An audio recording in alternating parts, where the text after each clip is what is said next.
If everybody could take their seats, please.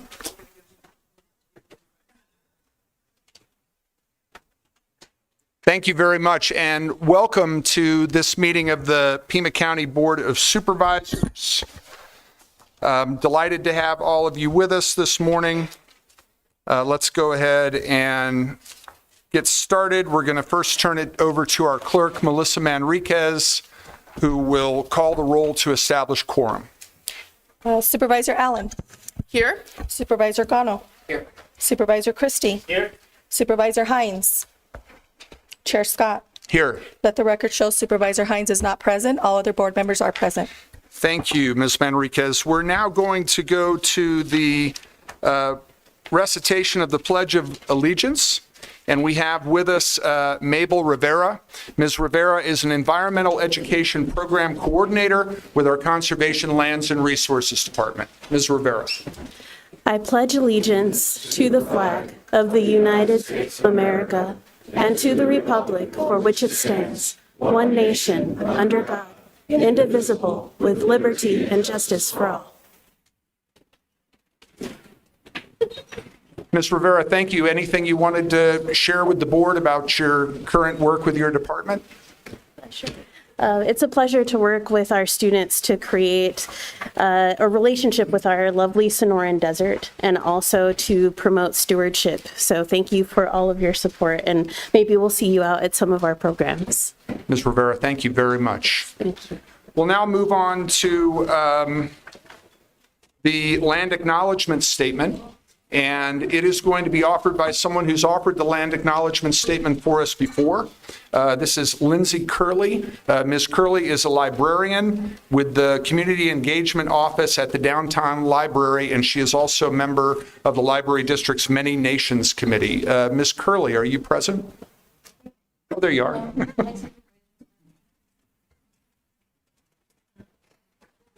Yata bina, she Lindsay Curley Yanashia, Catholic Jane Nashla, Ose, she had Bashes chain, Hashka, Sotni Tashache, Tetnazana Dashanella. Hi everyone, I'm Lindsay. It feels quite weird to have my back turned against everybody because I'm a poet, so I like to face the audience, but it's okay to face this way for this morning. I have gone to read the land acknowledgement statement before. However, with Supervisor Scott's approval, will be reading Pima County Public Library's land acknowledgement. We are a team, Many Nations, in the PCPL system, a collective of library and information practitioners who have sought the leadership of both tribal nations, the Pasquayaki tribe, as well as the Tohono O'odham Nation. And so in collaboration with tribal leaders and entities, we're able to formulate the land acknowledgement that is one of two in Pima County system. And so I would like to go ahead and get that started for today and hope that the meeting carries on well for everybody, and I wish you a good holiday rest of your season. The Pima County Public Library, PCPL, acknowledges the sovereignty of Native nations and acknowledges the 22 federally recognized indigenous tribes of the state of Arizona and those who inhabit Pima County. We offer the vast and often unrecognized contributions and sacrifices of indigenous people and are conscious of the ongoing experience of inequality and political invisibility. In partnership with Native nations, PCPL advocates for full access to its educational, informational, and recreational resources. I can't help. Ms. Curley, thank you very much. We're going to turn it back now. Oh, I'm sorry. We're going to go first to item 4 on the agenda, which is current events and public acknowledgements. This is an opportunity for supervisors to share news and events from within their districts. Supervisor Cano. Thank you, Chair Scott, and good morning, everyone. It's great to see a crowded room. I want to take a moment of personal privilege to thank a member of my District 5 staff who has accepted a new position in the office of now Congresswoman Adelita Grijalva. So I want to tell you a little bit more about Jesseline, and then Jesseline, if you could please stand up really quick. Jasleen Ladriere was born and raised in Tucson, where she graduated, stay standing, from Pueblo High School. In 2019, she began her undergraduate journey at Smith College, earning a BA in Latin American Studies with a minor in mathematical science. Following graduation, she joined the Peace Corps and served in the Dominican Republic, where she led youth workshops, taught literacy and life skills, and engaged in community-driven development. Inspired by her experience, she returned home committed to serving the Tucson community that shaped her life. We met on April 15th when I was appointed to this position as District 5 Supervisor, and I have to say, having the opportunity to see Jasleen work on behalf of our shared constituents, on behalf of the community that she loves, and now to serve as a legislative assistant on the House Natural Resources Committee for our Congresswoman is a full circle moment for all of us, because this District 5 service of public service continues. So please join me in congratulating Jasleen.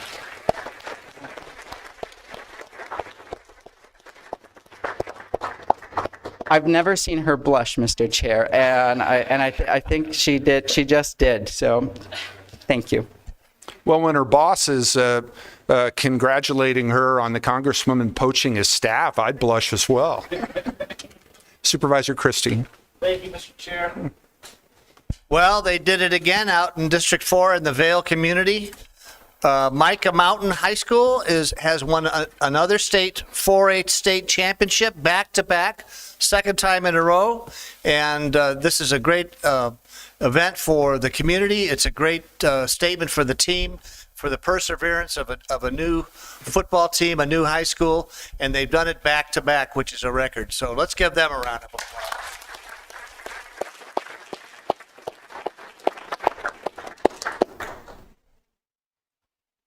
Thank you, Supervisor. Supervisor Allen.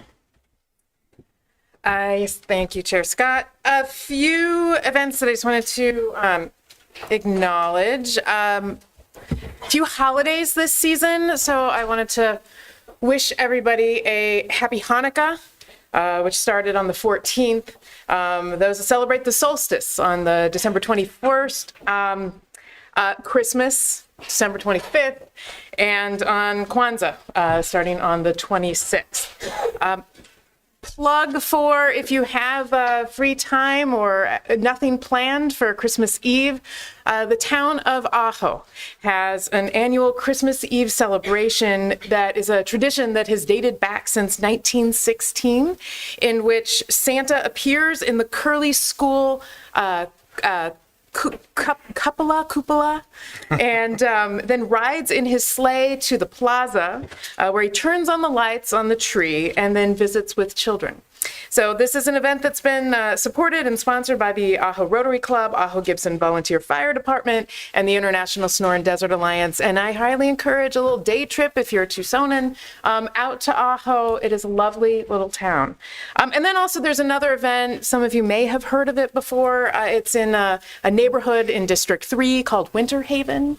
They have a little light show up that I also highly recommend people go and visit. Thank you very much, Supervisor Allen. Any other events or announcements from board members? All right, we will now turn it back to our clerk for item 5 on the agenda, which is when she will share agenda adjustments. And I would like everybody to listen carefully to these because they are going to affect the normal order of business at a board meeting. Okay, on the regular agenda, page 4, item 13, this is unfinished business from December 2nd. It is the hearing Codex Amendment Ordinance Number 2025-32. This item will be heard immediately following the related executive session, which is addenda item number 2. On page 5, item 22, Parks and Recreation Master Plan. This item will be heard at a time certain of 1:30. On page 6, item 28, under procurement, it is a contract with Axon Enterprise, Inc. And page 6, item 29, it is Federal Bureau of Investigations contract. These items will be heard at a time certain of 2 p.m. On the consent calendar, page 9, item 7, it is procurement award. It is Max Secure System, Inc. This item will be pulled from the consent calendar for separate action and will be heard at a time certain of 2 p.m. On page 11, item 18, it is a grant with the Office of Emergency Management, Freeport McMoran. Supervisor Christie requests this item be pulled from the consent calendar for separate action and heard after the last proclamation, which is agenda item number 8. On the addendum agenda, page 1, items 1, 3, and on the addendum 2, page 1, items 1 and 2, these are the executive sessions. These items will be heard at a time certain of 12 p.m. On page 1, item 2, executive session, this item will be heard at a time certain of 10 a.m. And on page 1, item 4, under community and workforce development, short-term crisis and emergency resources grant program funding recommendations, there's 2 corrections. There's a correction to the legal services service category subtotal. On the addendum, it reads 47,000. It should be 122,000. And there's a correction to the STCER program service categories total. It currently reads 2,122,191. It should be 2,197,191. Thank you. Thank you, Ms. Manriquez. And I know that Supervisor Hines, who is out of town, was supposed to be participating remotely. Has he logged into the meeting yet? Chair Scott, no, he has not. Okay, thank you. And also for my colleagues and for the audience, the reason that we are hearing item number 28 and item number 29 and consent agenda item number 7 is because the sheriff will be here at 2 o'clock to address those items and also to respond to questions from the board. Mr. Chair, so the 10 o'clock executive session is no longer? No, it is. It is happening. What we have 5 executive session items, Supervisor, and the one that we are hearing at 10 is to discuss the legal opinion that the board received with regard to the unpaved roads ordinance. And is the executive session before or after the hearing part? Before the hearing. So we'll meet in executive session and then come back out for the hearing part? Yes, sir. Is the call to the public as well for that? That is correct. Thank you. Thank you, Supervisor. Okay, we are now going to go to item 6 on the agenda. This is a presentation to the board, presentation being made by Alan Young. Mr. Young is the District 2 Commander for the American Legion, Department of Arizona, and members from the Stadium District will also be here to present a plaque to the Board of Supervisors in recognition of their partnership in the repair and maintenance of the monuments at the Korean War Memorial Site. Wanted to acknowledge the fact that Supervisor Hines and his staff put this item on the agenda and would ask if my colleagues could join me for this presentation.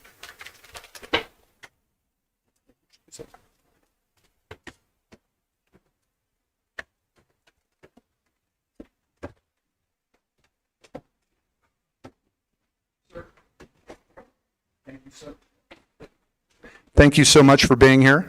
Wanted to give you the microphone so that you could share with the board and the audience the reason for the presentation. Absolutely. So good morning, everyone. My name is Al Young, and as stated, I'm the District 2 Commander for the American Legion Department of Arizona. I have 15 posts here in southern Arizona. We're very hugely represented in southern Arizona. Approximately a year ago, July, I was informed by one of my colleagues from the Gold Star family that the Veterans Memorial at Aviation and Ritchie Boulevard had been vandalized. That's where the Gold Star family memorial is, as well as the Veterans Memorial. Vandals had came in and had stolen the copper and bronze medallions from the memorial wall there. And I took it upon myself to find out who was responsible for that area and what can we do as veterans to get it restored. I reached out to the city. The city said no, it wasn't theirs, to talk to the county.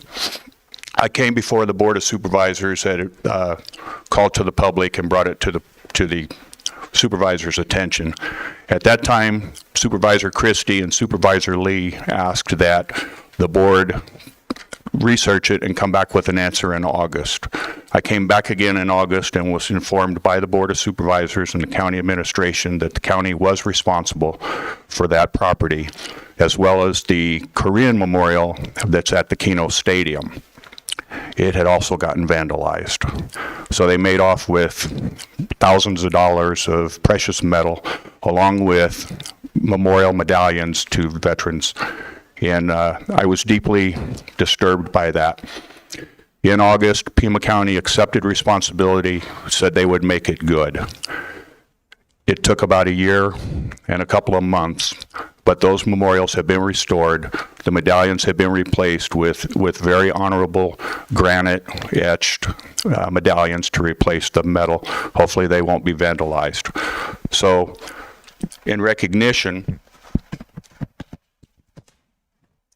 I have a certificate of appreciation. This certificate of appreciation is gratefully presented to Pima County and the Keno Sports Complex staff in recognition and sincere appreciation of outstanding service and assistance in the restoration of the veterans memorials, which have been vandalized, and your continued upkeep of the memorials, as recognized by myself and hundreds of other veterans of Pima County. Presented by myself, the District 2 Commander, the 7th day of November, 2025.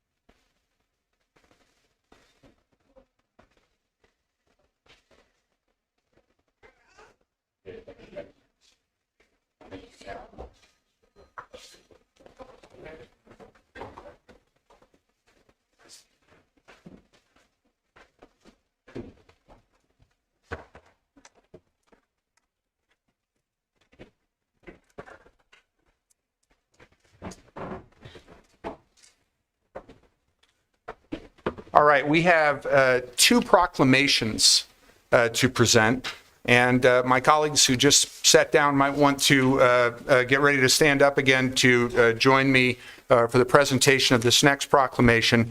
This is a presentation of a proclamation to Bill Buckmaster, proclaiming the day of Tuesday, December 30, 2025 to be Bill Buckmaster Day, and I will move the item.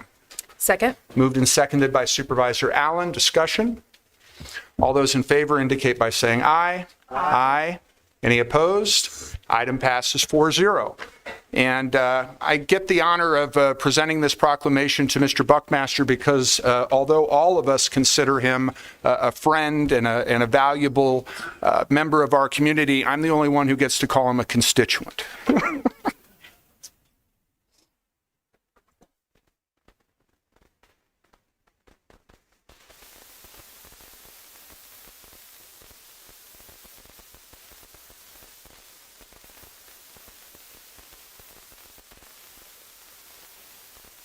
Bill. Very, look at this.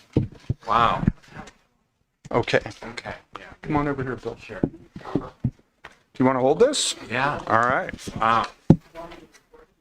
Okay. You're going to have to put both hands on it because I got to read this. All right. Whereas Bill Buckmaster has been a trusted, thoughtful, and thorough journalist in Pima County for the past 37 years. And whereas Bill Buckmaster has been gathering and reporting the news for 56 years, starting his news career in Arizona after earning a bachelor's degree in radio and TV from the University of Arizona in 1969. And whereas Bill Buckmaster is a double Hall of Famer, inducted into the Arizona Broadcasters Association Hall of Fame in 2015 and the Nevada Broadcasters Association's Hall of Fame in 2016. And whereas Bill Buckmaster's list of honors is nearly as long as his career, including 5 Emmy Award nominations and the Silver Circle Lifetime Achievement Award from the National Academy of Television Arts and Sciences, the Gold Mike Award from the Tucson chapter of the Arizona Advertising Federation, the Citizen Medal from the Pima County Sheriff's Department, the department's highest civilian honor, that is, and even the placement of his name on an asteroid by astronomer David Levy, joining Walter Cronkite as the only other journalist in the universe with such an honor. And that's the way it is. And whereas through his Bill Buckmaster radio show the past decade and a half, Bill has been a stalwart supporter of Tucson's small businesses and the visitor and hospitality industry. And whereas Bill, by his count, has interviewed more than 10,000 people in his distinguished career, from comet seekers to crime busters, from mayors to major generals, from city council members to candidates for president, and from artists to activists. Our communications department likes alliteration. And whereas every guest on his TV and radio shows, no matter their background, point of view, or political persuasion, knew they would be treated with dignity and respect, and that they needed to be prepared to answer firm and fair questions. And whereas Bill Buckmaster, in an interview with the Tucson Sentinel, described his personal ethos reporting the news as, "I believe that a news person gathers facts and presents the facts, and then the reader, listener, viewer is smart enough to make their own decision about what they believe is the best choice for them. Now, therefore, be it resolved that the Pima County Board of Supervisors hereby proclaims Tuesday, December 30, 2025, to be Bill Buckmaster Day, and urges all county residents to wish the legendary broadcaster and consummate news professional fair seas and following winds as he travels the world in his well-earned and well-deserved retirement." But there's going to be an asterisk to that I'm sure Bill will tell us about. But let's do this. Let's first give Bill a big round of applause.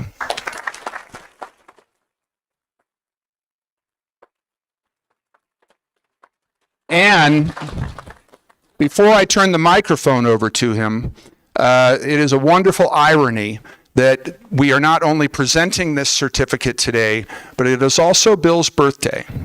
So if you would join me in singing happy birthday to Bill Buckmaster. Happy birthday to you. Happy birthday to you. Happy birthday, dear Bill. Happy birthday to you.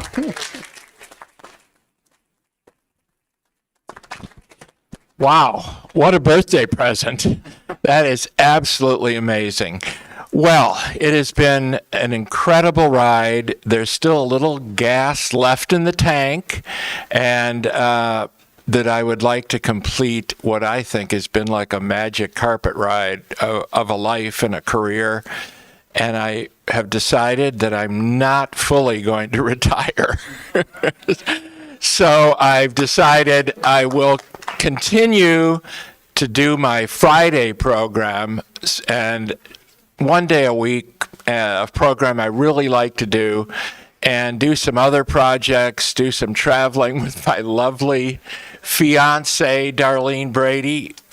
She has been such an incredible part of my life over the last year. I'll tell you, it's just been unbelievable. Thank you, Darlene, for everything. And I want to thank each of you on the Board of Supervisors. Jan Lesher, thank you, Jan. I've known Jan from when I first came to town in 1988, and we did many a late night fundraising on PBS, sometimes after midnight, as I recall, Jan. But thank you, Chairman Scott, for making all this proclamation happen. Thanks, Jen, Andres, and of course, thank you so much, Steve Christie.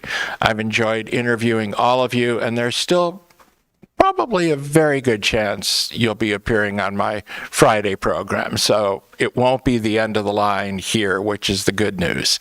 So again, thank you from the bottom of my heart. This is the most amazing birthday present I could ever have. And thank you all for applauding and singing. And all I can just say is thank you very much. Thank you, Rex.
No, you're good.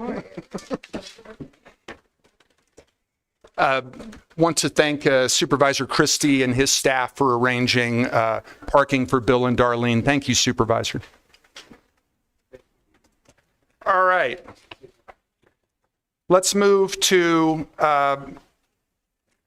item number 8, which is presentation of a proclamation to Kathy Walter, President of the National Letter Carriers Association, Branch 704.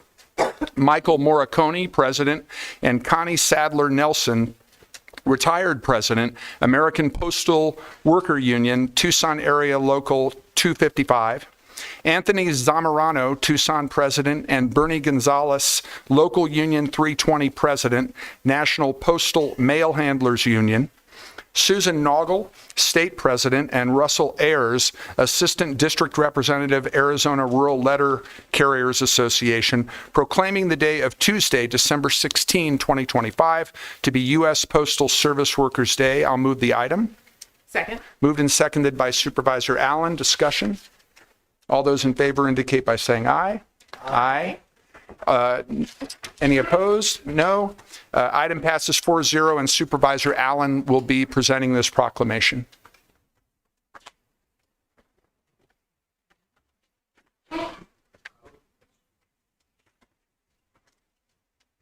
And any of those folks whose names were read who are present are welcome to come to the front as the supervisor reads the proclamation.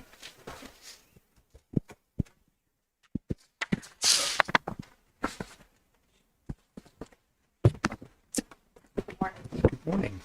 Good morning. So I will read the proclamation.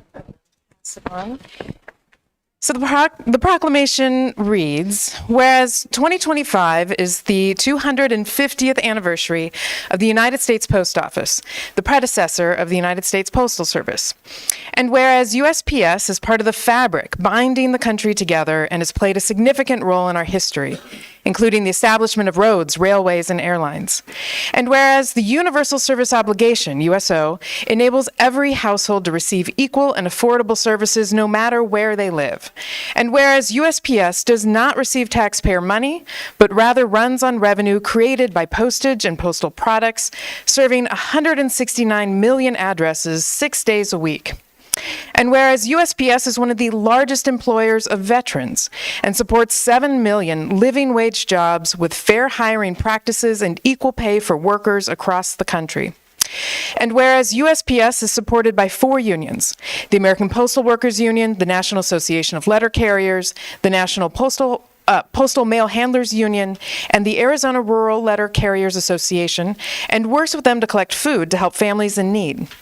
And whereas the Postal Service with the APWU, NALC, NPMHU, and ARLCA collect food nationwide every second Saturday in May to help families in need. And whereas USPS is a democratic right and privatizing USPS would undermine its public mission and the universal service mandate. And whereas USPS remains a vital source of communications, including financial transactions, private and secure correspondence, mail order medications, mail-in voting, and secure and timely delivery of election materials. And whereas local postal facilities, such as the Cherry Bell Processing and Distribution Center in Tucson, are important community hubs. And whereas USPS is a national treasure encapsulating the idea of government of, by, and for the people. Now, therefore, be it resolved that the Pima County Board of Supervisors proclaims Tuesday, December 16th, 2025, to be U.S. Postal Service Workers' Day, and recognizes and celebrates the 250th anniversary of the United States Post Office, passed and adopted this 16th day of December 2025.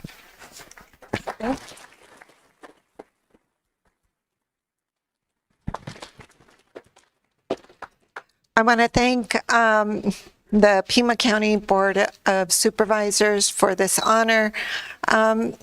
Just want to be really short. I'd like to challenge everybody here to continue to support the post office and its employees by going out and buying some stamps, mail out some mail, maybe some Christmas cards. We really need your support and the acknowledgement for our service that we've done for the country for 250 years. It's very much appreciated. Thank you.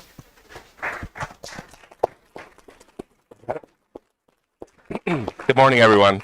Kathy pretty much said everything that we really need to focus on. The only other thing is Southern Arizona is greatly served by Tucson, Arizona. Most everything that goes to Southern Arizona comes to Tucson first. Our services are being eroded away step by step with this new 10-year plan that was presented by DeJoy and now is being continued by the current postmaster. The effects are yet to be fully felt, but we still do know that the Postal Service is a vital resource to every community across the country. We have over 600,000 postal workers living in communities just like this all around the country who don't know what the future is going to hold for us because our service standards are lapsing and we are constantly under attack for how much money it costs to fund the Postal Service. Nobody asks questions when they say the military budget is $800 million is what they say. They don't say that the military lost $800 billion. When we talk about the Postal Service, all of a sudden we start talking about costs. Costs are not what's important. What is important is it's a low cost way for every American citizen to be able to communicate with their family members all across the country, that offers low rates for small businesses to compete in a larger market. Number one employer of U.S. veterans across this country. We're proud of that fact, and we also are very proud to see all of our brothers and sisters here from various unions around the country. I can tell you this, we have your back in solidarity moving forward, and I want to thank the Pima County Board of Governors for this proclamation as well. It's a very important day for us, and I just want to say thank you from the bottom of my heart.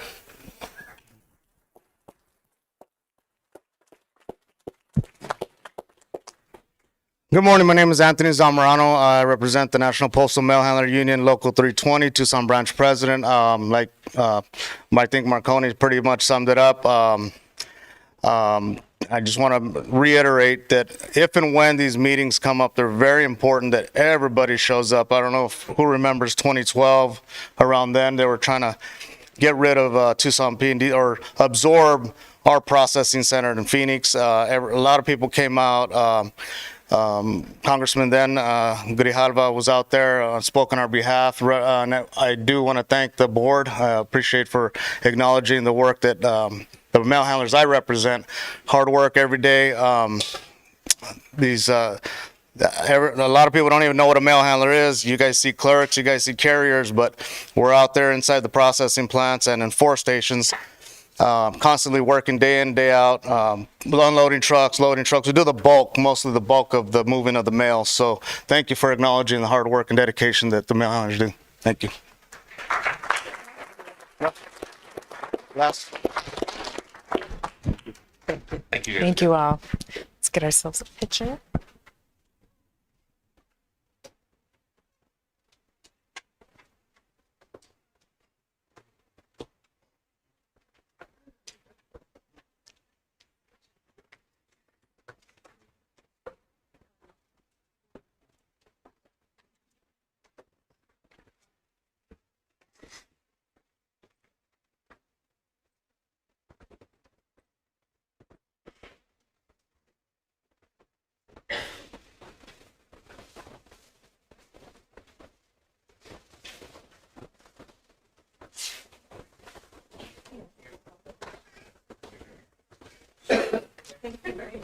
Thank you, ma'am.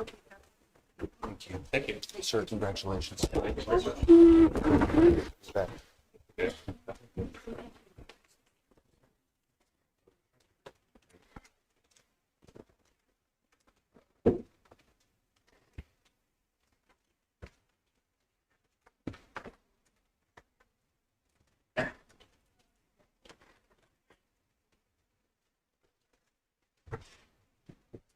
All right, thank you, Supervisor Allen. Before we move to call to the public, You will all remember that during agenda adjustments, Supervisor Christie requested that we pull an item from the consent agenda and consider it after the last proclamation. And so that is item 18 on the consent agenda. And could you read that item, Ms. Manriquez? Item 18 on the consent calendar is acceptance, Office of Emergency Management, Freeport McMoran, to provide for the mitigate to protect public safety through Firewise action, $20,000. The grant number is GOEM 100694. Thank you, Ms. Manriquez. Supervisor Christie, do you want to move the item? So moved. I'll second.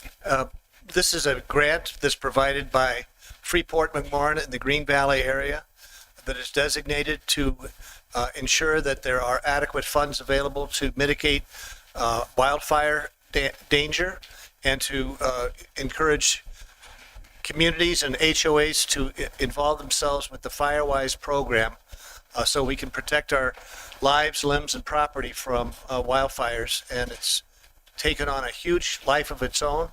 The Firewise program has been a hallmark in the Mount Lemmon area. Of course, they've had the most devastation, but other communities in District 4 and in my colleagues' district are doing a tremendous job of making people aware of how they can protect and buffer their homes from potential wildfire conflagrations. So Freeport McMoran is giving us this grant, and our thanks and appreciation to Freeport for their continued generosity, and in particular for this grant on such an important issue that affects everybody in Pima County.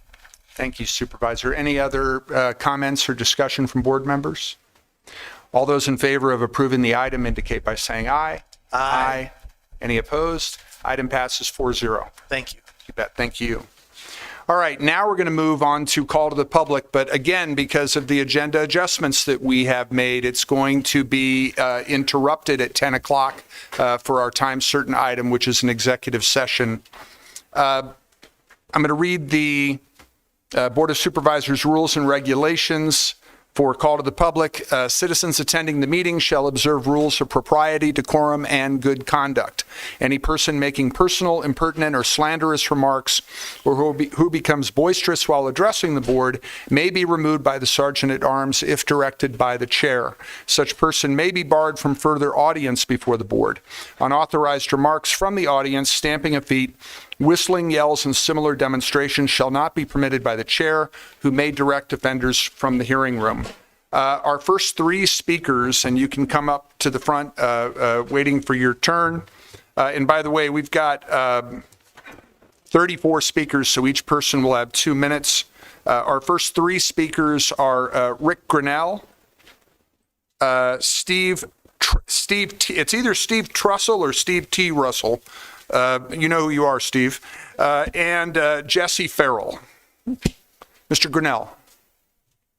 Good morning, Mr. Chair, members of the board. Thank you for having us today. My name is Rick Grinnell with the Southern Arizona Business Coalition.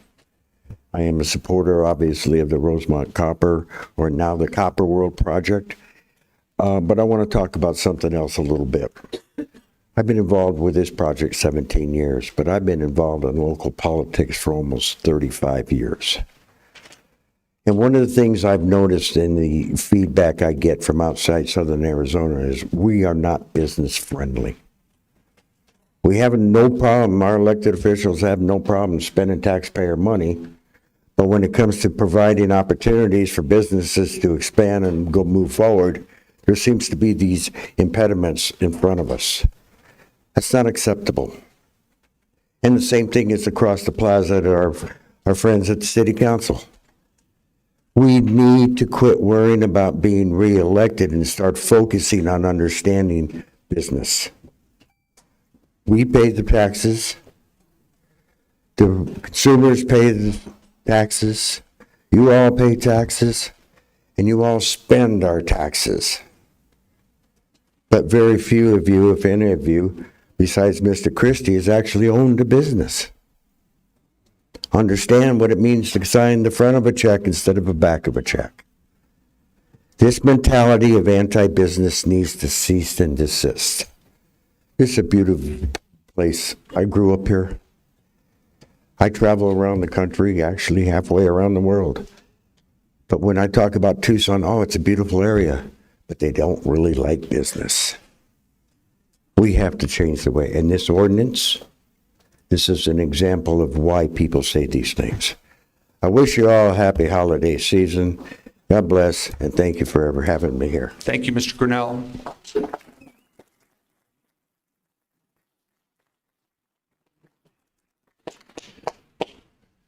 Chairman Scott, members of the board, thank you for the opportunity to speak today. My name is Steve Trussell. I am the director of the Arizona Mining Association, and behind me I've got my brothers and sisters in mining. Thank you for all of you for being here, supporting the industry that we love and that Arizona. We are the copper state. We have a miner on our state seal and a copper dome on our capital to remind us that mining is an important component. We're blessed to have a mineral endowment in this state, and I'm urging you to vote no on this proposed ordinance, the truck ordinance that is, specific to Santa Rita Road. It is designed target on Copper World and that project. It's an excellent project. The measure comes on the heels of the board's fourth resolution opposing Copper World. Taken together, these actions represent yet another attempt to stop a lawful, important, responsibly operated mining project that is vital to Southern Arizona's economy. What makes this especially troubling is that Pima County is pursuing this restriction despite the proven success of Copper World's effective voluntary dust mitigation program,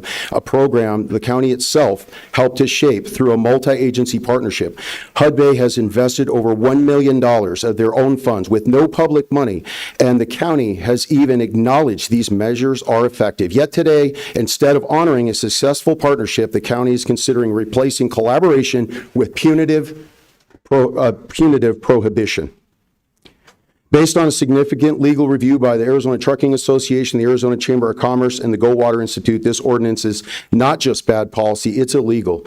And I suspect your legal counsel knows that. It exceeds the county authority and conflicts with federal reasonable access requirements, raises serious Commerce Clause concerns, and could even jeopardize federal highway funding. The consequence will go well beyond regulatory overreach. This ordinance threatens high-paying, multi-generational jobs. It risks eliminating one of the most significant long-term economic opportunities in this region. Thank you for the opportunity. I urge you to vote no. Thank you, Mr. Truss.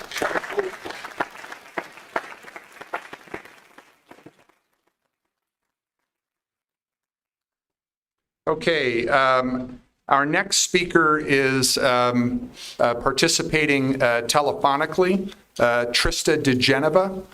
Is Ms. DeGeneva on the line? If so, she has 2 minutes to address the Board of Supervisors.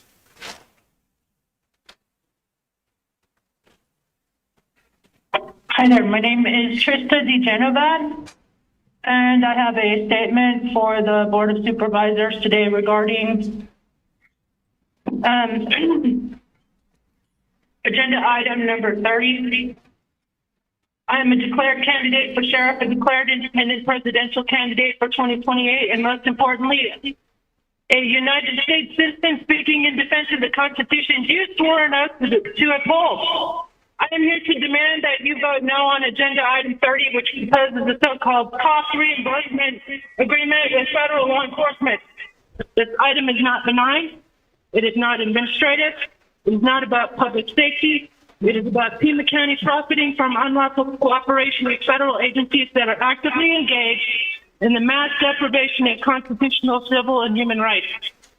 Across this country, we are witnessing mass, unidentified agents, ICE agents in unmarked vehicles abducting people from their homes, workplaces, churches, communities, including U.S. citizens, veterans, students, DACA recipients, and even American children in undergoing cancer treatment.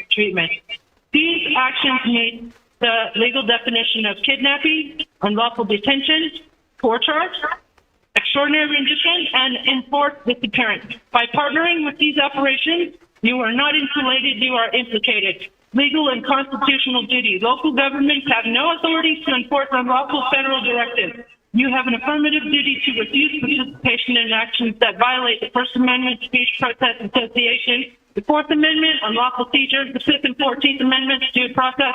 The 10th Amendment limits on federal commandeering of local government. No funds, no warrants, no oversight, no transparency is not a partnership. It is conspiracy to deprive rights under color of law. If this agreement passes, each member who votes yes exposes themselves to individual, civil, and criminal liability. Thank you, Ms. DeGeneva. Your time has expired. Okay, our next three speakers, Mark Estes, Albert Villalpando, and Michael Beltson. Mr. Estes.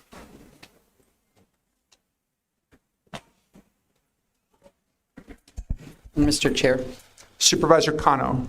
with such a large crowd here today, it might be good to have folks seated at the front if their names are called. Oh, I've told them to come up, but I'll repeat that. Thank you, Supervisor. Yeah, just to reiterate what Supervisor Kano reminded me of, if your name is called, you can sit up at the front so that you're ready to speak. Thank you, Supervisor.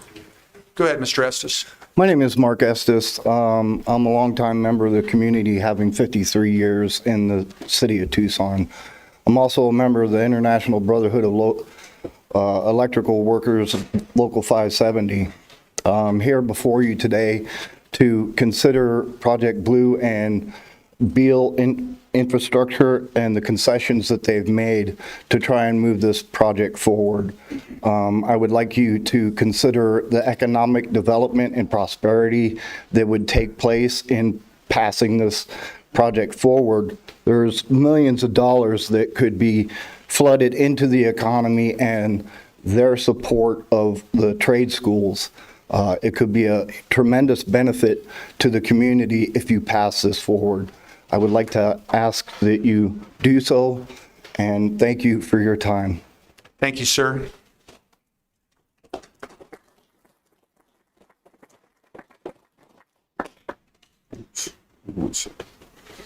Good morning, Chair, Board of Supervisors.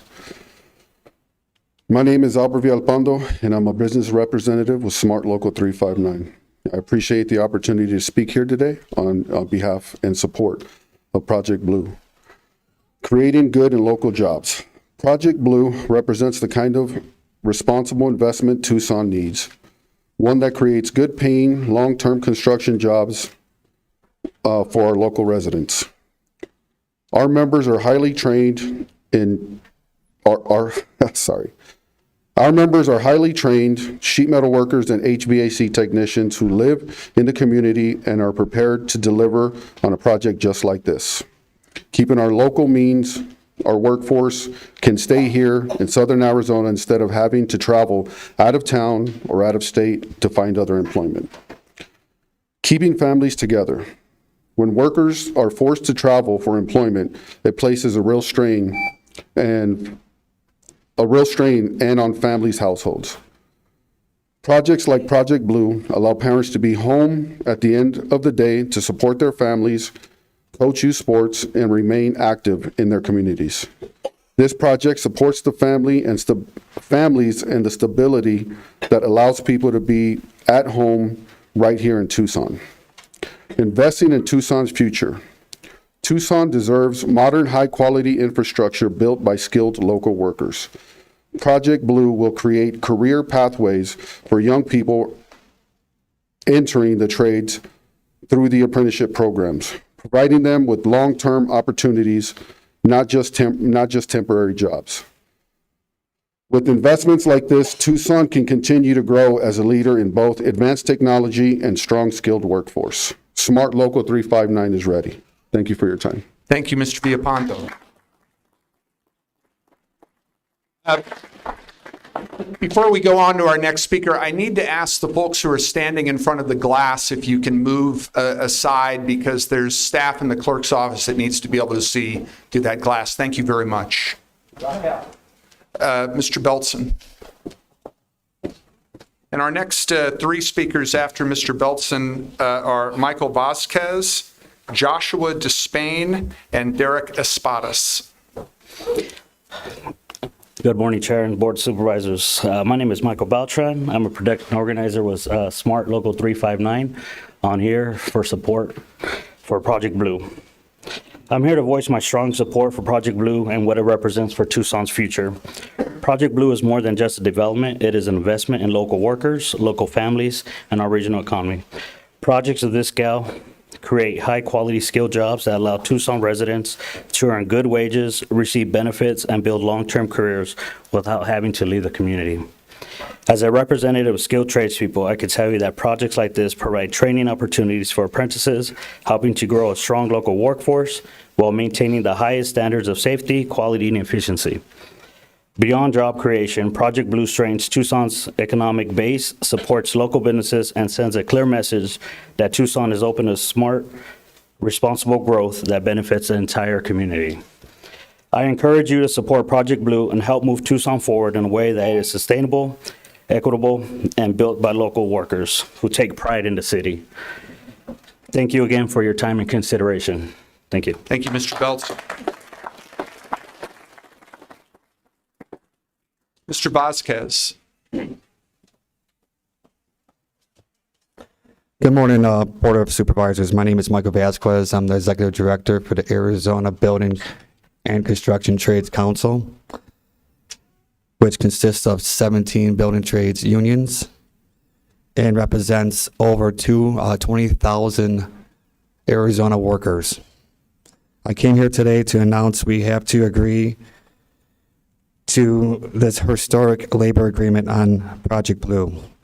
Completing this project under a project labor agreement means the project will not only use local workers and trade apprentices, but it will also get the trade-built future pre-apprentices that graduated from Tucson, Los Altos, and Phoenix locations to become apprentices of the trades that they choose, which will build the correct skilled workforce that pays them good wages and benefits, including health care and retirement, with no wage theft that occurs when there is no PLA on a project like this. These are the types of jobs we want to attract Pima County, because they will not only create 3,000 plus jobs, but it will also offer any opportunity to change someone's life. I say this because I see it every day. What a good paying union job can do for an individual, their family, and their community. That said, I can't wait to see the positive impact this project will have on Pima County. I'd like to applaud with the delegates of Arizona Building Trades Council for continuing to listen to our community on other issues such as limiting the amount of water the project requires, using 100% renewable energy, and donating $15 million to the committee. Thank you. Thank you, sir. Mr. Despain is our next speaker, and then Mr. Espadas, as you can see, Mr. Stuckey has a microphone when it's your turn, sir. Mr. Despain. Thank you. Good morning, Board of Supervisors. I'm Josh Despain, Business Manager, IBEW Local 570 here in Tucson. We represent about 1,000 workers down here in southern Arizona.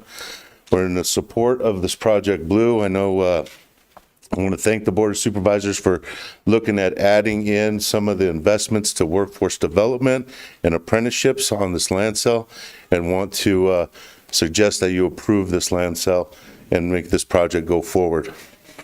On another note, on this Copper World ordinance, I'm not supposed to speak on that, but I got 2 minutes, so I might as well.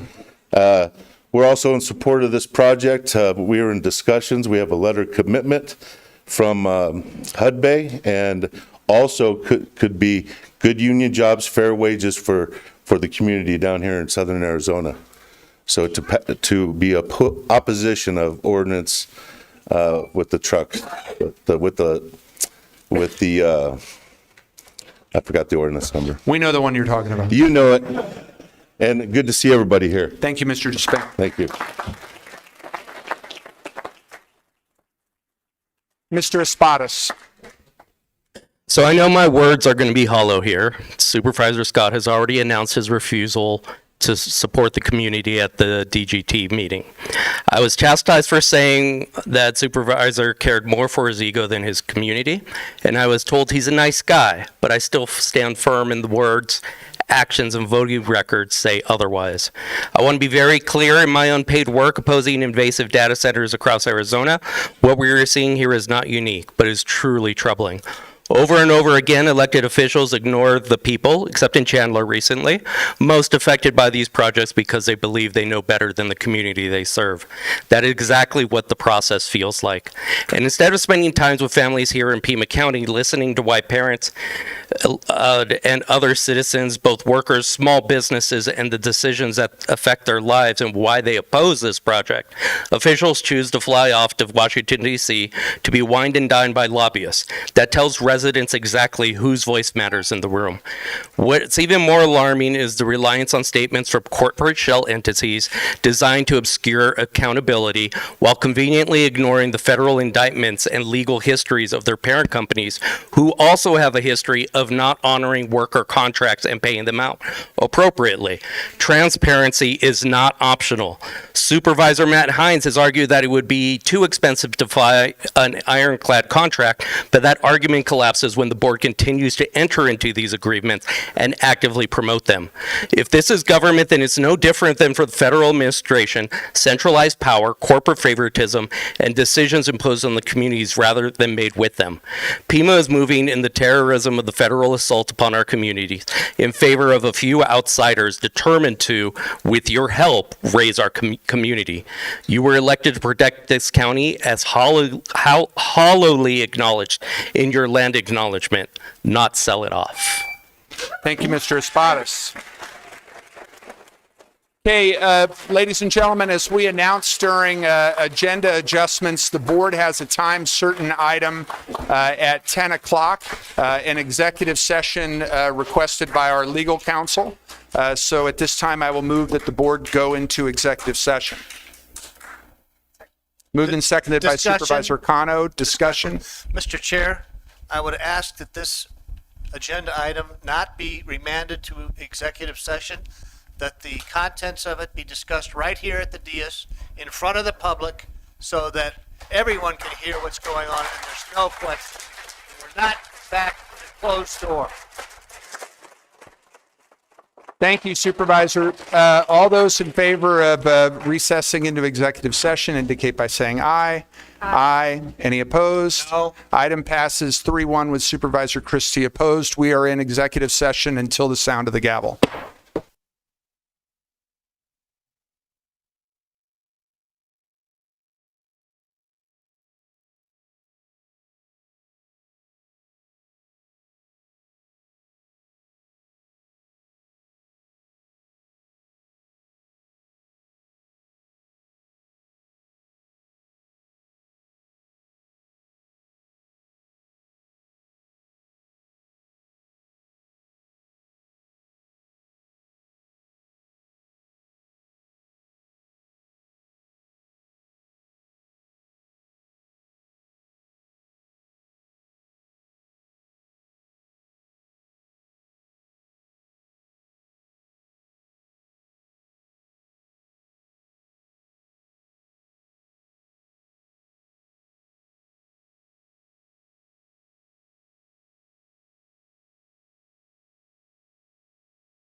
Thank you all. If I could ask everybody to please find a seat. There are plenty of seats in the hearing room.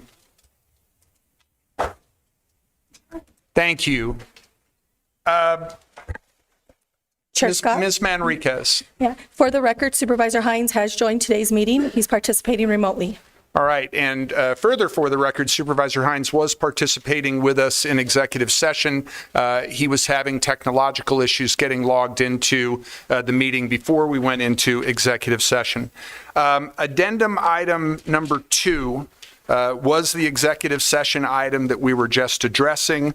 That was for information of the board only. Moving on to item number 13 on the agenda, which is the unfinished business dealing with the hearing and code text amendment, ordinance number 2025-32 of the Board of Supervisors relating to traffic and highways Title 10, creating a new section 10.37 unpaved county roads to regulate certain unpaved county roads to maintain health standards for air quality. I move to, and I'm doing this because we had recessed the public hearing on the 2nd. I move to close the public hearing, remove the item from the agenda, and proceed as discussed in executive session. Second. Moved and seconded by Supervisor Christie. Discussion on the motion to remove. Okay, we're going to do, I'm sorry, Supervisor Allen, my apologies. I think on the table is the motion to remove the item from the agenda. I do think that we can come back with something that accomplishes the goal, right, of protecting air quality throughout Pima County and doing it in a way that protects the long-term health of our community. Thank you, Supervisor Allen. Any other comments on the motion to remove the item? All right, let's do a roll call vote on this, Ms. Manriquez. Supervisor Allen? Yes. Supervisor Cano? Yes. Supervisor Christie? Yes. Supervisor Hines?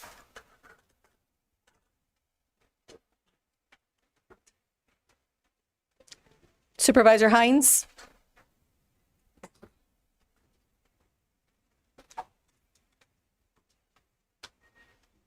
Is he logged in? Yes.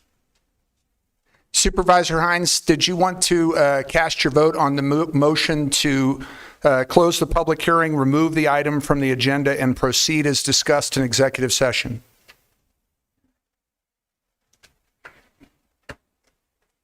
All right, go ahead and go to me. Chair Scott? Yes.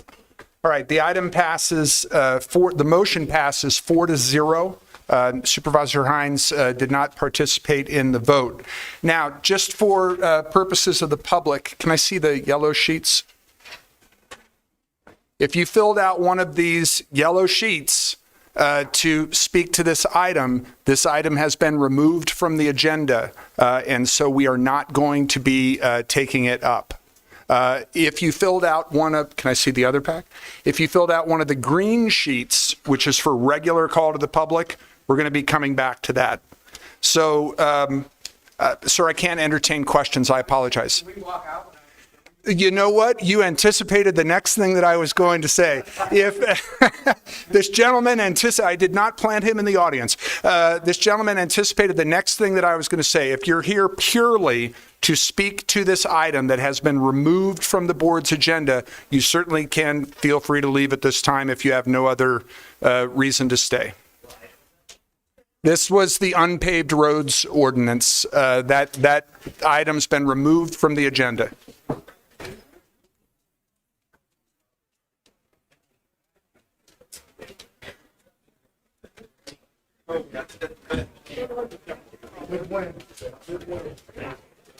Thank you.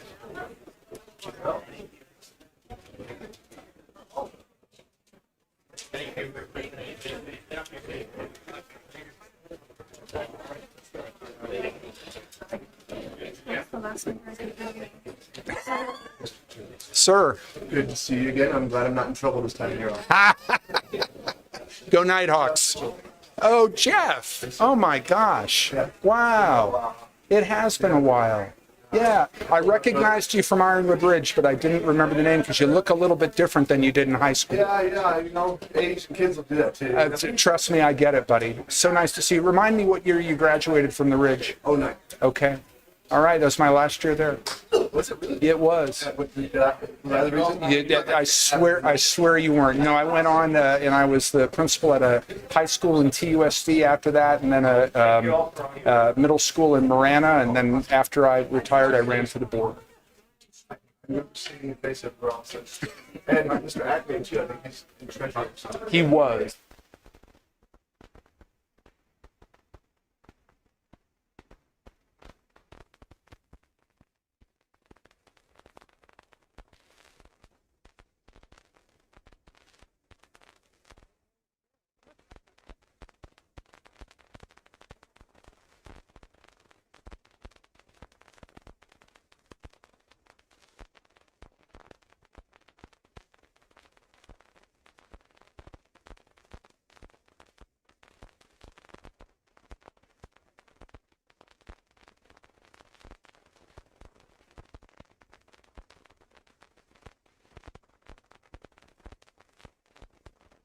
Well, now there's definitely plenty of seats in the hearing room.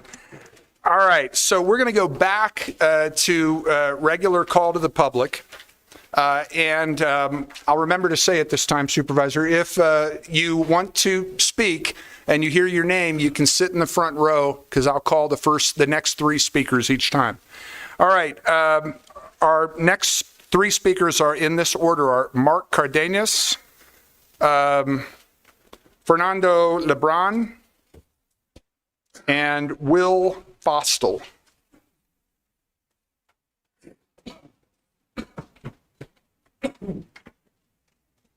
So Mr. LeBron and Mr. Fostel can come down to the front and you'll be speaking next.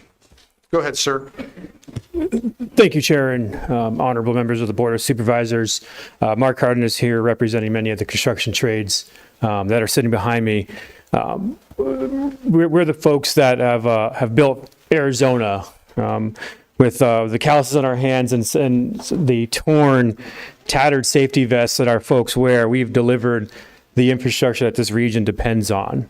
The Interstate 10, the power lines both above and in the ground, and currently the Mosaic Corridor. We're in the business of creating real opportunity and real upward mobility for the middle class. And that's why I'm here in strong support of Beal infrastructure, and to thank Supervisors Scott, Christie, and Hines for their consistent support of our workers and their work. And Supervisors Cano and Allen, I certainly hope our words and our presence of the 15 labor unions behind me will do the same. First, I want to push back on an incorrect article I read not too long ago in the Arizona Daily Star. This project will be built completely 100% top to bottom union. Please refrain from applauding until speakers are done because you take away from their time. Thank you. So what does that mean? It means good wages, health care, a dignified retirement, and training that brings hope to Pima County families. It means keeping people here instead of forcing them to leave home just to make a living. Supervisors, what does that mean to you and your constituents? It means the next time you meet a person who did time in prison is now living in a halfway house and is scared about how they're going to feed their kids and beat drug addiction, call us. We'll give them the skills, dignity, and health care that doesn't come with fine print. When you meet a young person who dropped out of school after they aged out of foster care and now works as a handyman, hanging drywall, and many times getting cheated out of their wages, call us. We'll make them a union carpenter and give them hope. Sir, your time has expired. Thank you very much. Mr. LeBron.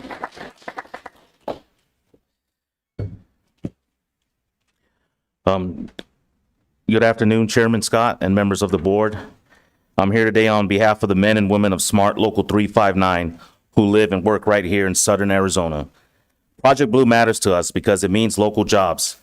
This is the kind of project that keeps our skilled sheet metal workers and HVAC technicians working at home, earning good wages and building something our community can be proud of.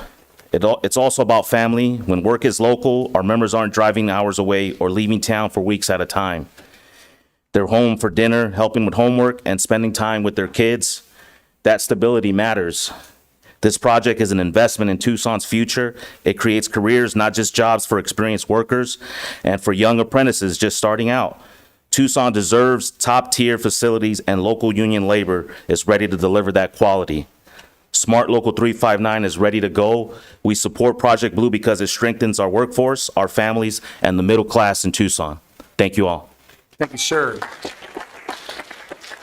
Okay, our next speaker is Will Fostel, and Mr. Fostel is followed by Rory Jones, Tammy Benesteel, and Linda Kramer. Mr. Fostel. Yeah, I'm Dr. Foster. My PhD is from Eller in the global internet. I have been the government for the Commercial Internet Exchange, the trade association that it's founded and owns the internet. And I am chairman of Holographic Technologies, Inc., which has licensed the holographic routing technology from the University of Arizona that uses 1,000th and will use 1,000,000th amount of energy of the Cisco routers that are used in most data centers currently. We would ask the Board of Supervisors to encourage TEP to work with the optics department and with Eller in developing the world's most efficient, energy-efficient data center in the world. We believe that basically, because cost of energy is such a burden for data center operators, that by having the world's most efficient, that this will become the world's premier data center in the world in Marana. So we think it's a great idea to build a data center. We just say, let's build the world's most efficient, energy-efficient data center. Thank you. Thank you, sir. Rory Jones.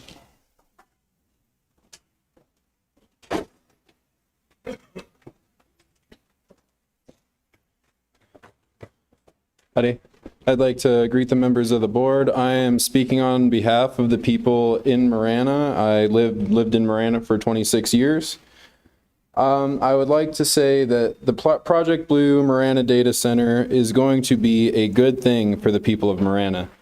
But the Board of Supervisors should keep in mind that the uniqueness of our desert environment is one of the big draws to this place. It's amazing. Many people move here and tourists visit us.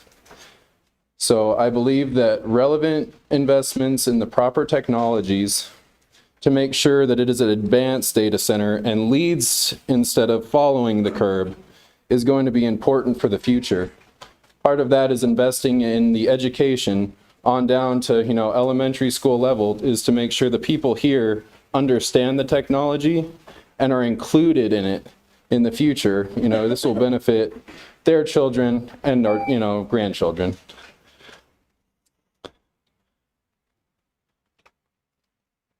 Part of that will be that, jobs now, such as mining and the jobs that will be created by building it, need to be followed up by, people that are knowledgeable in the operations of these data centers, and making sure that they have, the best possible tools to remain competitive in the future so that this remains sustainable. It'll be a boon for us now, and that doesn't mean it doesn't have to be a boon for us in the future as well. That wraps up what I'd like to say, and I'd like to thank each one of you for showing up today, and thank you for your time. Thank you, sir. Yes, sir. Tammy Benesteel.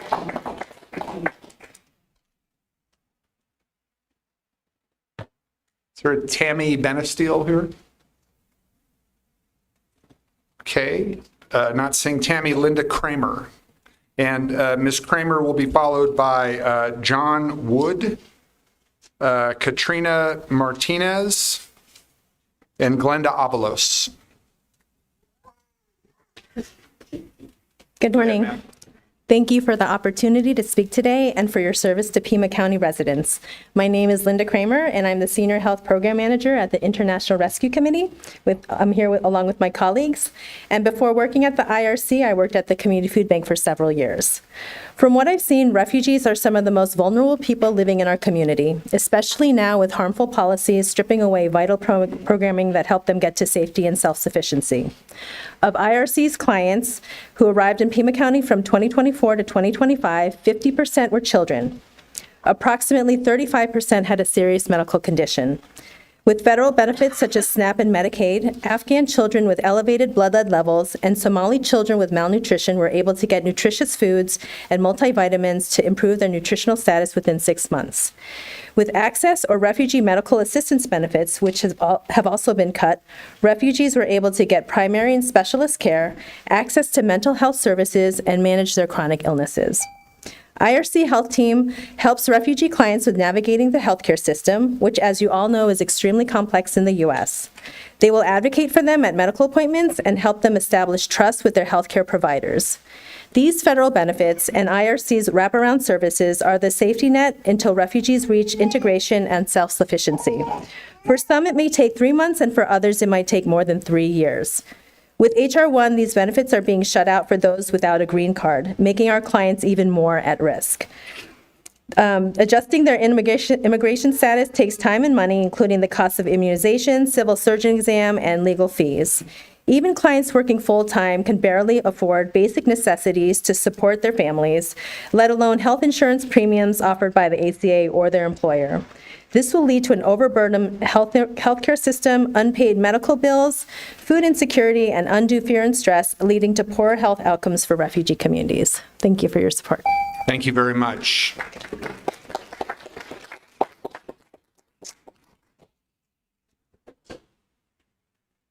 Go ahead, Mr. Wood. Good morning. My name is John Wood. I'm the Benefits Coordinator at the International Rescue Committee. I assist specifically in helping our clients navigate the public benefits system. I help them well and advocate to remove unnecessary barriers to the system. In recent months, my focus with clients have been navigating DES and their Supplemental Nutrition Assistance Program. SNAP benefits have been crucial for our clients with their food security. Our clients have many challenges with equitable access to benefit programs and have new fears around policies being released, such as H.R. 1. There's been an increasing fear that they might not qualify for benefits that they desperately need to feed their families. Current challenges that they are facing include not being able to complete the interview. They wait for hours in a line at the local DES office to be told that they have to call and complete the interview. And when they call, they are greeted by an answering machine that only speaks English or Spanish. They'll receive letters in the mail in only English or Spanish and not be able to read them, and usually bring them to me so I can help explain what documents they're requesting or the approval or denial of an application. They also don't accept documents that our people are providing, such as employment verification. Employers don't have to fill out the employment form for DES due to state law, and when clients make multiple attempts to get the form filled out, their case will end up being denied due to missing information. There's also been an increase in extended wait periods for a decision to be made. DES policy states that a decision will be made in 30 to 45 days, and at this time, there are several families that have been waiting since September and October for a decision on their case. SNAP has been a basic stepping stone for integration. This support has been beneficial for our clients and our learning systems in the city. They're finding jobs. They're learning English, caring for their families, and yes, they need the initial support, but ultimately they contribute more to the community in the long term. The more they receive this assistance, refugees will likely be paying back in taxes. With SNAP, families can focus. Thank you. Thank you, Mr. Wood. Ms. Martinez. And Ms. Martinez is followed by Glenda Avalos, Jonathan Daly, and Jason Sangster. Go ahead, please. Good morning, and thank you for the opportunity to speak. My name is Katrina Martinez. I've been a resident of Tucson since 2012, and I've worked with the International Rescue Committee for the last 10 years. I oversee our economic empowerment services at the IRC that help our clients rebuild their lives and join the Pima County workforce. I hope to highlight today the critical need for robust wraparound services for refugees, an economically underserved population that makes up a significant and growing share of our local workforce. Self-sufficiency for refugees is directly tied to support for adjustment of status and employment placement assistance. Despite having indefinite legal authorization to work in the United States, there are bumps in the path to self-sufficiency when refugees cannot access lawful services to file adjustment of status. With a green card in hand, in tandem with support from employment specialists like those on my team, clients can confidently advocate with employers when questioned about their status. Immigration policy is changing so rapidly that employers, service agencies such as ours, and especially those new to the working in the U.S. cannot keep up. Without access to timely, accurate, legal, and employment support, confusion becomes a barrier to employment.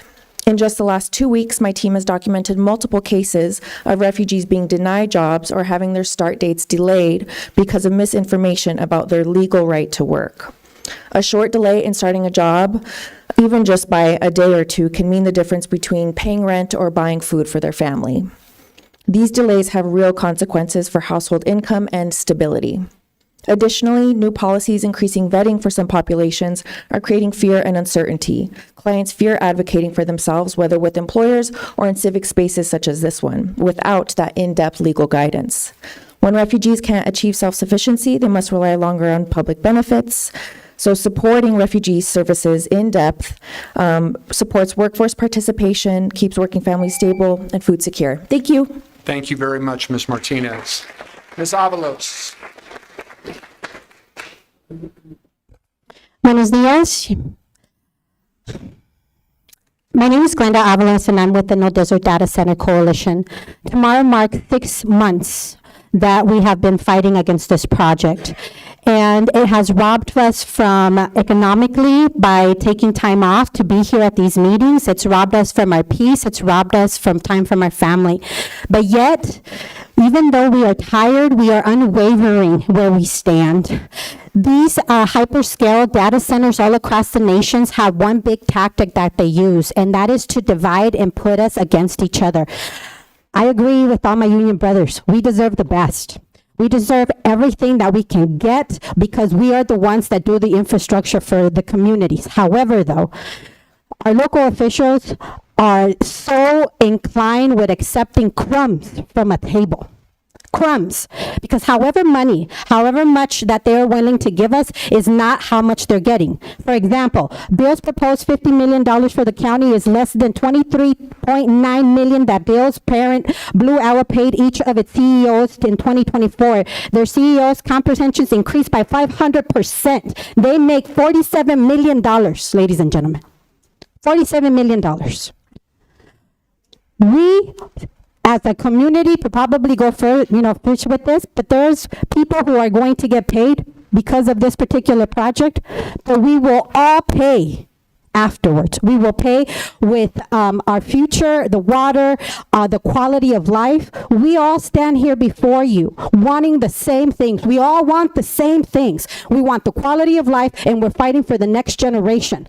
But this project is not going to give us that. En español dice que todo lo que brilla no es oro. Whatever may shine is not gold. This project shines, but it's designed to trick us. It's designed to lie to us. And I'm asking everyone to come together so that we can move forward. And as for the North Desert Coalition, we stand together. Thank you, Ms. Avalos.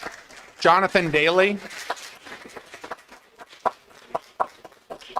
Mr. Daly is followed by Jason Sangster, Vivek Barathan, and Judge Sarah Mae Williams. Good afternoon. I'm Jonathan Daly. I'm a proud member of LiUNA Labor's Local 1184. Instead of talking about the community and economic benefits of Project Blue, I'd like to make it a little more personal, talk about our membership. Everybody in here that was in the high-vis vests, including us, represents all families, not just us, but husbands, wives, kids. Our membership consists of veterans, second chancers, high school graduates, those with their GEDs, those that came out of the foster care system. These are real impacts. This project is a real impact for all of us. It allows me to have my wife be a stay-at-home mom and raise our son, which is one of the biggest blessings ever, and provide them with a roof over their head, food on our table, health care. which I never really paid attention to before, but those are the actual huge benefits that the unions provide. And with this project, we'll be able to continue to give that. We have to string these jobs along and create a career out of this to retire with dignity. And so on behalf of our membership, that we would ask you to support this project. Thank you. Thank you, sir. Mr. Sangster. Good afternoon, Chairman and Supervisors. My name is Jason Sangster. I'm the business manager for Ironworkers Local 75. Our Ironworkers Union has been building Arizona since July 10th, 1910. And our training hall here in Tucson has been here since 1960. When I talk to my Southern Arizona members, and I hear how prideful they are about building Tucson and the surrounding areas before things slowed down, once jobs got scarce and close to home, these guys had to go work in other areas, Yuma, Phoenix. A lot of guys had to go out to California. Wherever the work was at on the West Coast is where our members had to travel. Project Blue and all of the projects that are coming to along with the project in Southern Arizona, members can work close to home, stay home. They don't have to travel. They won't miss time with their families. They won't miss any school events. And that's very important for the members of Local 75. Project Blue is going to make sure that Southern Arizona has a highly skilled workforce necessary to complete project for future projects by ensuring developers Southern Arizona has labor necessary to complete these projects. Project Blue is a good project for Pima County, and we hope that the board will approve and legally bind MOU that satisfy the community's concerns regarding water and power to make an even better deal for Pima County. Thank you very much.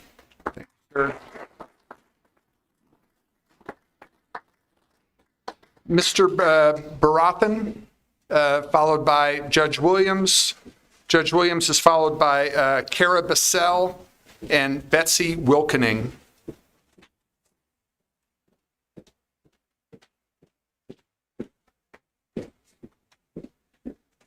Good morning.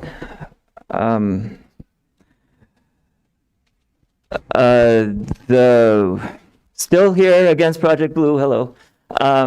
It does not this measure, whatever it is, does not protect us. Does not protect our community as much as it needs to. And the only reasonable thing for you to do is back out of the land deal, because there is nothing, you haven't demonstrated to the public any reason why Beal just gets to continue at their will.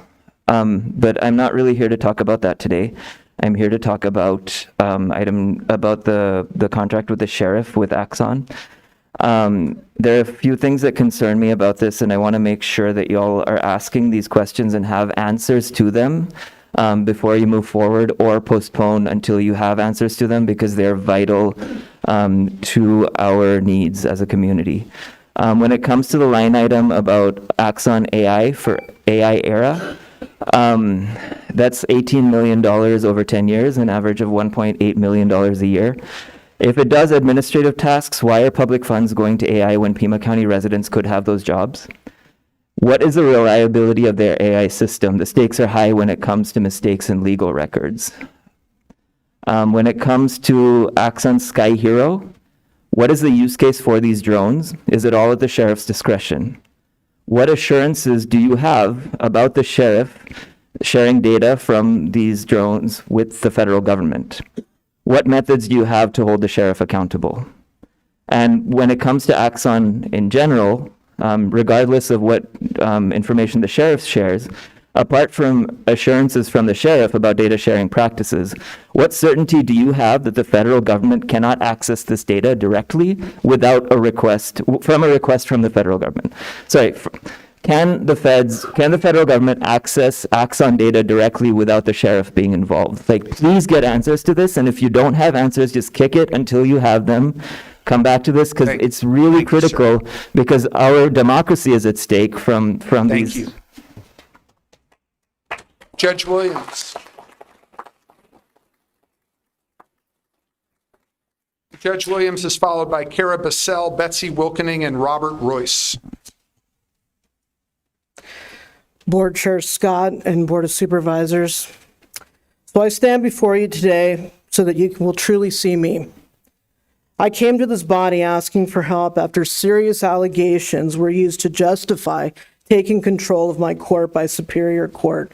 Instead of an investigation, I was told your hands were tied, and to this day, those allegations remain unexamined.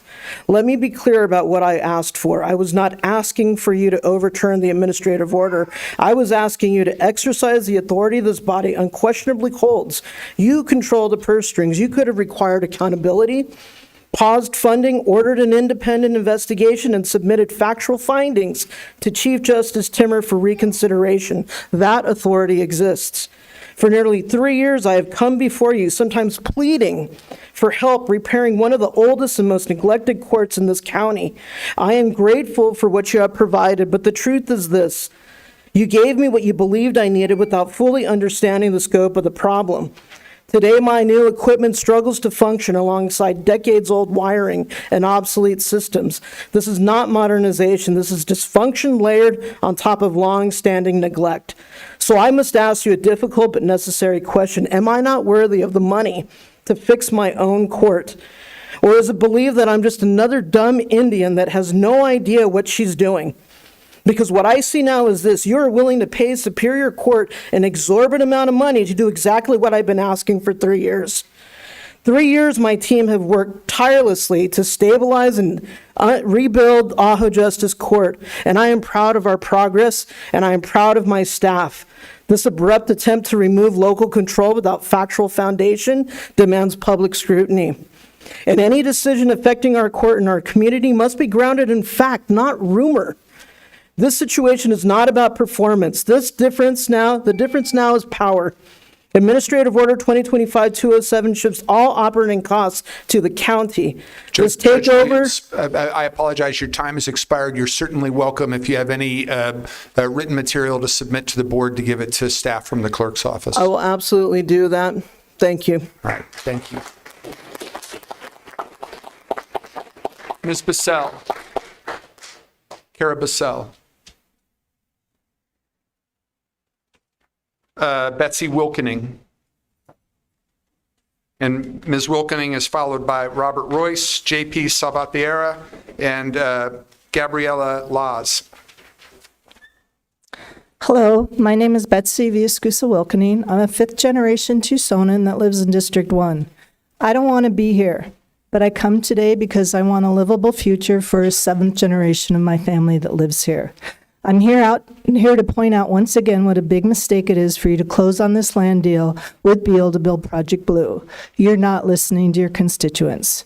Beal is promising renewable energy credits. Those can be anywhere, and it doesn't guarantee powering their data center with local renewable energy.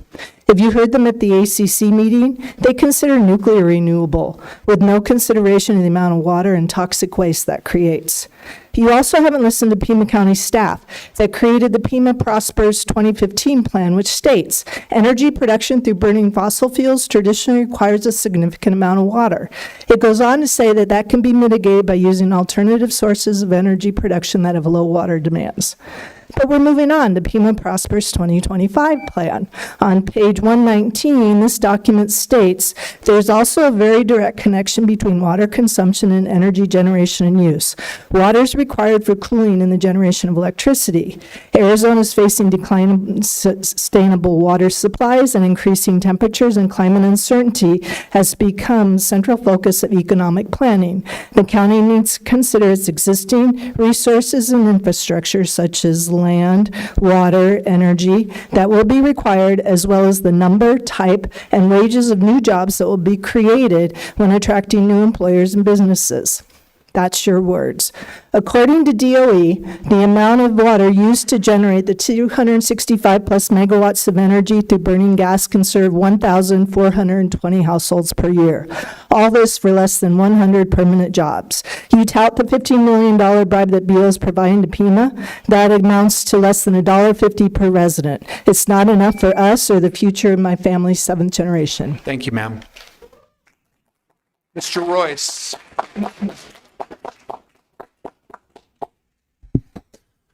I'm Robert Royce. In June, I was the first person to speak at this podium in opposition to the so-called Project Blue. At that point, I emphasized the fact that our electric company would be passing on the expenses of expanding the system to the existing ratepayers. And 2 hours after I finished my presentation, the 14% increase in electric rates it has been filed. It was announced that the 14% increase in electric rates were filed with the Arizona Corporation Commission. Now, since then, I've seen dozens of people get up here and support Project Blue, almost every single one of which has something to make out in it, either in the fast buck world of speculation or as union members who hope to make a decent living off of it. We have to weigh the needs of the few with the needs of the many. My needs are affordable electricity. I can't afford to watch my electric rates double as I try to survive the Tucson summers. I can't afford to have to subsidize the enormous amount of water usage that's going to drain our aquifers here and from the Copper World project, which I also oppose. I'm standing up for my own rights here for really the first time in my life. I simply cannot afford to subsidize Copper World or the so-called Project Blue, so I'm asking you to oppose them. And I think I speak for the majority of citizens on both of these issues. Mr. Royce. JP Salvatierra. Mr. Salvatierra is followed by Gabriella Laz, Kathleen Dreyer, and Ashley Edgett. Chair and board members, JP Salvatierra, Tucson native, Yatehe. We can't write checks that our resources can't cover. Just say no to special interest profiteering, data centers, TEP, Fortis, Copper World, South 32 Hermosa LLC, Beal and others, foreign and domestic proxy gifting and collusion. We, the public, don't condone any actions that imperil our domestic security. You, as a democratic representative body, are duly bound to assiduously follow the directive of public trust in the promulgation of all your affairs, while contemporaneously rejecting the undue influence of actions that, by their contemplated enactment, deprive, contravene, exploit, whether intentionally or not, the full limits of your collective authority to represent the public in potentially binding commitments that abrogate the limited authority of the authorizing on your behalf. The effect of your indifference to the limit of this negotiated binding authority on the public's behalf are unenforceable. They may further exemplify unauthorized and unlawful conversion of publicly held assets to private interests for their pecuniary enrichment. Every manner of deceptive practice by the board, not limited to executive session consensus, all non-disclosure of the public influence peddling, over-leverage property values to sustain public bond debt repayment are fundamentally beyond the board's scope of lawful authority to compel us to abide and pay for. Thank you.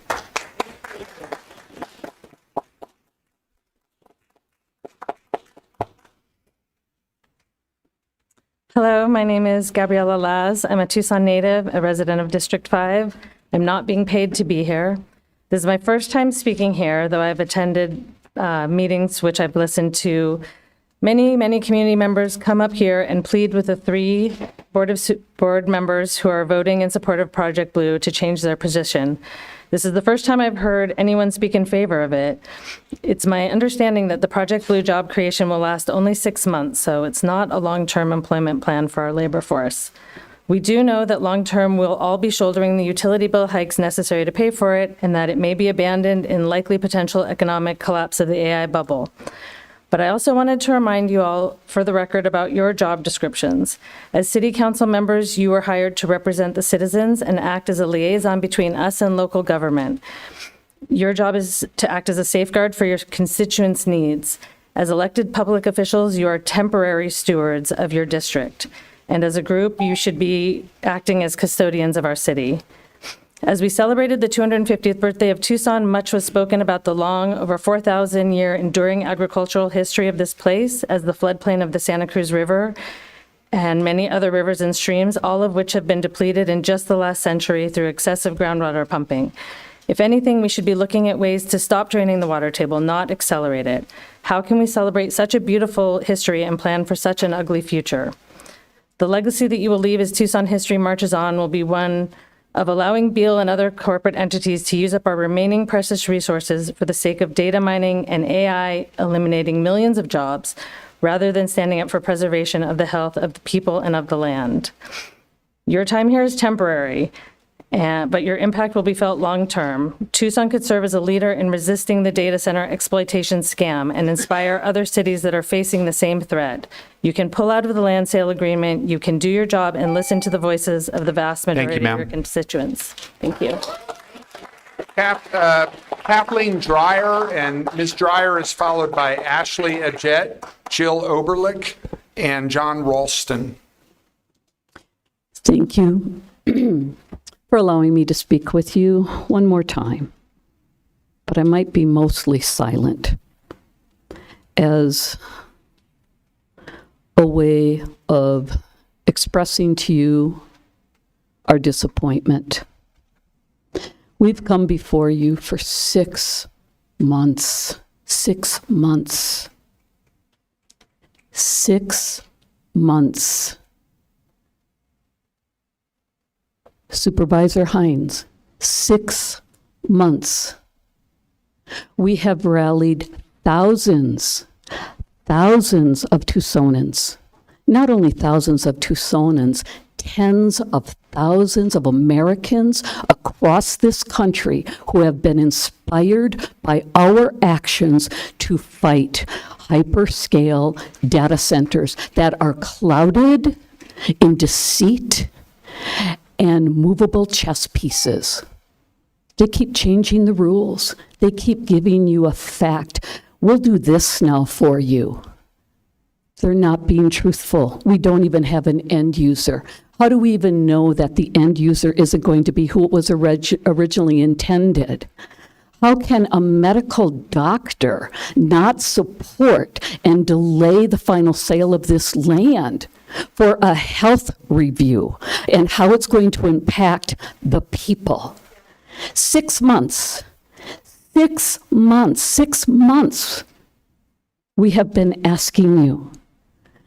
I thank you, Supervisor Cano. I thank you, Supervisor Allen. You have been our heroes. Thank you. Thank you, Ms. Dreyer. Ashley Adjet.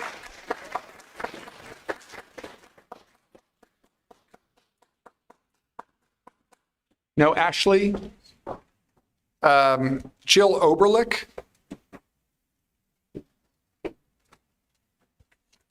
John Ralston. Mr. Ralston. Hello, can you hear me? Yes, sir. Awesome. My name is John Ralston. I reside in District 5. I am not being paid, and my views are my own.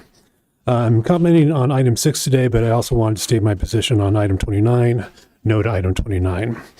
In regards to item 6, please do not go through with the land sale to Beal. Data centers and everything that these data centers and their data enable can be either constructive or destructive, and paradoxically, they are often both, depending on one's perspective. In the short term, I understand the constructive aspects of this project. No one is opposed to working people making a living as well as the tax and economic benefits of projects like this. However, I don't believe this board has weighed the destructive aspects of this project, which will be long-term in nature and ultimately more damaging. A leaked memo from Amazon Web Services reported by The Guardian has said that AWS intentionally didn't include secondary water usage in their water usage data figures for fear of reputational risks, i.e. they aren't declaring the water needed to be generating the electricity for their project's needs. Amazon has also been caught charging school districts differential prices depending on how much they can extract from those customers in a practice known as surveillance pricing. Just know that Amazon and other businesses will not only use this extractive tool against school districts, they will do this against all of us. Meta, another proposed user of Project Blue, is facing lawsuits for allowing its platform to be used for sexual exploitation of minors and sex trafficking. According to court documents quoted in Time magazine, quote, sex trafficking on Meta platforms was both difficult to report and widely tolerated, according to court filings, end quote. I can go on about the destructive ways this data center can be used against the people of this community, but I think you get the picture. I hope that I'm wrong and that the negative aspects of this data center don't materialize, but I feel that I'm justified in my concerns. You don't have to do this. You don't even have to do this now. Stop the land sale appeal. Stop Project Blue. Thank you. Thank you, Mr. Ralston. Okay, our next speaker is Joe Abbott.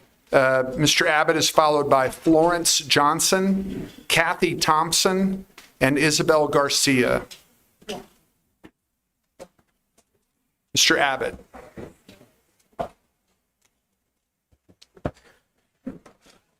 Good morning, Chair and members of the board.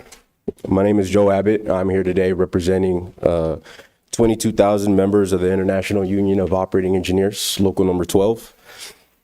On behalf of the operating engineers, we'd like to extend our unwavering support for Bill Infrastructure's project in Tucson. Also want to thank you for your continued support of Bill Infrastructure's project and for your willingness to collaborate with the developer to find solutions to help get this project off the ground. The first phase alone of this project will generate 3,000 direct construction jobs from 2025 to 2028 and 180 permanent jobs. It'll also generate $152 million in tax revenues over 10 years, supporting local schools and public services. A project like this is something that we see in Phoenix, but not so much in Tucson. So for our members, this means steady local work, no more long commutes to Phoenix, and more time with the family. This project shows that Pima County is ready for major investment and ready to build its future. And the operating engineers, along with my fellow brothers and sisters of the trades, are also ready to assist in building a better future for the city of Tucson. Thank you. Thank you, Mr. Abbott. Florence Johnson.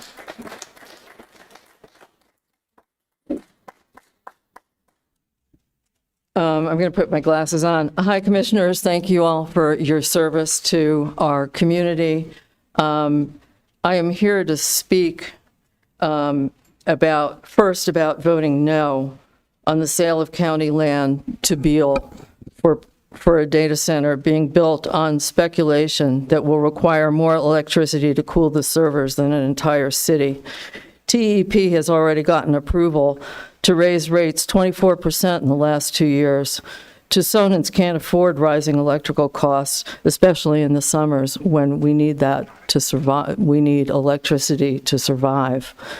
We also can't we can't afford the environmental hazards of radioactive fuels when data centers convert to energy generated by small nuclear reactors that can be mounted on flatbed trucks. I also urge you to vote no on item 30. Do not approve $50,000 for Pima County's sheriff to partner with the FBI, and do not deny funding for Axon for the sheriff's office.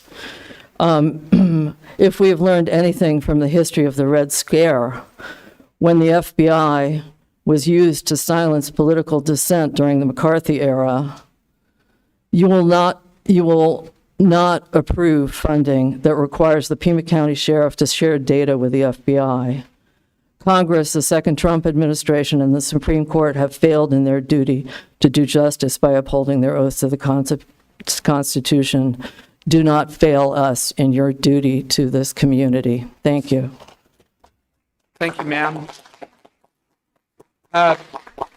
Per the rules of the board, we allot an hour for call to the public. When our last speaker started, we had already met that hour. I'd like to make a motion that we extend call to the public.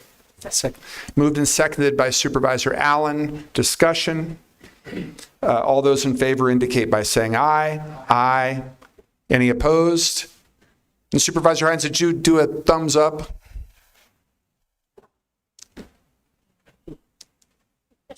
Okay, or is he still having technological issues? I have no objection. Okay, thank you, Supervisor. All right, so that passes unanimously, so we're going to continue with call to the public. We have 5 additional speakers. They are in this order, and you can come to the front of the room. Kathy Thompson, Isabel Garcia, Cora Peterson, Ray Winch, and Julie Dittmer. Ms. Thompson. Thank you. Good morning, Supervisors. One day, people will look over this valley and say, who let them build this hyperscale monstrosity? You might want to move your microphone up a little bit. Thank you. And your names will be all over it. It will just take one of you 3 to have an awakening as you peer into the future and shake your head saying, how did we let this happen? If it was a school or hospital or veterans home, we wouldn't be here week after week. But it's a data center. There are 164 in Phoenix. There's 5,400 in the United States. How does a hyperscale data center help the community? It doesn't. It helps the trillion-dollar companies mine your everyday activity to sell you more junk that ends up in the landfill. It's useless to society. It doesn't feed a child or house a veteran. It's consumerism at its core. It's imperialism at its root. In this case, it's wealthy companies coming into the community saying, we know what's best for you, all the while putting a burden on our energy and our water. They provide a few jobs for a short time, but like the eyesore brutalist structures of the Soviet era or the vacant apartments in the middle of China, they appear on the scene and eventually become decrepit eyesores. As a securities analyst and portfolio manager, I've studied these companies for decades. They're desperate to build while rates are falling, and they see the chinks in the armor of the private equity companies like Blue Owl as funding is starting to stay on the sidelines. So they desperately scour the country looking for communities to devour so they can become multi-trillion-dollar companies at the expense of our Sonoran Desert. In fact, today a pundit on Wall Street just said, you can't build everything you want. There's not enough aggregate and there's not enough steel. This board must embrace the Sonoran Desert and its unique ecosystem and should be tread on lightly and not abused and plundered for temporary gain. Remember, we are on indigenous borrowed lands, and the Sonoran Desert was their lifeblood for millennium. No more desert destruction. It's time to be the best stewards of the land we can be. We owe it to future Tucsonans. No crumbs. Do not accept crumbs. Ms. Garcia. Thank you very much. I'm here on 3 items. Number 1 is the item 30. I know it seemed like a small amount, $50,000 from the FBI. And of course, it sounds really great. It's for against trafficking. Did you read the rest of what it says? It's just like Operation Stone Garden. We're going to go against traffickers and on. And at the end of the sentence, it says, and other federal crimes. What do you think they focus on? The FBI, Kash Patel, has directed most of his FBI to do immigration work. You should not accept this. We've been down this road with Operation Stone Garden, and finally this board saw the many horrible implications. This relates, of course, to the raids we're seeing in our community. The federal agencies won't be what did they say, completely powered up until like the summer. 10,000 agents. You saw what happened here. You see what happens every single day to some of our families that are just whisked away. Actually, they're tackled. And as I've told you before, I'm a criminal defense attorney for many years. I never saw my clients tackled in the manner that these individuals are when they're complying with immigration, appearances and such. And so I want to leave my last comments about Project Bloom. I am from a union family, a copper union family, 937. But like my father, We had analysis to do, and we want good jobs. We don't want jobs that are only, here temporarily. They're not guaranteed union jobs, and you'll see that. And we cannot destroy the future land for our kids. We need to demand from our leaders that they do a better job. The city and the county do a better job of bringing better employers into this country, into this county, not Project Blue. Thank you, Ms. Garcia. Cora Peterson. Good morning, Board of Supervisors. My name is Cora Peterson, and I'm speaking on Addendum Item 6, Project Blue, the land sale. I took time off work to be here. I am not being paid. I do not have any time from my work. 40 minutes before my speech 2 weeks ago, Amazon pulled out of the data center deal with Beale Infrastructure. Not even Amazon, one of the most infamous corporations, wants to be involved in a project this contentious. Beale currently does not have a buyer for their proposed Project Blue. We need to listen to other communities who have been affected by data centers. Memphis says the data centers in their community stole their water and gave it back to them tainted, stole their electricity and hiked their electricity rates for everyone. Beale Infrastructure has not promised certain numbers of jobs in every article I have read. It has not promised longevity or sustainability of income, nor has it promised sustainability measures. Like I said to some workers at a July meeting on Project Blue, I say to you, the Board of Supervisors, ninguna compañía merece su lealtad. Beale va a usar sus obras para empeorar las vidas de todos. In English, no company deserves your loyalty. Beale will use your work to make everyone's lives worse. Thank you. Thank you, ma'am. Ray Winch. Good morning, and thank you for taking the time to extend to listen to more residents. My name is Ray Winch. I'm not a paid speaker. I'm here to express continued concern around the potential health impacts and environmental impacts and long-term longevity impacts of Project Blue. Supervisor Cano, thank you for your beautiful speech this weekend at the memorial of those who passed from TCE contamination and otherwise were impacted by that. We know that when corporations poison our community, we don't get our nanas and our tatas back. We don't get our kids back who died of cancer at early ages. We can't take that back. The amount of money that we get from suing them in the future never brings those family members back. Of course, it's worth the time to do the health study. It's always worth the time to do the health study because it can't be undone once it happens.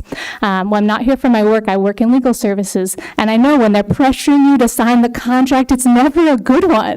It's like, can we take the breath and to make sure that what we're signing is actually good for our community? Also concerned about the health impacts from the heat exposure. There's nothing in this deal that says that if the electrical grid is being overused, that it's going to come from Project Blue first, that it won't be cutting off the electricity in our homes, that it won't be cutting off people who have oxygen. I work in mobile home parks. We see heat-related deaths happening all the time because we're seeing these small-scale grids that are being overridden. And just seeing this, but the potential of this happening with such a larger impact. I already know what it's like to be with families who it's 106 degrees inside their homes and they're putting their kids in the bathtub. Like, do we want that for our whole community? We need more accountability in those situations, not to be getting ourselves further in that. Also, please don't take money from the FBI for that. That also sounds pretty terrible for our community. Second, Isabel Garcia. Yeah. Thank you.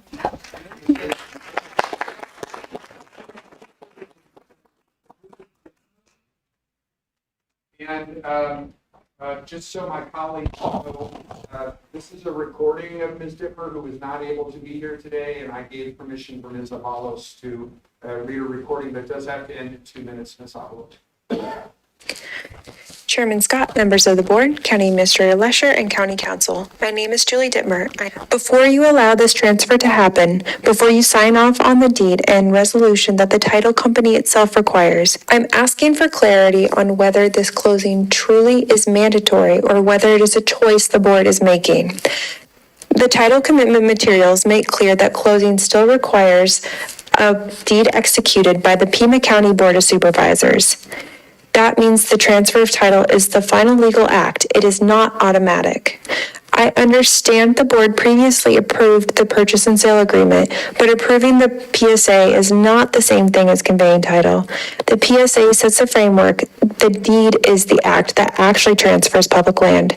The public has been told that the county must close by December 25th under Section 9.1 of the Purchase and Sale Agreement, but Section 9.1 starts the clock only after closing conditions are satisfied.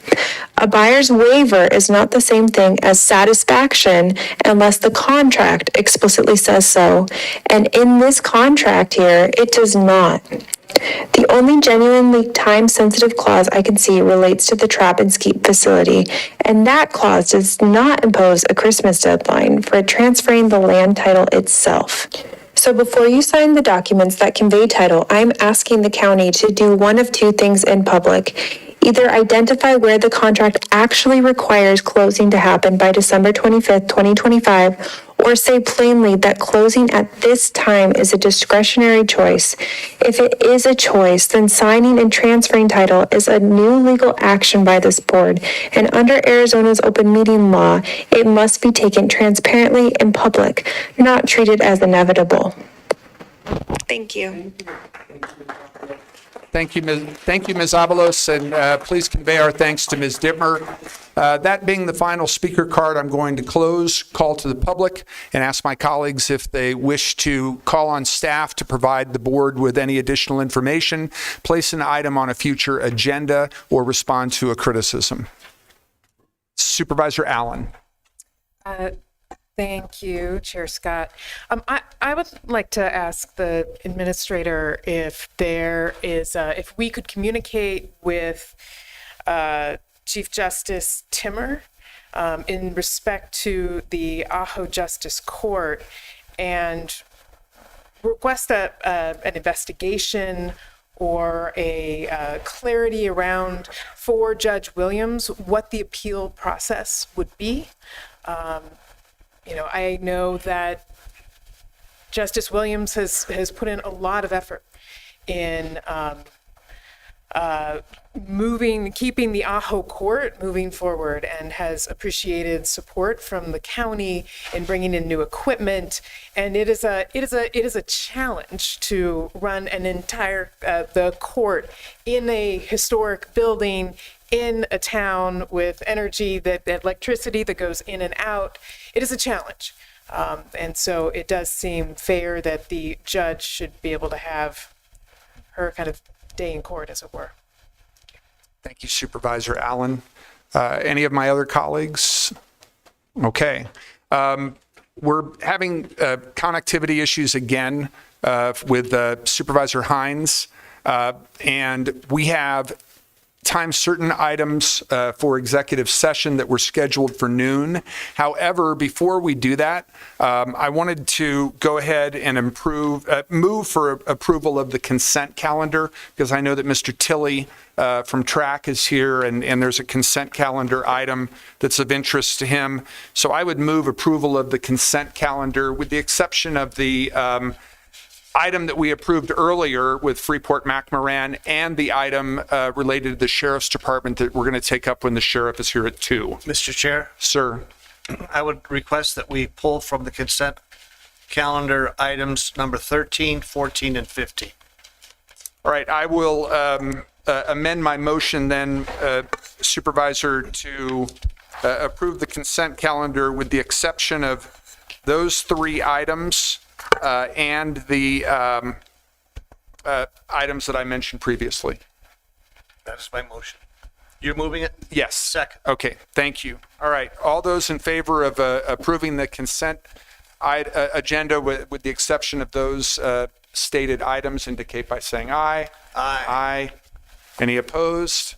That passes 4-0. As I said, we're taking up the Sheriff's Department item when the sheriff is here at 2.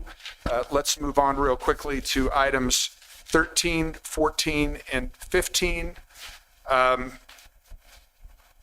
I'll move those 3 items. Second. Moved and seconded. Discussion. Supervisor Allen. Just clarifying, these are the consent items, 13, 14. Yes, ma'am. Any other discussion? All those in favor indicate by saying aye. Aye. Aye. Any opposed? No. All right, those items pass 3-1 with Supervisor Christie opposed. Okay, we're going to take up our time certain items in executive session, and then we'll come back out. And after we come back out, the first items that we take up will be items 4 and 6 on the addendum. All right, I'll move that we go into executive session. Second. Moved and seconded by Supervisor Allen. Discussion. All those in favor indicate by saying aye. Aye. Any opposed? Passes unanimously. We are in executive session.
are back in regular session, and before we go to our time certain item with our very patient Parks and Recreation Director, we will take care of some business related to executive session. First of all, on the addendum, addendum number 1, that was for the board's information only. Addendum number 3 was also information only. We covered addendum number 2 earlier this morning. We need to address addendum item number 5 under County Attorney, proposed settlement in Dewey Fields et al. Versus Pima County et al. I move that we approve the proposed settlement as described in executive session. Second. Moved and seconded by Supervisor Allen. Discussion. All those in favor indicate by saying aye, or in the case of Supervisor Hines, a thumbs up. Aye. Aye. All right, that passes 5-0.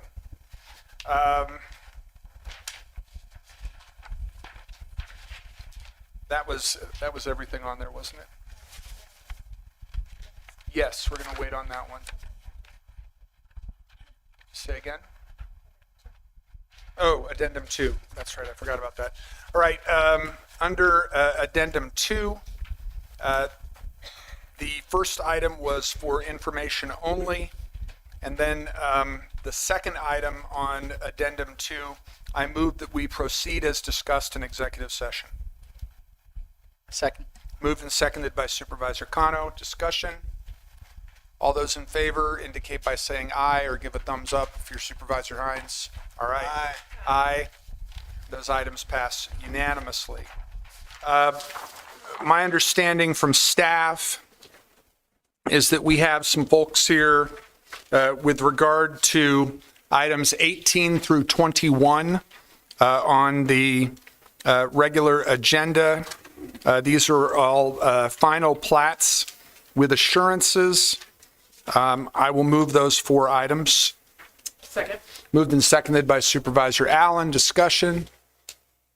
All those in favor indicate by saying aye. Aye. Those items pass unanimously. Okay, we are now going to go, let's see. Under the regular agenda, item number 22, Parks and Recreation. This is the Parks and Recreation Master Plan. Administrator Lesher, any introductory comments? No, Chair Scott, we do have Vic Pereira, the director of the department, excuse me, who is with us and will introduce the consultant who's been helping to develop the plan. I believe you've each had an opportunity as well to meet with staff on this, so look forward to a presentation that we have timed at 5 minutes, pending questions. Thank you. All right.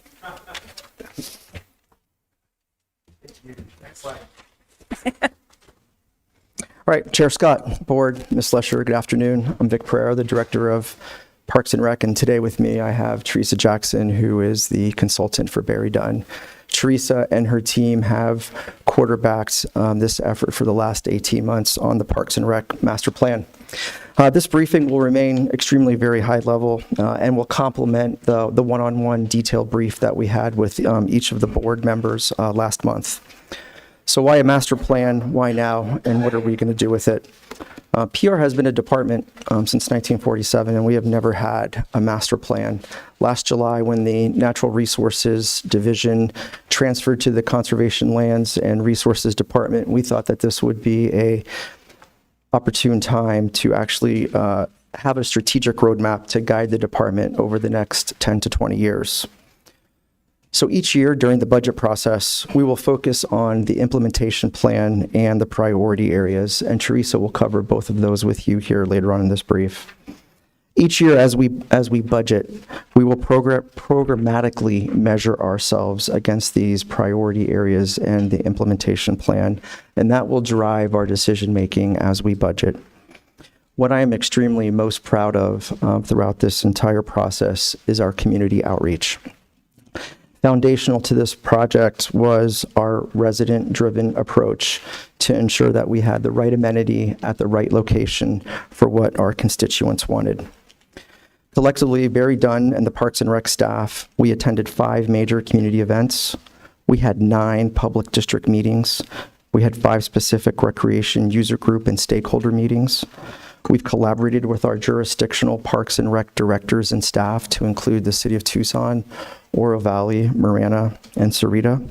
We mailed over 3,500 statistically valid surveys, which yielded a 95% confidence rating with a 3.8 margin of error. And lastly, we've kept our Parks and Rec Advisory Commission abreast of everything that's been going on in the last 18 months. And last month, they unanimously endorsed the master plan. Our external engagement strategies were both in English and in Spanish to include our website. And in total, this dynamic community outreach approach had over 9,500 touch points within Pima County. I'm confident that the strategic document highlights current recreational gaps and services, lays the foundation for future growth and improvements and reinvestment needs.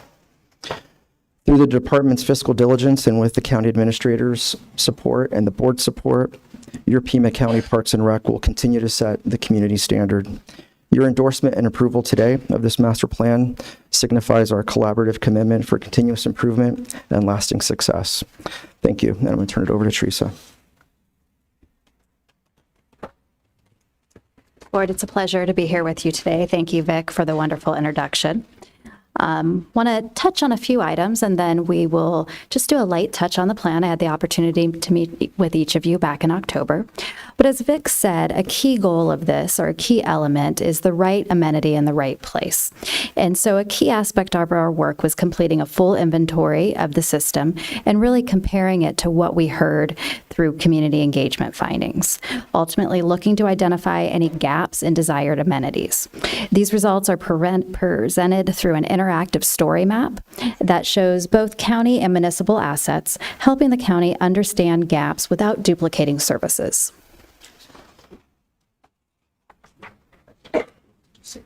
Oh, excuse me, next slide, please. And you can actually continue one further. Thank you. So another key component of our work was an operations assessment, including benchmarking against national standards and peer agencies of similar size. This analysis used annual metrics collected by the National Recreation and Park Association. National benchmarks indicate a staffing shortfall of approximately 25 FTEs and lower than average per capita spending, equating to an estimated $6.6 million funding gap. Cost recovery is also significantly below peer norms, with county recovery approximately at 9% annually compared to a median of 27% for large agencies. Peer agency comparisons show the county provides a broader range of services than many comparable agencies across larger and a more complex system. Finally, the operational analysis found that budget growth has not kept pace with inflation since 2019, making it increasingly difficult to sustain current service levels amid rising cost. Next slide. So as we take a look at plan priorities and the implementation plan itself, it lays out how Pima County will advance parks and recreation services over the next 20 years. Recommendations are organized into 6 priority areas with clear goals and phased actions. Next slide.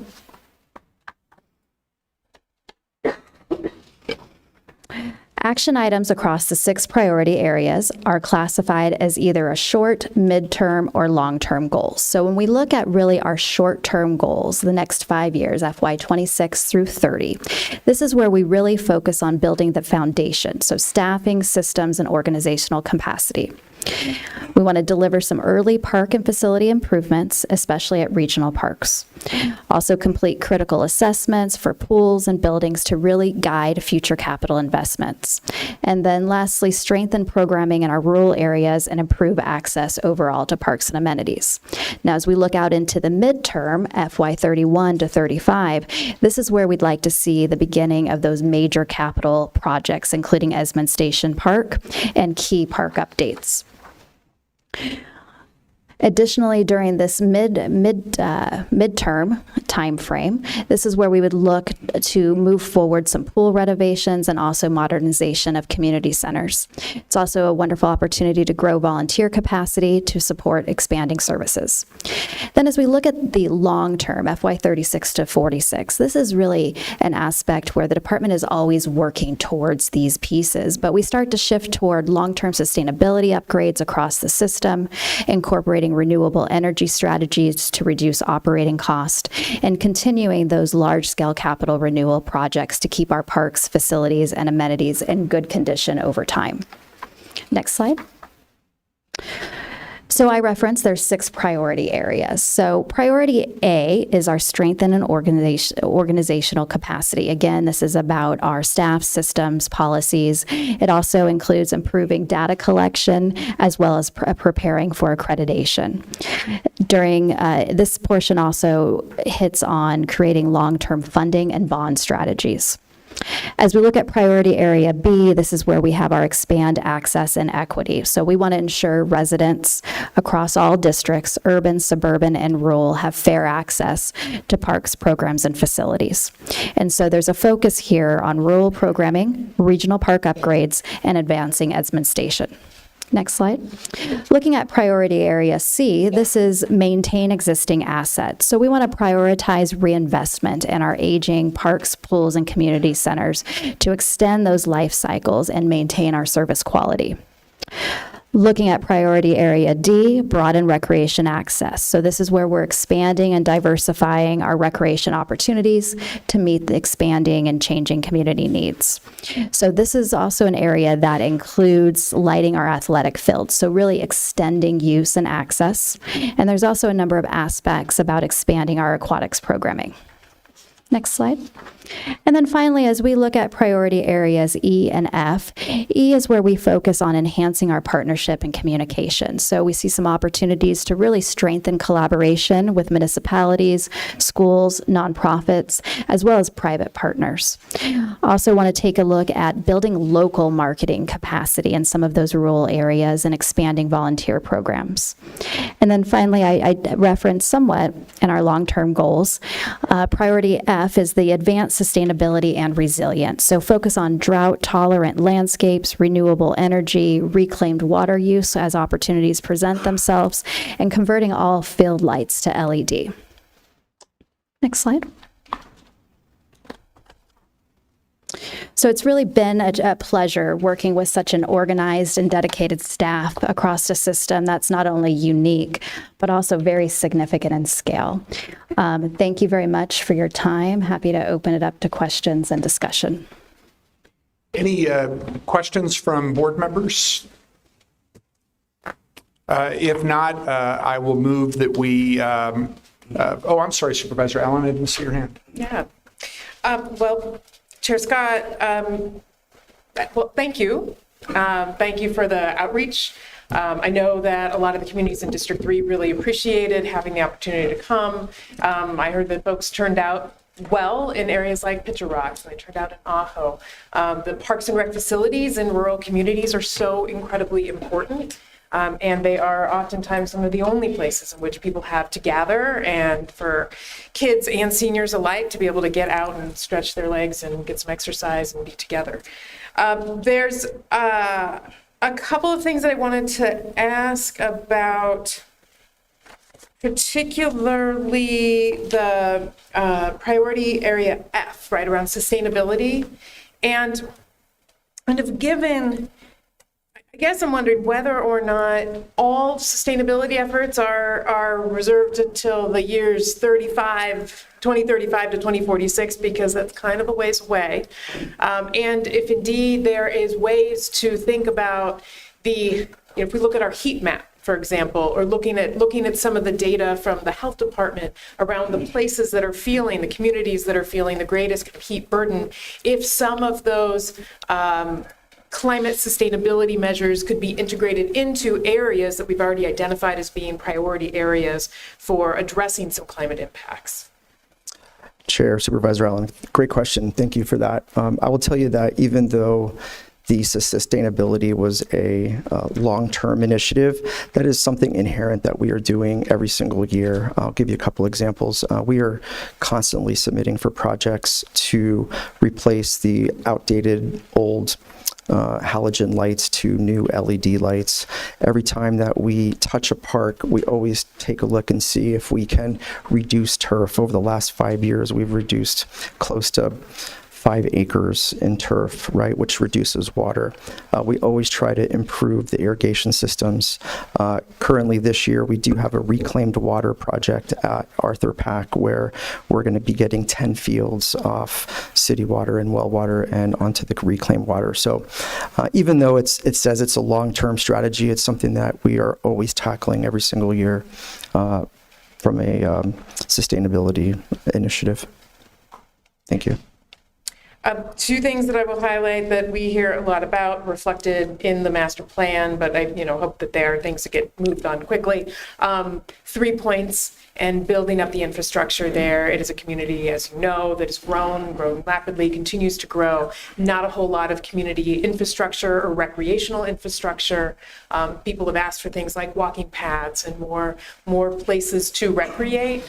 And then similarly, and I think this is something that looks like where it was mentioned in a lot of different communities, is around the aquatics capacity and people being able to have some extended hours on pools, especially areas that are high seniors, because it is a place where people get some exercise. And we hear about it a lot, and I'm sure you did as well.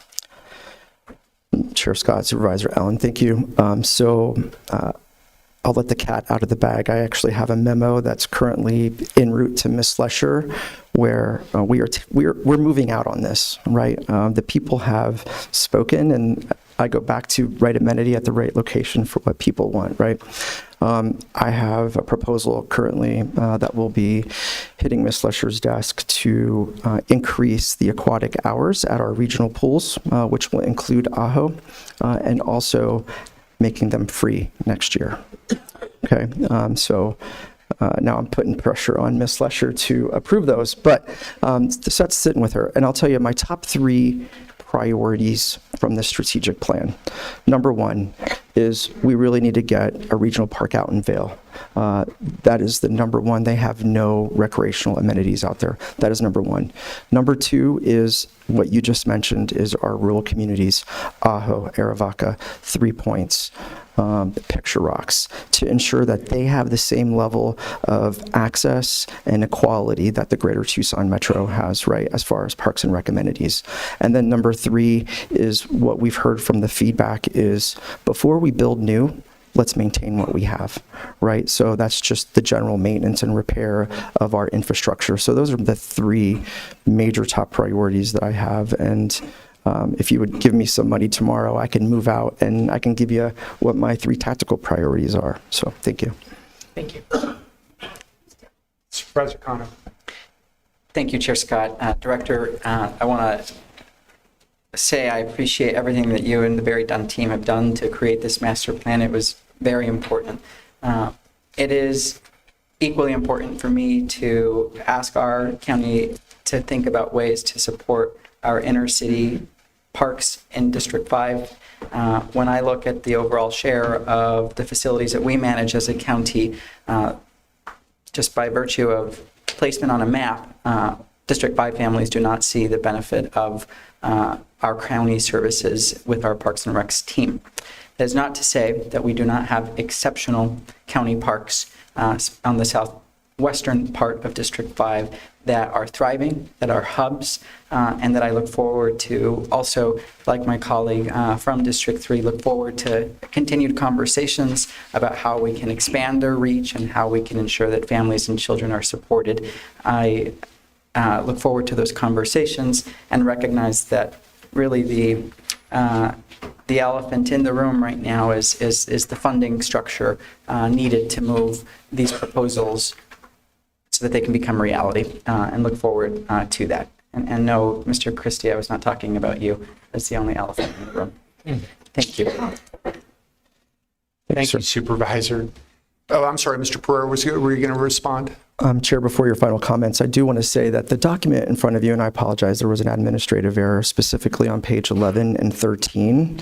So where it was written poverty and it should be prosperity. So I would like, just for the record, we will be changing page 11 and 13 where those two administrative grammatical errors, we'll be changing the words poverty to prosperity. That's completely on us, and I thought that I uploaded the correct document, so that will be a change in the final one. Thank you. And the clerk was making note of that as well. You know, I appreciate that Supervisors Allen and Kano made their comments before I was able to make mine, because when we were talking, you and I and your consultant and the District 1 team, we talked about how intergovernmental agreements between the county and school districts can often be a way of expanding the use of amenities, especially in underserved areas. There's an IGA that's been in place in our district, I think, with both the Marana Unified School District and the Amphi Unified School District, dealing with Arthur Pack and also Coronado K-8. You'll correct me if I'm wrong. And just wondered if you could share with the board how we might make use of intergovernmental agreements with school districts to expand the use of amenities around the county, especially in underserved areas. Sure, Chair Scott, thank you. Board members, we'll continue to leverage those. And like we talked about during our one-on-one session, you know, this is very similar to what you just mentioned with the Marana and the Amphi. We have intergovernmental agreements with the Ajo community as well. So I believe the IGA structure was in our initial term, so we'll continue to leverage that every way that we can. And like you mentioned, it does come down to funding, right? Because, for example, in District 1, the way we could leverage an IGA would be with the Catalina Foothills School District, right? Because there is a gap that was noted during the master plan for aquatics up on the northeast side, right? So you have my word that I will look at that as well.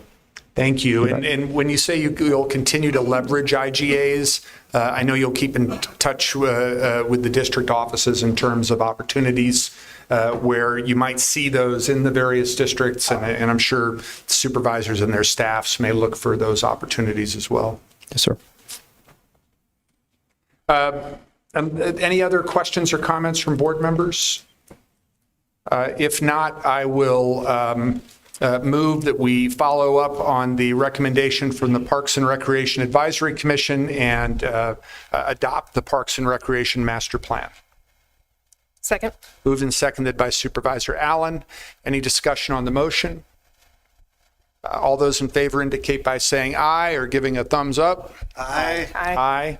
All right, that item passes unanimously, and thank you both so very much. All right. We have 3 times certain items that we're going to be taking up right now, and we're grateful to our sheriff, Chris Nanos, for being here to talk about those 3 items. They are on the regular agenda, items 29 and 30. And on the consent agenda, item number 7. So Sheriff, thank you so much for taking the time to be with us. I know board members will have questions about each of these items, but would turn it over to you first, sir, for any introductory comments about all of these items or any of them individually. Well, thank you, Chair Scott, and members of the board. Thanks for having me. You know, I'm going to start off with an apology because in talking with the chair and other members of this board and the county administrator and my own team, it seems like we could do a better job in the way we craft what goes on that agenda. Caused a lot of confusion. And so hopefully today I'll be able to clear up a lot of that and then take your questions as well. First of all, I don't have the item numbers in front of me, but I'll talk about the jail, the sole source that we're looking at there for a grant on non-ligature furniture And Sheriff, just to clarify, that's the consent agenda item. Yes. Yes. And I'll be brief with you, and you may ask whatever you want, but just so you know, I think that's a perfect example of how we could do better in working with your team, Ms. Lesher, and the procurement of how we put words together on that agenda.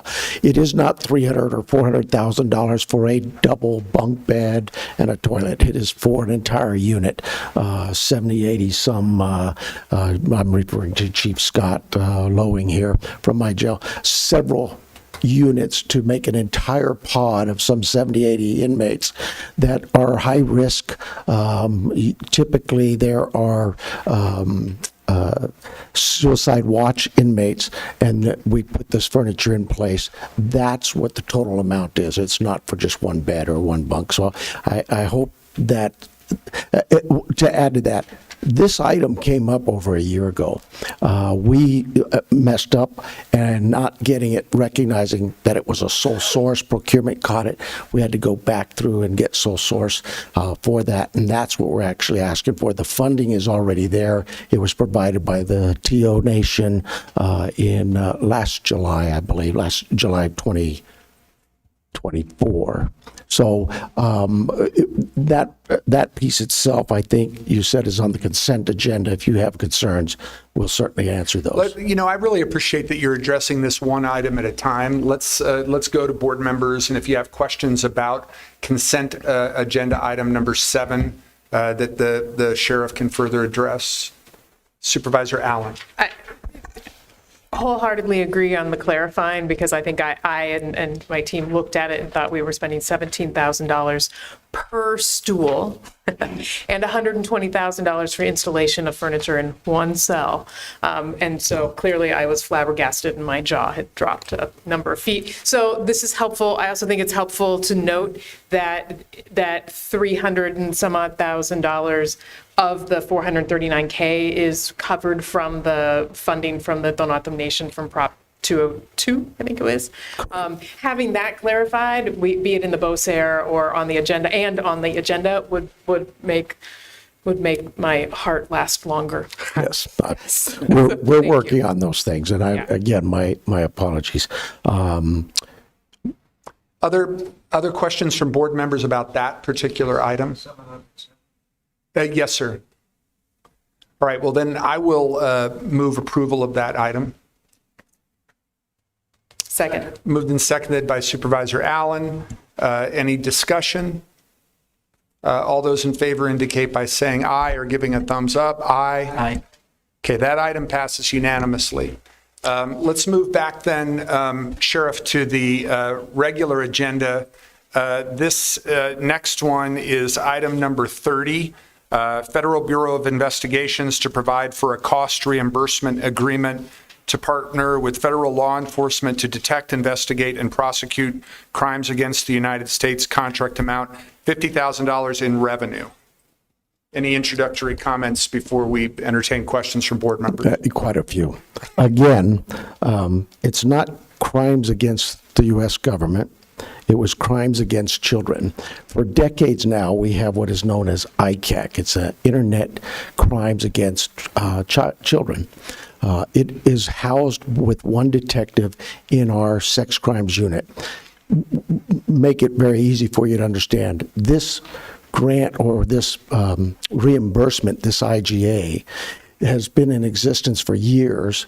The FBI is just now saying, hey, if you run into overtime costs, we can reimburse you. We're not giving you the money, but if you run into overtime costs on any of these internet crimes against children cases, we'll consider for reimbursement up to $50,000. I think, to be honest with you, typically that unit may get $8,000 to $10,000, $12,000 a year at most in overtime on those cases. What that caseload entails has nothing to do with HSI, has no connection to ICE or immigration issues. It's strictly, think of this. 40 years ago when I was in sex crimes and we had child pornography, you opened a closet door on a search warrant and you found videotapes of child pornography. Advanced to the age of the internet, and that no longer exists. What it is it's out there in the internet, and we constantly get calls from, maybe it's a the Philadelphia Police Department, and their ICAC team says, hey, we have somebody in Tucson selling or purchasing child pornography. And we look at the IP and we may go issue a warrant, get the computers and download it and send it to Philadelphia for those cases. Very rare do we find them here in Tucson doing that, but on occasion we have. So it is strictly about child predators. The worst of the worst has nothing to do with ICE. The money is strictly for keeping upgraded equipment. As you can imagine, that one detective's there on the internet. It's a cat and mouse game. They find ways to cover things. We use technology to find ways to find things, and we go back and forth. So that's all that is. Again, if you have concerns, I'll answer those questions too. Questions from board members on item number 30? Supervisor Cano. Thank you, Chair Scott, and it's good to see you, Sheriff. Thank you. I want you to reiterate that this particular item perhaps may just be grossly misworded on our agenda item as it relates to the fear and the separation of families that our community members are experiencing right now related to ICE and HSI. Is that the item that this board is considering with item number 30? So I guess maybe I should have started this whole conversation with simply this. I think we've had this conversation, as many of we have. Again, to be very, very clear, I got an email today from somebody who was concerned about, oh, Sheriff, you're going against your own policies of working with ICE or not working with. This sheriff, before Trump was in office, before the president was in office, this sheriff has always contended and stated, we do not ever work with ICE on immigration issues. ICE is its own entity. They have a tough job to do. That is not the sheriff's job. The sheriff's job is about keeping his communities safe. And we will never be we will work with ICE like we do any federal agency. If they have a case that's working and it impacts our community, we would deal with that. We would work with them on that. But that has to deal with local, state laws only. ICE has nobody at our jail. When I came in, they left. ICE does not house any inmates in our jail. We refuse that. ICE has always had a good working relationship with this sheriff. The former SAC or ASAC, agent in charge here, we spoke routinely, if not weekly, and we helped each other out. For example, he may have come across some migrants who had children with them, and the children had no parents. And he called on the sheriff. Sheriff, can you help us with this? Absolutely. We got a hold of DCS, our Department of Child Safety, and they went and took custody of those children and made arrangements for those children to be with family. Those kinds of issues arise from time to time. The sheriff would never not help with that. But when it comes to the recent raids, for example, ICE, so you know, ICE, I think, did exactly what they needed to do for the sheriff's department. They did what everybody does in law enforcement. You deconflict those things that are dangerous situations. My narcotics team is going to do a search warrant. We know they can be dangerous. So if we're in the middle of the city of Tucson, we probably should be contacting the city of Tucson Police Department and saying, Chief Kazmar, I have a SWAT team going to go and serve a warrant for A, B, C, D. And at that moment in time, Chief Kazmar and I will have a conversation. Do we need any assistance from him? Really, it is just a courtesy call to say, if you hear something, your 911 center gets a call. Know we're at this address. ICE did that for us. They gave us the 4 locations they were going to be at. And we said, thank you very much. We let our dispatch teams know. We let our command staff out in the fields know. And nobody was to go near there. ICE did their work in the county. We had no incidences. I'm grateful for that, and we moved on. Thank you, Sheriff. And Chair Scott, I just wanted to reiterate what we just heard. I want to thank the Sheriff for demonstrating a true pulse of leadership for our community on this particular issue. I want to ensure that the public knows that for this particular contract, this is an existing resource that has been available for the sheriff to be able to go after the bad actors who are hurting our children on the internet, and it's a reimbursement up to $50,000. That is absolutely correct. It has no ties to immigration. It is strictly, maybe we'll find some children that are migrant involved in this. That case, then we would probably at least work with the consulate. It's kind of like our jail. I told you earlier, there are no migrants in our jail, but that's not always the case. And we have a duty to report to the consulate of several countries around the world when we learn of somebody in our custody. Thank you. But we don't ask for that. Supervisor Allen. Chair Scott, thank you, Sheriff. And I appreciate your responsiveness for when I call and ask lots of questions. So reading the contract for with the FBI, there is reference to the Southern Arizona Child Exploitation and Human Trafficking Task Force. And then when I spoke with you, and earlier you had mentioned the Internet Crimes Against Children Working Group. And I'm wondering how those two are related to one another.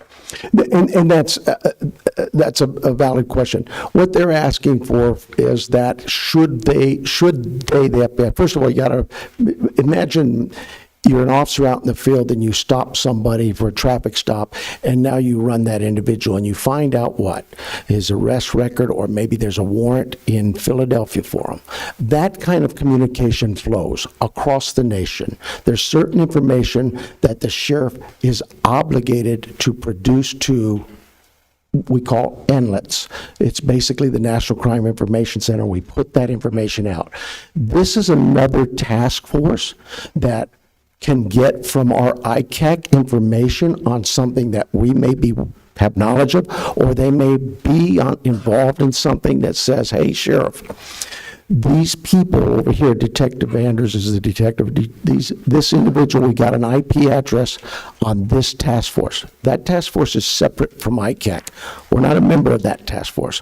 We're a member of ICAC that would assist them. This is not a new task force for us. It is basically the FBI saying, if you inquire more overtime, if you require it in working with either of those task forces, we would be glad to reimburse you for it.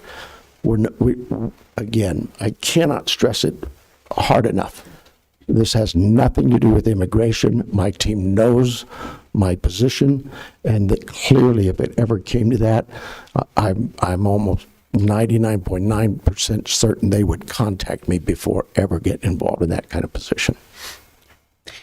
And I think in talking with you, you had explained that this $50K reimbursement is for overtime up to $50K, and that there is one deputy who this is relevant to? Yes, one detective is assigned to the ICAC team. He has a backup detective, so it's actually a part-time detective, so 1.5 detectives, but one deputy does the work. However, for example, if somebody in Tulsa, Oklahoma says, hey, we have this guy at this IP address, we think he's got child pornography, and we do a search warrant, then the other detectives, you can't do a search warrant with one, other detectives of the personnel would go, and they could absolutely require some overtime. And so all of them, even though they're not a part of ICAC, they're working an ICAC case, so that all of those bodies we could submit for reimbursement of overtime. Again, like I say, I don't see this growing much more than it is today. The FBI is not alone. DEA, everybody's always asking for the sheriff to belong to this task force. That I don't have that kind of staffing. We want to help them. They help us. They give us information that we can't have, that we would never be able to obtain or even get. So it is a relationship working with each other. And it's not just them, it's also our state and local partners that work with this same team. TPD has somebody assigned to their ICAC. They may have 2 or 3 detectives assigned. Oral Valley, other agencies, DPS. It is statewide, it is local, it is national. Did that answer what you're looking for? Okay. Any other questions from board members? Sheriff, I had a question. The memorandum of understanding that Supervisor Allen just referred to between the FBI and the Sheriff's Department, it looks like a template that they use with child exploitation and human trafficking task forces around the country. And I think that added to what I originally spoke to you about. The verbiage we used, we took from that template and sent it over to be put on the agenda. We could do a better job of cleaning that up because we knew that, yes, the FBI may be involved in human trafficking. ICAC is not. ICAC might find something like that, and if we do, we would definitely get a hold of the right authorities, in this case, the FBI. But no, that is not their mission. Their mission is sex crimes, and in this regard, child sex crimes across the internet. So specific to the Southern Arizona Child Exploitation and Human Trafficking Task Force, the signers, the signatories to this agreement would be the FBI, the special agent in charge, and yourself. Are there other Southern Arizona entities that are considered to be part of this task force? I can't speak for them as to what their roles are. I know TPD has a presence like we do with the Internet Child Crimes Against Children Task Force. Okay. Did they extend that to go to this long acronym task force? I don't know that. Okay. Any other questions, comments from board members? Okay, so I will move item number 30. Second. Moved and seconded by Supervisor Cano. Discussion. All those in favor indicate by saying aye or giving a thumbs up. Aye. Aye. Item passes unanimously. All right, let's go then to item number 29. This is Axon Enterprise Incorporated to provide for tasers, body cameras, and data services. Extend the contract term to January 31 of 2036. Amend contractual language and scope of services. General fund contract amount $45 million. Sheriff. Big number. We don't take that lightly. But I think the board needs to know, Chair Scott, members of the board, this didn't just come up. My team has been working on this. In fact, behind me, I have Captain Derek Ogden, who oversees our technology services area. And he has worked from the onset with our body-worn camera teams and Axon. I think it was about 5 years ago when you provided us the funding to go to a body-worn camera system. Technology's advanced, we know that, and we know it costs money. It's no different. You get upgrades on your iPhone all the time. Sometimes we like them, sometimes we don't, but it is a need. Your home computers, upgrades, updates all the time. This is no different. But part of the problems we had with this is we go back to January or December maybe of 2024 when we first started talking with Axon about what they could or couldn't do for us with the body-worn camera, some of the technology, and how we could help them. Some of the help we did was really testing and experimenting, T&Eing some of their products. Some were good, some weren't. Tasers, for example.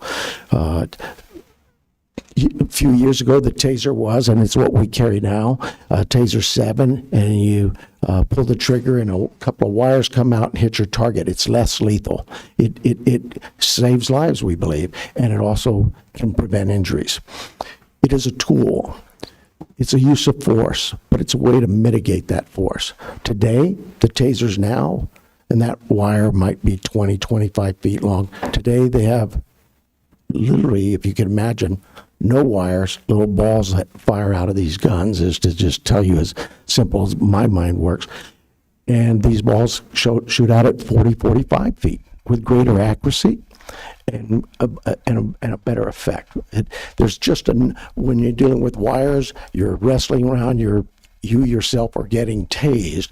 This eliminates a lot of those things. We looked at all of those things with them, and I actually stood up at a Axon conference with them and said, you sold us several $1 million worth of Taser 7s, old technology.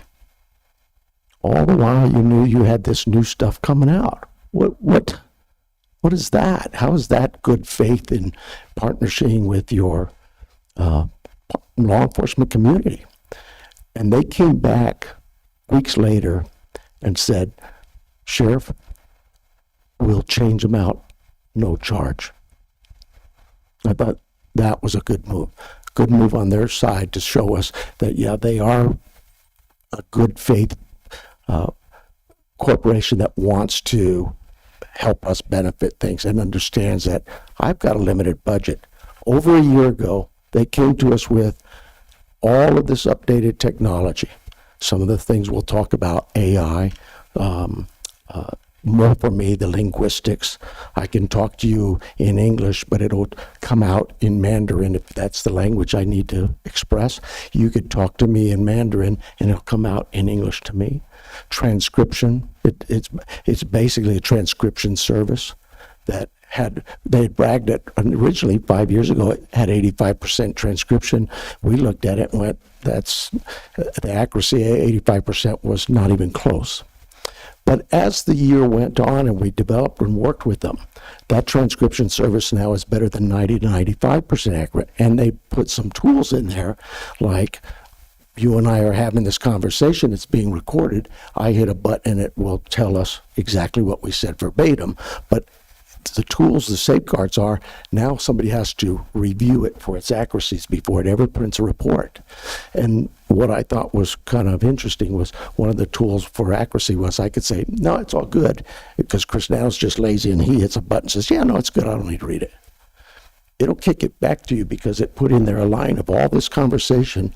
Oh, and by the way, that purple elephant that just walked out the room, he didn't walk out the room. It's basically a trap. You better be reading your reports or it won't approve them and it'll kick back. There's just a lot of little intricacies that they listen to us. We T&E'd it for over 3 months in the field with deputies and a good 2.5 months in our jail. Every single deputy and correction officer who played with that, every one of them swore that not only does it give you accurate reports, but it gives you better, more detailed reports, because it takes in every bit of the conversation, not just what I might assume is important, but it puts it all there in front of you. So there's a lot of benefits. I think they've shown studies that it can save over 280,000 man hours, because to do that report is a push of a button and in less than 11 seconds you can have a report in front of you to read and prove and all of that. The bigger point here is on the $45 million. Over a year ago when they came to us, they told us it was $112 million. And I looked at it and said, there is no way that I can go back to my board or to my community and say, I need $112 million. It's just, that's crazy. You have to work with us. And we worked, my team worked, my finance officer, Julia Gates, Captain Ogden and others worked and pared this thing down to where it is today at what I believe is a more reasonable price. They're more than willing to work with us on how that note is structured. For them, what they're telling us is they'd like some sort of commitment before January, or at least by January, February, to say, yes, we're going to do this, because what it does for them is it frees them up. We are being offered a price on 2024 pricing for an item that is coming out in 2026, and nobody else gets that pricing, just us. But the pricing actually doesn't kick in, if you so desire, till 2027, January, February of 2027, because of the way they structure the note for us. Again, like I say, I'm not a finance whiz. I have people who are. I'm not a techie person, but I do have Captain Ogden here. Particularly when it comes to the AI, I can talk to you about how AI in this regard is different than what we think of AI as a general consumer. The general consumer AI is it's designed to use by everybody for anything. This is specifically tested and designed for public safety. The AI on the consumer, the data could be used in all kinds of ways. We know that. In this case, the data is ours. It remains with the Sheriff's Department strictly and solely. The cameras we have today in 2021, when that contract was approved, laid out very clear. The video we take, the audio we take, even though we upload it to a cloud service that holds it in evidence.com, evidence.com does not own it. Axon does not own it. The Pima County Sheriff's Department owns it. If those two closed shop and said we're done and walked away, the product is ours. We decide. Captain Ogden can go into better detail. If you're an agency and you want our information, even though it's on a cloud, you can't have it. Only if the sheriff says you can have it. So every piece of that is different than where you have out in the consumer area. There's creative speculations that can lead to hallucinations, right? They can, hey, can you do this? And the AI can kind of manipulate that data. That is not this. Creativity is really just turned down. There is no hallucination. Our creativity is, if anything, if you think of this as AI, I would tell you that that's probably the wrong way to think about it. The way to look at this is a transcription service that is controlled by us. We don't allow, AI doesn't get there, sit there and say, I think he meant to say this. No, it is exactly what you said until you proof it, edit it, and revise it. There is a required manual upload of data in the consumer AIs. Ours has nothing like that. It takes humans to approve it and to review all of that data before it's ever uploaded, shared, or even printed. And there's no testing in today's AI for the consumer. It's pretty standard that the testing or safeguards on law enforcement specific use cases is just out there. Not here. Ours is rigorous. It's rigorously tested, not just for accuracy, but for bias. And it uses data that's represented by law enforcement specialists. They take a look at what that is, and they make a decision on what its use would be and its accuracies. Again, like I say, I was amazed to see a deputy would write a report. It could be very benign, but it's a one paragraph. And I came up with the very same information, and it was a page long. The information wasn't wrong. It was just more thorough, more accurate. And again, you get to control that accuracy by slipping in a review process that says you will review it. And if you don't catch the little hidden, I call them traps, it's not going to work for you. It will kick it back. Every deputy, every single, I think it was 20 of them, reviewed this and said, all around the county, they were mad at Captain Ogden because he had taken it away. Because now we had to test it somewhere else. And so when my team sits back and tells me this is a benefit, this really helps them save time to be able to do the work that we hire them to do, I'm sold. So I know I've rambled on here. I'll take whatever questions you have, but I may point you, when you ask that question, to Derek or my chief finance officer. Thank you, Sheriff. That sounded like to me that what you experienced was the same thing I went through in the car business with the model changeover. There always seem to be those kinds of issues. But let's talk about the budget a little bit. When you include this this new addition, we're adding roughly $26 million to the. When it started, it was $26 million. Now, with this additional request, it's now up to almost 71 million. And how do you plan on structuring this in your budget? Is this going to come into fiscal year 2025 or be carried over into 2026? How do you look at it? Excuse me. Yes, sir. So what we were looking at was by extending it for 10 years. So you were in a 10-year plan in 2021, and we're at year 5, a midway point. So Axon's saying we'll give you an additional 10-year, five extra years, because you still got 5 years left on your existing contract. So they would extend that out. So over the period of, I think, 31 to 36, 37.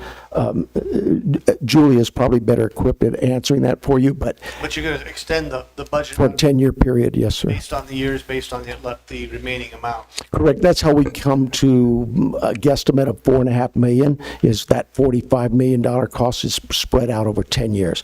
You can, just like we did the first one, you can front load this and do $40 million up front and pay $5 over the next 10 years, or do $5 million the first year or first 9 years and do 40 at the end. It really is up to the board as to how they structure that. And they can do that. We can do that directly with Axon. Correct. Well, so we can before I overstate, is that accurate? Please. Supervisor Scott, members of the board. I'm sorry, I'm Julia Gates. I'm the Chief Financial Advisor to the Sheriff's Department. And we have reviewed the existing contract alongside with the proposed contract that would run through 2036. The current proposal would extend the contract to an amount of $59 million.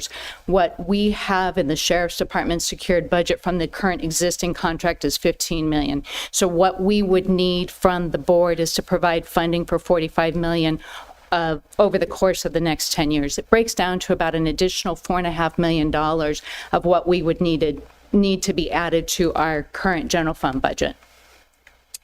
Thank you. Thank you. Thank you. Any other questions from board members? Supervisor Cano. Thank you, Chair Scott. Sheriff Nanos, this is a very technical question, and I'm not sure who's going to be able to answer it. You know, the supporting material does not give me the assurance at this moment that we are in control of the data as a county.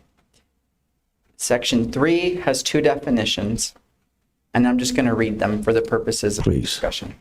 Provided data means de-identified, depersonalized data derived from county's TASER energy weapon deployment reports, related TASER energy weapon logs, body-worn camera footage, and incident reports. Definition number 1. Definition number 2. Transformed data means the provided data that we just talked about. Of course, I just lost it. The provided data. Let me start all over. Transformed data means the provided data used for the purpose of quantitative evaluation of the performance and effectiveness of TASER energy weapons in the field across a variety of circumstances. So I think that's telling us that one is capturing, one is kind of identifying the footage that it's capturing. In the section right under, it says Axon shall own all rights and title to transformed data and derivatives of transformed data. My reading of that tells me that it won't be confidential data, but there's still some kind of aggregate information that is going to them. So I want to see more information on that. There's also sections here on there are also sections here, as I was moving forward a little bit more on the contract related to privacy. And, I guess where I'm at, Sheriff, is that I understand the cost savings. I understand that this is a tool that is already in use and that this is going to save us money in the long run. So I'm sympathetic to the sheriff's concerns in particular. But I'm just wondering if there's better explanation that we need right now about some of these real privacy concerns that are proliferating in communities across our country. And in particular, if this data is able to be shared with other jurisdictions. And I've heard assurances that we are not sharing this compilation of data with other jurisdictions. Is that accurate, including the federal government? That is very accurate. And right now, Chair Scott, we have a manual person, we have a person, I should say, a real person, not a bot, that is filtering this data before it ever gets compiled and to fix some of the hallucinations that are taking place, right? Exactly. How many folks do we have doing that work? I'm going to let Captain give you the exact number, but we have a body-worn camera team that deals with redaction, which is quite a task in itself, but I'm proud of the fact that if you ask for a body-worn camera video footage, a FOIA request from some other jurisdictions, it's 6 months to a year's out. We're within a month usually of getting that stuff, and it's all redacted, and we go through the same redaction as we would if you FOIA an accident report, a vehicle accident report. It goes through our team, goes through our detectives, goes through our legal advisor, and then a decision is made as to what's released. But I'm going to have Captain come up and, Derek, stand up and introduce yourself. He's going to get into the weeds much better than I. That's how I feel when I ask Administrator Lesher for more information, And really quick, thank you, Mr. Ogden. Also, when we are uploading to the cloud, all of this video, is that another software company or is it Axon? Thank you. Well, good afternoon. Thank you for allowing me to speak. My name is Derek Ogden. I'm a captain with the Sheriff's Department. And thank you for your questions, because our agency and the Sheriff, we take those questions seriously. And to all the community members that have reached out with those similar concerns, and we've taken a year and a half to vet these questions and to listen to those concerns, and really in an opportunity for us to be as transparent as we can and to find a way to be the most productive and efficient agency we can while taking all of those concerns. So yes, that is the same company. So when we upload that to our evidence.com, which is the system that it's called, that is also with Axon. Now, our agency, as the sheriff said, we own all of that. That information cannot be shared without going through a redaction process, final approval through a chain of command, our legal advisor, and finally with the sheriff. So all of the concerns that would get out in any other way, that has to be approved by our chain of command, by the sheriff, and by our legal advisor before it is shared with anybody. So our department owns and our county owns all of that data. To the first question, sir, how do the data and how do we protect that? So when our deputies or corrections officers have an interaction with a member of the public, and that's captured on our body-worn camera, and then later a public records request for that happens, that goes through a redaction process. So any confidential, private information that's seen in that body-worn camera, any involved members of the public that aren't involved in that call themselves, their faces are redacted. Any of that confidential and private information is redacted from that video. It then again goes through that chain of command to make sure that there's nothing missed. It goes to our legal advisor and finally to the sheriff for final approval for redaction. So we take that very seriously. We understand any and all privacy concerns, and we do our best to make sure that nothing that's confidential, private, or shouldn't be released isn't released, whether it be any of our written documents or the video as well. And Mr. Ogden, thank you for that response, Chair Scott. But that's not just public records requests, that's also in preparation for any court proceedings, trials, right, that are needed to proceed with any prosecution? For prosecution, County Attorney Laura Conover, she has her own redaction team as well. So we work closely with them on this. We may redact something, give it to them, and for all kinds of legal reasons, they may further redact it.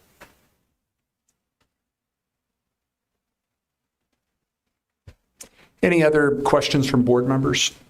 Supervisor Allen. So what would happen if Axon is subpoenaed by an agency of the federal government to hand over data? Pima County Sheriff's Department data. That would go through our sheriff. Our sheriff, we own and maintain all of our records. Axon is just basically a housing through the evidence.com platform that we use.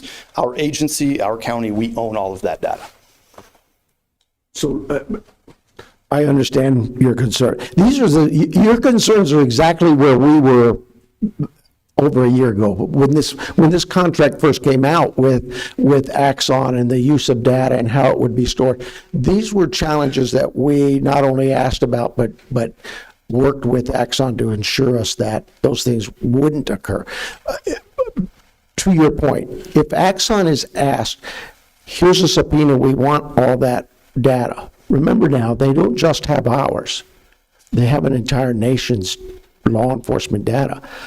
To be honest with you, I guess if they wanted to, they may be able to. I don't know, and I'll ask Captain Ogden if he knows. Is there something we have electronically that blocks Axon from doing that? I don't believe so, but if it could happen, I guess it could happen. But if channels are used appropriately, if the contract is spelled out well, and the rules are followed, I don't believe that would happen. But yeah, again, it's our understanding that all of the data, the evidence, everything that our department puts into that system is owned by our department. So Axon under a subpoena, and I don't want to speak for them, they don't have anything to provide. We own all of that. But I can get those answers for you for sure.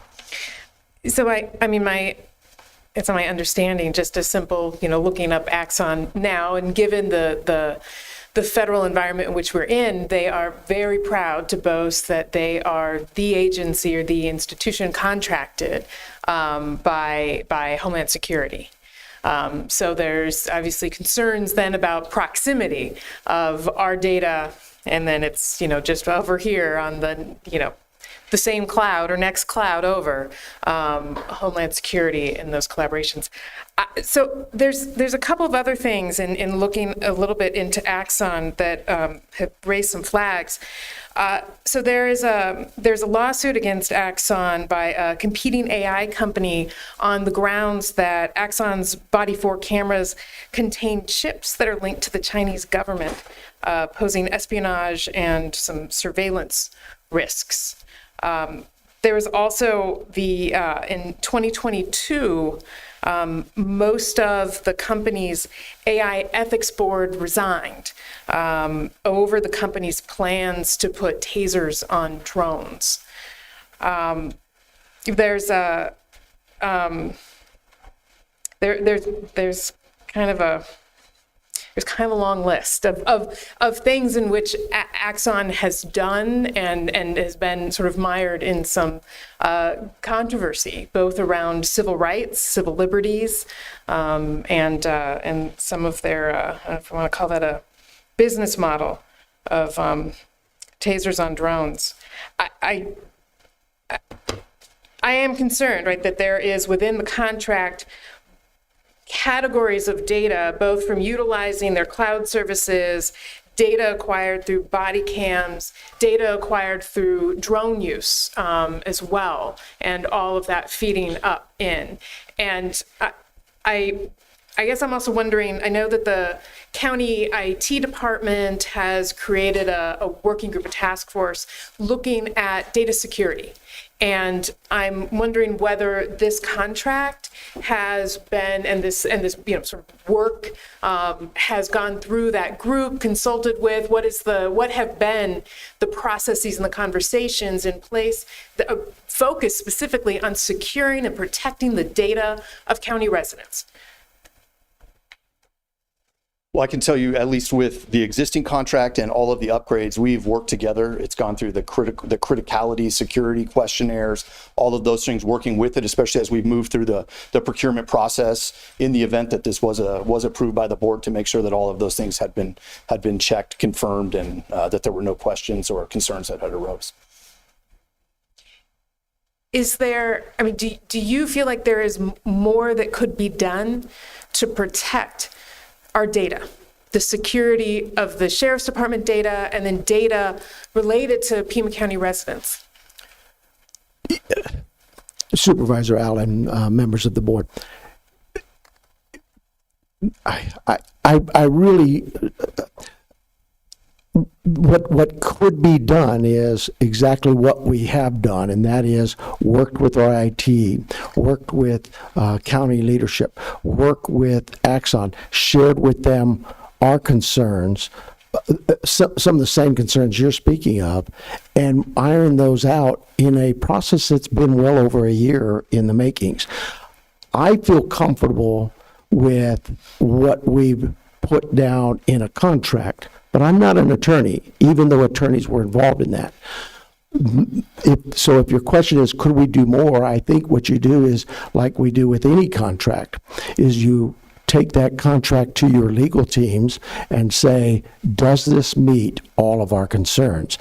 I don't know that Axon can ever tell us, besides what's on a contract, what they can or can't do with the touch of a button when we're dealing with today's world of technology. To assume, for me to assume that it's ours. We know the data is ours, and we only know that because it's in a contract. That Axon can't get it without asking us. They can't share it without asking us. It's only contractual. And so based on those contracts, which you see, we bring them to you, I don't know that there's much more. I wish I could build a firewall that says, Axon, you can't look now that you've given it to us. I don't, we're trying to really just keep up with the times and upgrades that help us become, have the ability to provide our citizenry with the best tools that allows us to serve our community in the best way possible. I don't know what to tell you other than I really do understand your concerns. They were our concerns, but we've taken all the steps we can in working with our IT, expressing the Chinese chips and things. Yeah. That was done in 2021 when this contract was first brought forward, that we weren't going to do those things. Does Axon have drones that can shoot tasers? I imagine they do, but I don't think they're the only company. The question to ask is, does the Sheriff Department have those? No, we don't. And there's a reason.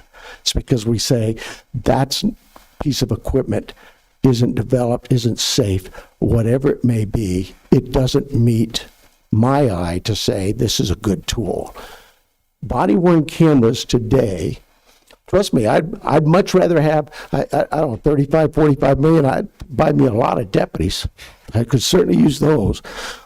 But I know that technology does allow us to become more effective, more efficient, and a way to, the money's just never ending, right? We know that. Using technology to be smarter can also help us with our financial futures as well. One last question is, so if we own the data, does it mean then that it is held on our servers, or is it held on Axon servers? I believe it starts off on I'll let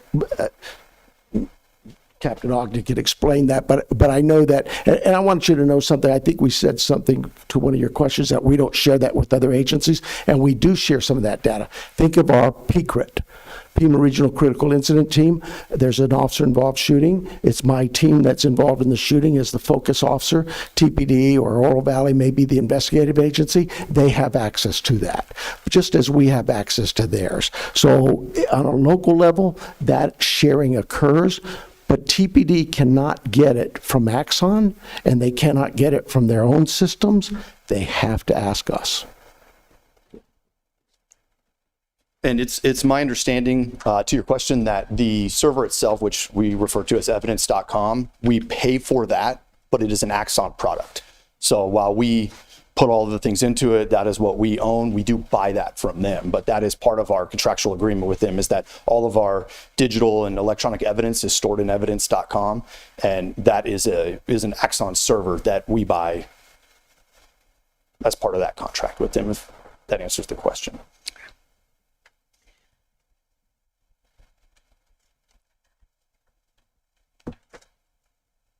I have a question. This is maybe for the administrator. I know that we are in the process, that we have an IT committee, right, that is looking at sort of data and security and sort of the ethics and protections. Where is that at? Do we have, and because I am wondering, and where my head is going, is if we can, if we have established some lines that these are the sort of security protections that we as the county demand and expect for the use for wherever our data goes, and if this contract meets those standards or not, and how, is there alignment there, and is there review there that needs to happen, assessment? Chair Scott and Supervisor Allen, as you know, the committee is standing up. The committee has not reviewed this or looked at this from that perspective, and I think we'd be happy to get the data group to take a look at it if we can. If we need to hit a brief pause and make sure that they are an external party or part of our other IT operations are scrubbing it as well.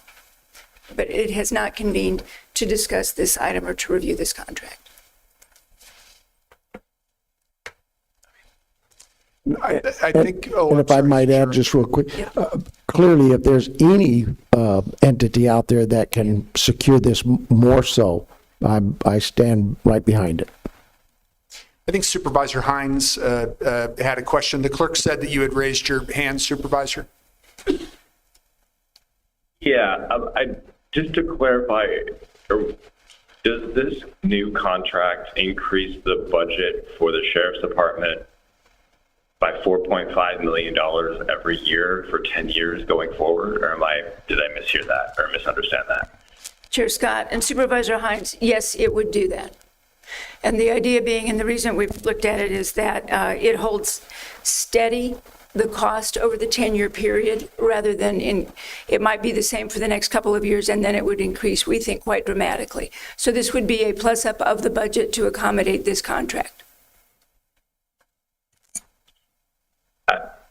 I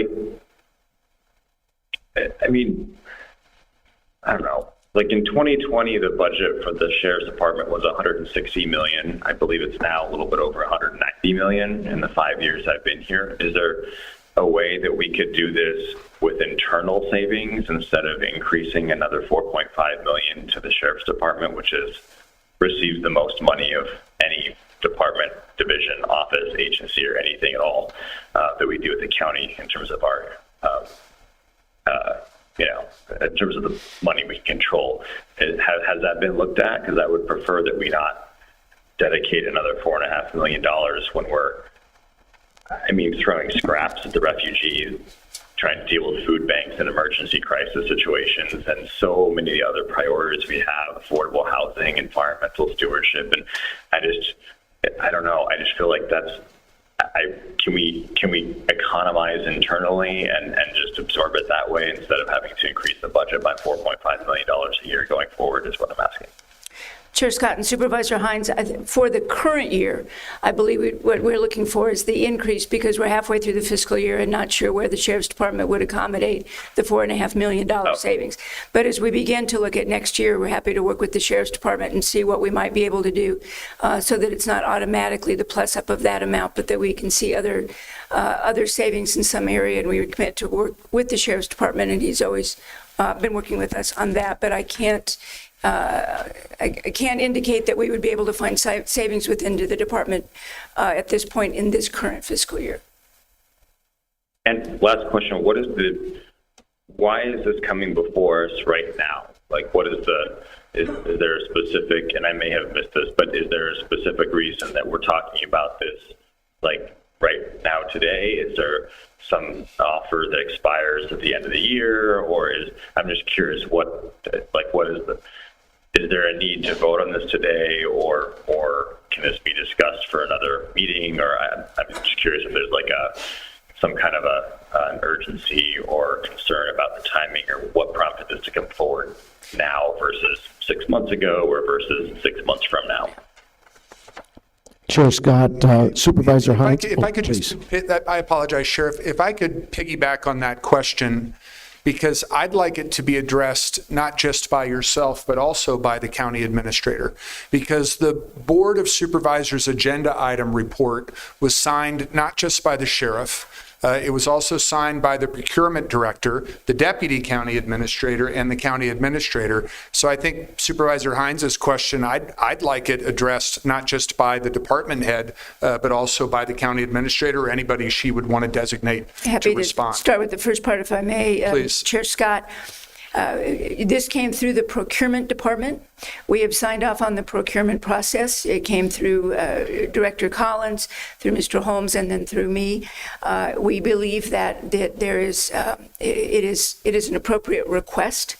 You don't see necessarily recommendations from this. We sign off and bring forward our ability to staff and the requests from the elected officials directly to the board.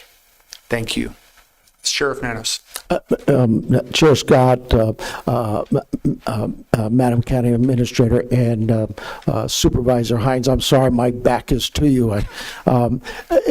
This actually came about over a year ago from us when we were starting to see their upgrades, and they being Axon. And they started trying to sell the wares, and we were certainly in no position to purchase anything, and we wanted to see what it was they had available to us with those upgrades. Those upgrades improved and got better and better as time went on. But I guess to answer more direct, Supervisor Hines, your question is why now? Axon told us that they are holding down their prices for us to when we first started negotiating 2024, they told us they would continue at that pricing up until 2026 January, when they told us that they could no longer, after that time, after January of 2026, could no longer hold those prices. Because in fairness to their other law enforcement teams that they work with, they're not getting this price. We're the only ones being offered what they call a leadership price, only because of the relationship we've maintained with them throughout the last 4 or 5 years. They find us as a good partner to work with. And so that's really the only reason it's coming now is they've again, when they first came to us, it was $112 million. They actually say to us, if this isn't accepted at 2031, at the end of 2031, all the equipment we have, our body-worn cameras, our tasers, all of those become theirs. We're leasing it. So they get all of that back. And now we're starting at scratch for whatever cost the market will bear. They anticipate that to be an average of 6 to 8% a year of an increase. So they see it as we're really getting a pretty good cost savings. 112 million to 45 million. I'm not, I can live with 45 million and comfortably come to the board and say, I think we're getting somewhere here with them in a fair market value. When I started, we had 6 shooters, wheel guns. Today, we have automatics, semi-automatics, cars, as Supervisor Christie pointed out. The technology in cars is incredibly different than it was 5 years ago, much less 40 years ago or 10 years ago. So to their point, I think they have, in good faith, negotiated their pricing down and are now offering us an opportunity at current pricing to move this project ahead 10 years. Chair Scott. Go ahead, Supervisor Cano. Thank you, Sheriff. It has been a true joy to work with the District 5 office and you, and our conversations have meant a lot to me. I do believe that this contract has many different perspectives, and I look forward to getting to an agreement on this passage. You know, when I hear one of our elected officers, particularly our sheriff, asking for support for our deputies, our men and women in uniform, I do think we have to pay attention and listen. And this is a technology that is already in use, but I also, before approving this, need to hear some reassurances that on data privacy that you are listening to this, and I'd like to continue the item for one meeting and to see if you might be able to come up with your exceptional team on some ideas to involve a citizen-driven process on you guys come up with the idea, data privacy citizens committee, I mean, something that gives an explanation of what we're doing and where we're going with a contract of this nature. We are in a truly unprecedented time where you've got surveillance really impacting lots of communities. I also understand the perspective that if an emergency is taking place or a crime happens, do you want it to be recorded? Do you want there to be documentation? Do you want a transcript? In most instances, I would say that most people would say yes to that question. I would like specifically to see a further explanation of what this transformed data means and whether that can be removed from the contract. My guess is not, because the way AI works is it's aggregated and it's large language models that talk. And so my belief is that somehow Axon, the only way this works for them is if they get the scrubbed version of our data so that they can predict things moving along. And so this isn't, from my perspective, a continuance, an outright denial of this. It's a need for us to have a continued conversation with our community about how we are going to use county taxpayer dollars wisely, especially when this is projected 10 years out. And to the points that have already been mentioned here, we are making tough, difficult decisions. This board passed a primary property tax rate at a neutral rate in the last year, and we don't know what our general fund balance is going to be at the end of this year. But right now, it's at 11, and this would indicate that this would be almost a third of that if trends, of course, were to be the same and all of that. And so there are fiscal concerns that we have to also be navigating in all of this, while also allowing you to have the autonomy to run your department. So I say all of those things to say, please let Axon know we look forward to continuing to work with them, and I'm going to move that we continue this item to our next meeting. Could I ask you a favor, Supervisor? Because I haven't had the chance to ask any questions. I'm inclined to support your motion, but if we second it now, I'm not going to be able to ask some of the other questions. Absolutely. I'll withdraw the motion and make it all. Thank you, Supervisor. I also follow up. Okay, thank you, Supervisor Hines. I'll call on you here in just a second. My question had to do with some responses, Sheriff, that you had to both Supervisor Cano and Supervisor Allen when they asked you earlier about data privacy concerns. You said we had our IT look at it. Was that the IT department within the IT division within your department or the county's IT department? I'll let Captain Ogden. Yeah, through Pima County, sir. Through the Pima County. So is Mr. Baca's department? Yes, sir. Okay, because what I would Because I don't want to get Mr. Baca in trouble. You're not. We were working with IT and procurement to try to get a package put together to present to this board that was as complete as possible. We didn't want to come here with nothing from IT or procurement. We know their role is important. We just knew that, like we said at the start, your concerns are our concerns, and they've been our concerns for a long time. When this first started with Axon over a year ago. So, yes. So, to that point,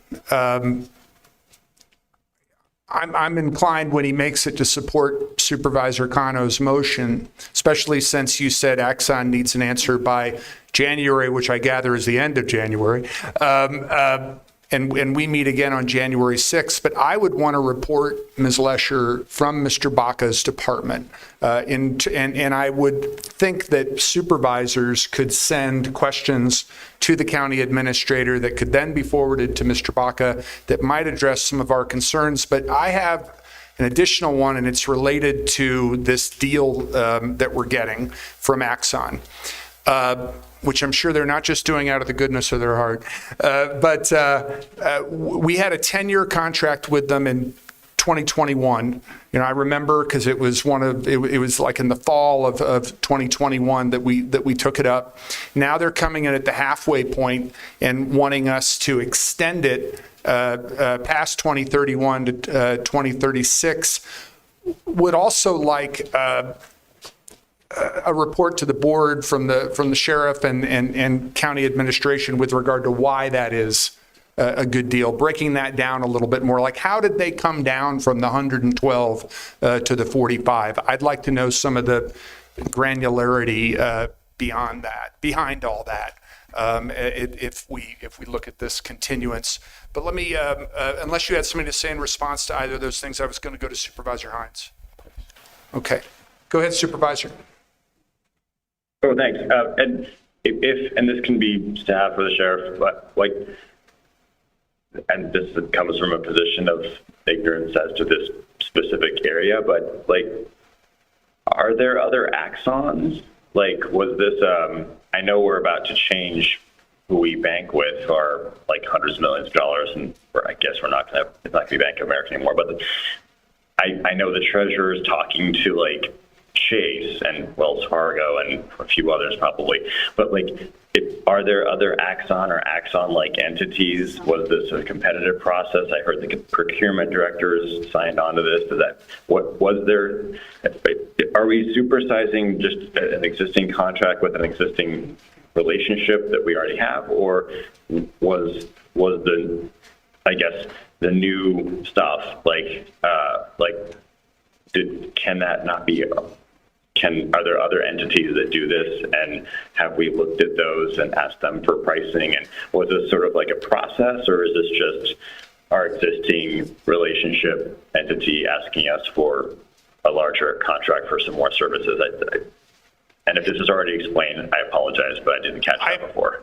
I don't think it was already explained, and I know Mr. Holmes wants to be recognized, but I'm just looking back through the BOSAIR, and when we approved this as a board in September of 2021, I'm sorry I said October earlier, it was a sole source procurement. Was that what you wanted to say, Mr. Holmes? Go ahead, sir. Chair Scott, Supervisor Hines, just for context, Axon is a company we also use with public defense services and with our county attorney. So they offer a suite of solutions that are part of a whole camera redaction system. They all work together. Part of the way our PDS works and our county attorneys is they take those body-worn cameras, they take the information, are able to use the Axon system. So it's a pretty extensive suite that's used across the county, not just for our sheriff's department, but used also by county attorneys and our public defense service. I just want to make sure that's clear. There was a contract that came to the board last year around this time for those two entities, which was similar in scope in terms of price increases. So this is common practice when companies are changing year to year. There are price increases, there are incentives to extend the contract. We did that with PDS and with a county attorney's office last year around this time, I believe December, the last meeting in December of last year, specifically for those two departments in a similar fashion. Thank you very much. Supervisor Hines, any follow-up, sir?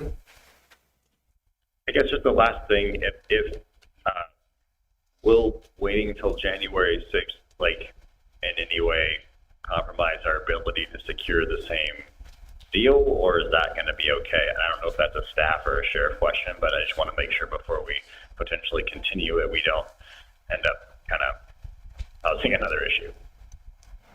Go ahead, Sheriff, please. Yes, sir. Chair Scott, Supervisor Hines, members of the board. They wanted to know of a commitment before the end of 2025. So December 31st is what they were hoping to hear from. we'll talk to them, let them know. First of all, Supervisor Kano, I appreciate your kind remarks. We understand the concerns and the questions, and we'll work with IT, and maybe we can drag, I say drag, I think they're willing to get some people from Axon in a room with IT so that they can kind of make sure your answers are the transformed data, get that better defined and find out. Because I think for Axon, a number of their issues were also, when I talked to them about the Taser 10, that they gave us a 7 and they got a new model, they said there are some proprietary secrets that they're working with other vendors on, and so they couldn't. I don't know that that's part of this, but we can learn a little more from Axon and IT as to what they can do, particularly in defining the terms of the contract, making them with better clarity. So you don't think it's, to Supervisor Hines' question and referring to Supervisor Kano's possible motion, you don't foresee any difficulty if the board were to continue this item to January 6th? You're asking me to speak for a pretty big corporation there. I would hope that they would understand that this is a big ticket item for us, and it's a very important item for the community. I mean, look, I'm old school. If I could give you those cameras and you hire 100 deputies with those cameras, I'd rather do that. But I also know and realize that cameras are the way it works, and it helps me in managing my department. It helps in that building that public trust. We've seen a number of officer-involved incidents, shootings and others. It really does protect us, and it does show some transparency. I would hope they would recognize that, the board is not like the state legislature where things come up for first, second, and third reading. We get things on our agenda, and if we have enough information, we're able to consider them at that time. Yes. But if we don't, and we seek to continue them, I would hope for like you just said, for a contract of that size, they would recognize that there was some information that board members needed, not just from Axon, but also from your department, from county administration, and would understand the basis for that continuance and not just yank their offer. Again, because they're not making it out of the goodness of their hearts. Mr. Chair. Supervisor Christie. I am concerned about that issue. If we pass a deadline date, it could definitely affect the price of the whole purchase. Is there any kind of cushion between now and the end of the year that, given that the sheriff can go back to Axon and his staff and see what their status is on allowing it to go into the next meeting? What if they say, no, absolutely not. This is only good through December 31st, and if you don't make a decision by then, we're withdrawing the offer. Is there any kind of cushion for the sheriff to find that out in advance of December 31st, and then the board can, at some point, maybe deliberate it in some manner to accommodate this? Chair Scott, Supervisor Christie, members of the board. Derek, he's going to explain it better than I. Come on up here. I believe he's had some conversations with his Axon partners that they said that if there's an agreement, the agreement could be canceled for no reason, any other reason you wanted, within a 30-day period. But please. Yes. So we recognize the timing with this and some of the concerns and some of the questions that have come up. And one of the assurances that we were given is that even if it were approved, the contract was approved and they were consolidated and amended, that we have the ability to cancel that contract at any time without penalty. So it allows for some of that buffer, I think, to your question, that if things had come up, that it can be. Mr. Chair, Sheriff Manos, so Would you be comfortable with, if this board conditionally approved it based on the responses from Axon? Well, I'd be fine with that. However, I understand some intrepidation. Well, I think, if I may, allow my team to contact Axon when we leave this meeting, and let's see what they tell us. And I'll get back to the chair and Ms. Lesher and others. I'll let you all know. Thank you, Sheriff. Supervisor Cano. Thank you, Chair Scott. I appreciate you, Sheriff. I look forward to supporting this contract and ensuring that some of the conversations that we've had today are remedied, that they're provided to the board in a memo form. I do believe that you have great soldiers in the fight to tell you that, of course, speed up the timeline, but this is not a function. The board is exercising its due diligence right now, and I'm not blaming any one particular person, but when you schedule something on the last meeting of the calendar year and then tell us that this is the only time we're going to be able to do this, and I was only thinking of the continuance, and we talked about this yesterday evening after I had some more conversation, and then in your introductory remarks, earlier, I heard you say February or March, maybe it would give. I don't want to go that far. I want us to have an expedited timeline. I want us to get all of the conversations here so that we can ensure that we are protecting our data. I appreciated Assistant County Administrator's Holmes's perspective, the holistic perspective of the fact that our county departments are already using similar contracts. And so at this point, I think I'm not even focused as much as I am on, well, let me put it this another way. This administration should exercise great caution when putting together a $4 million increase to the county budget. And I want to work with the sheriff and with the administrator to figure out how we're going to navigate that path forward. Thank you. I appreciate that. Supervisor Allen. One thing, as the county administrator sort of and IT kind of looking at the security protections, and I want to make sure, well, two things. One is that there is an eye towards the protections of civil liberties, right? That it is not just about the data security, but it is a often noted, right, that the increased utilization of AI in law enforcement can be problematic, right? And including that generating reports through AI can have it has the potential for bringing in bias and unreliability. There's lack of transparency, right, for how AI derives its inputs. And then there's just not a whole lot of privacy protections. So one is an eye towards civil liberties, but then the other thing, that I think is important, is to also consider the alternative of not doing this. And is our data more secure by not going this path, right? Are we protecting civil liberties by not going this path, so that there is a sort of no action alternative that is also contemplated? Thank you. Thank you, Supervisor Allen. Any other questions or comments from board members? I know that Supervisor Cano had to leave out, but I hear the door, so he's coming back. Any other questions or comments from board members on this item?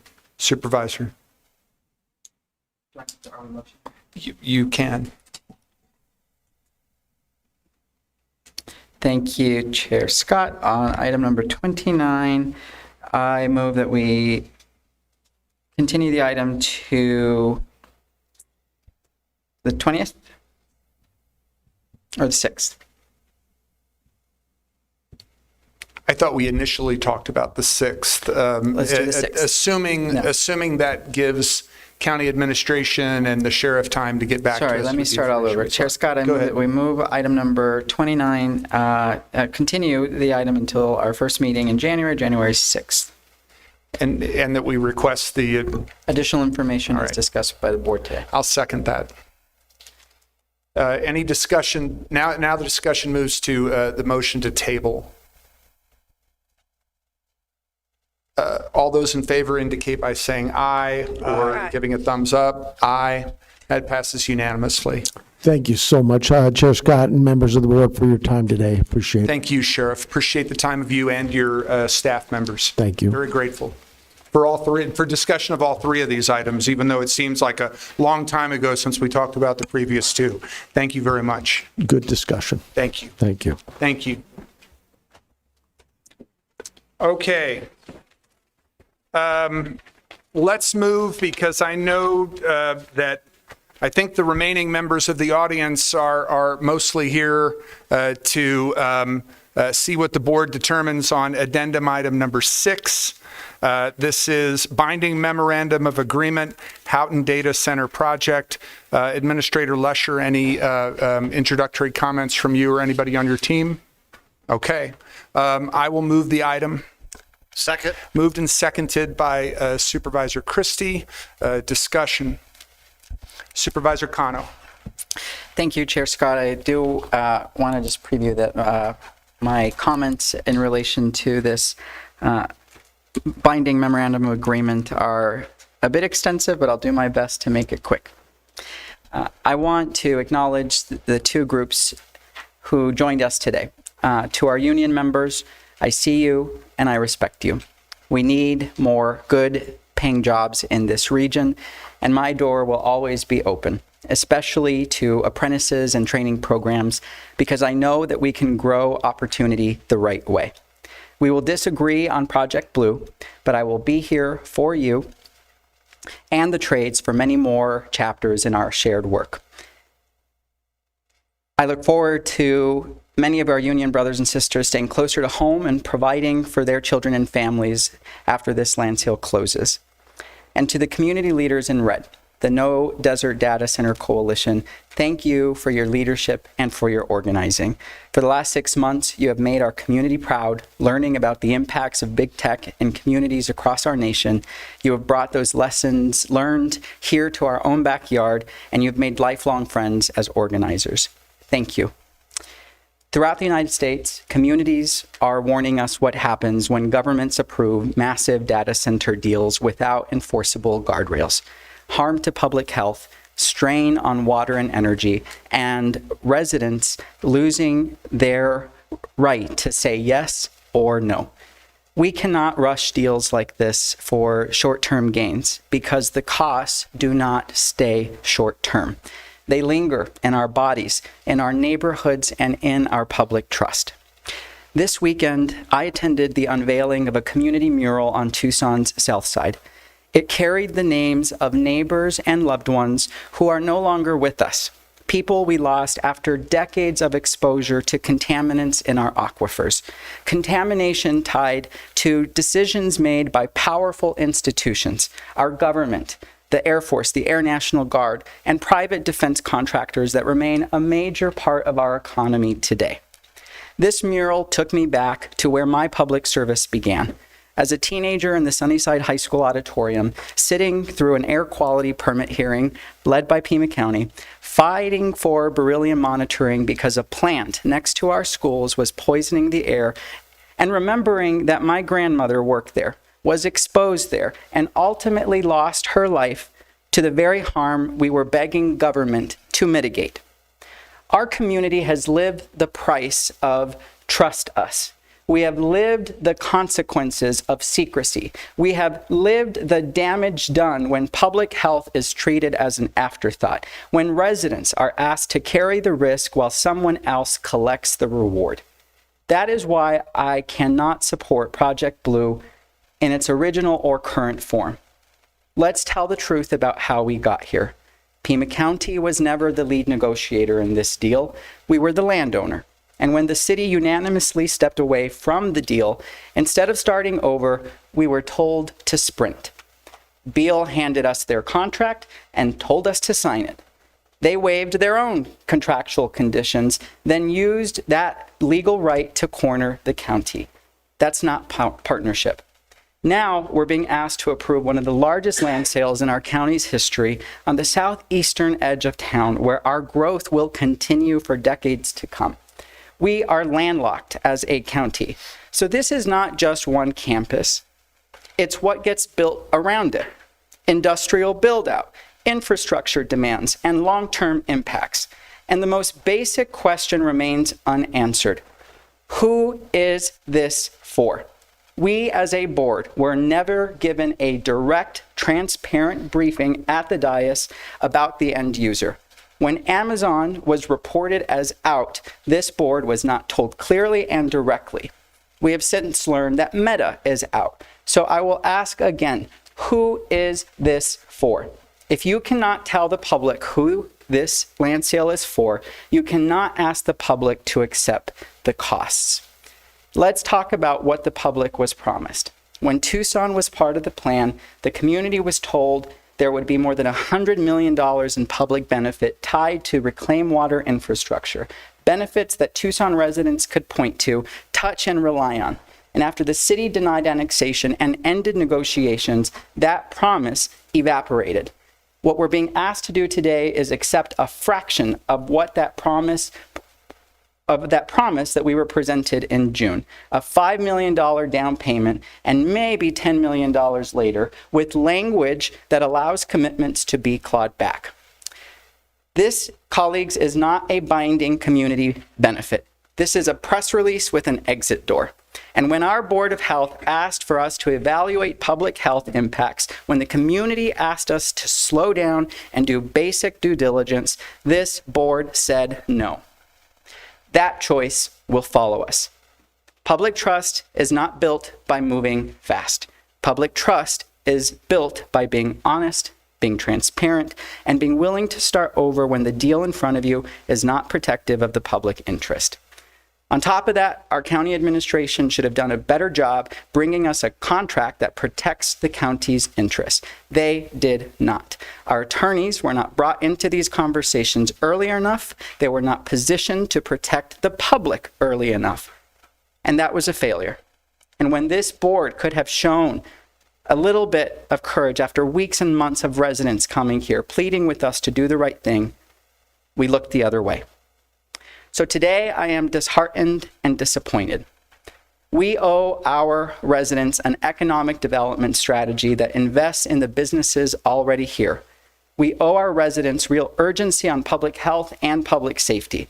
We owe our residents infrastructure upgrades, higher wages, and a stronger quality of life without sacrificing the neighborhoods that have already sacrificed enough. District 5 will never entertain an economic development deal of this nature again. Do not come back to this board with an economic development proposal that divides us the way that Project Blue divided our community. Do not come back to this board with an economic development proposal that shortchanges this county's historic commitment to protecting our Sonoran Desert. And do not come back to this board with a proposal that ignores the legacy of contamination and environmental exposure in our county, where neighbors' names are etched into our murals on the south side because powerful institutions treated our community as disposable. I get it. Some consider our communities to be expendable in the interest of economic development. From the District 5 perspective, it is my duty to never let them be. Thank you. Thank you, Supervisor Cano. Any other comments from board members? Supervisor Allen? Thank you, Supervisor Cano. That was beautiful and powerful and spot on. I similarly, I also come from a family that has been impacted by air quality issues. Have lost many men in my family from silica, from air quality issues, from the impacts of mining.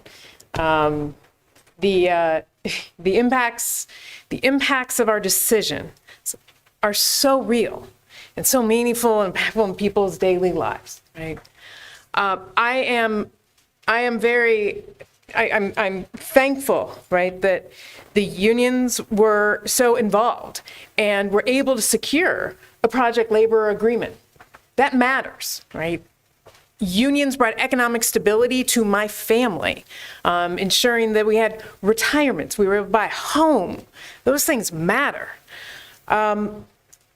And also the value of keeping skilled trades labor here. So many of our residents are driving to, Pinal and Maricopa and other places to work on jobs. I get that, and that we do need jobs here. I am glad that we've got organized labor that can flex the muscle and build some power of organized labor. I am also so glad that we have community members who are committed to air quality, to clean energy, and to standing up and being strong and being loud and being clear and packing the room here, packing it outside. To the No Desert Data Coalition, or no data centers in the Desert Coalition, thank you. Because what you have done is you brought an issue that no one really knew about in our community, for better or for worse. And you blew it up into an issue that I hear about now from every corner of the county. People know about data centers and the impact that it has on our water, the impact that it has with TEP and the ACC. Those are all now household names, as they should have been for a very long time, and are increasingly holding accountable decision makers in ways that decision makers for too long enjoyed being operating kind of below the radar. You did that. And thank you. You took the issue and your resistance, you brought it out and blew it up in our community, and people all over the country, all over the world saw it. You were part of building a movement, and that is powerful, and it continues, and it will continue to have ripple effects on and on and on. So thank you. I appreciate that the administration and the county attorney's office dug in. Beal did not want to do a legally binding document. They didn't have to. It was inconvenient. And you pushed them and you got them to agree to legally binding terms. I continue to stand really clear and consistent, and that the economic benefits that have been presented to us for Project Blue do not outweigh the costs, the short and the long-term costs in our community, as evidenced by the fact that our vote opened up the floodgates. And now we're going to all have to deal with the consequences. The floodgates of not just what is happening on the 290 acres of ours, but looking at what's happening in Marana, what could be happening in Sahuarita, what could be happening on Davis-Montham, right? Data centers now saw an opening, and they have jumped in and are wedging that opening into something larger.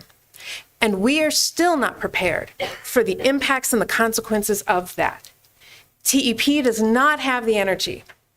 These are coal-fired power plant data centers. We can say that it's renewable energy and that credits are going to be bought, but the reality is that they are extending the life on coal-fired power plants. And what that does is that has killed people. Coal-fired power plants result in deaths of those who live around them. Decisions have consequences. We know that. There's still so much more within our 290 acres that we do not even know yet, which is still confounds me. We don't even know what phase 2 and 3 looks like. We don't even know how many data centers. We don't know how much energy they're going to use.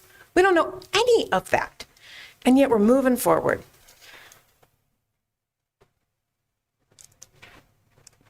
It does still just confound me. I'm not going to support this agreement, as I have not supported previous votes.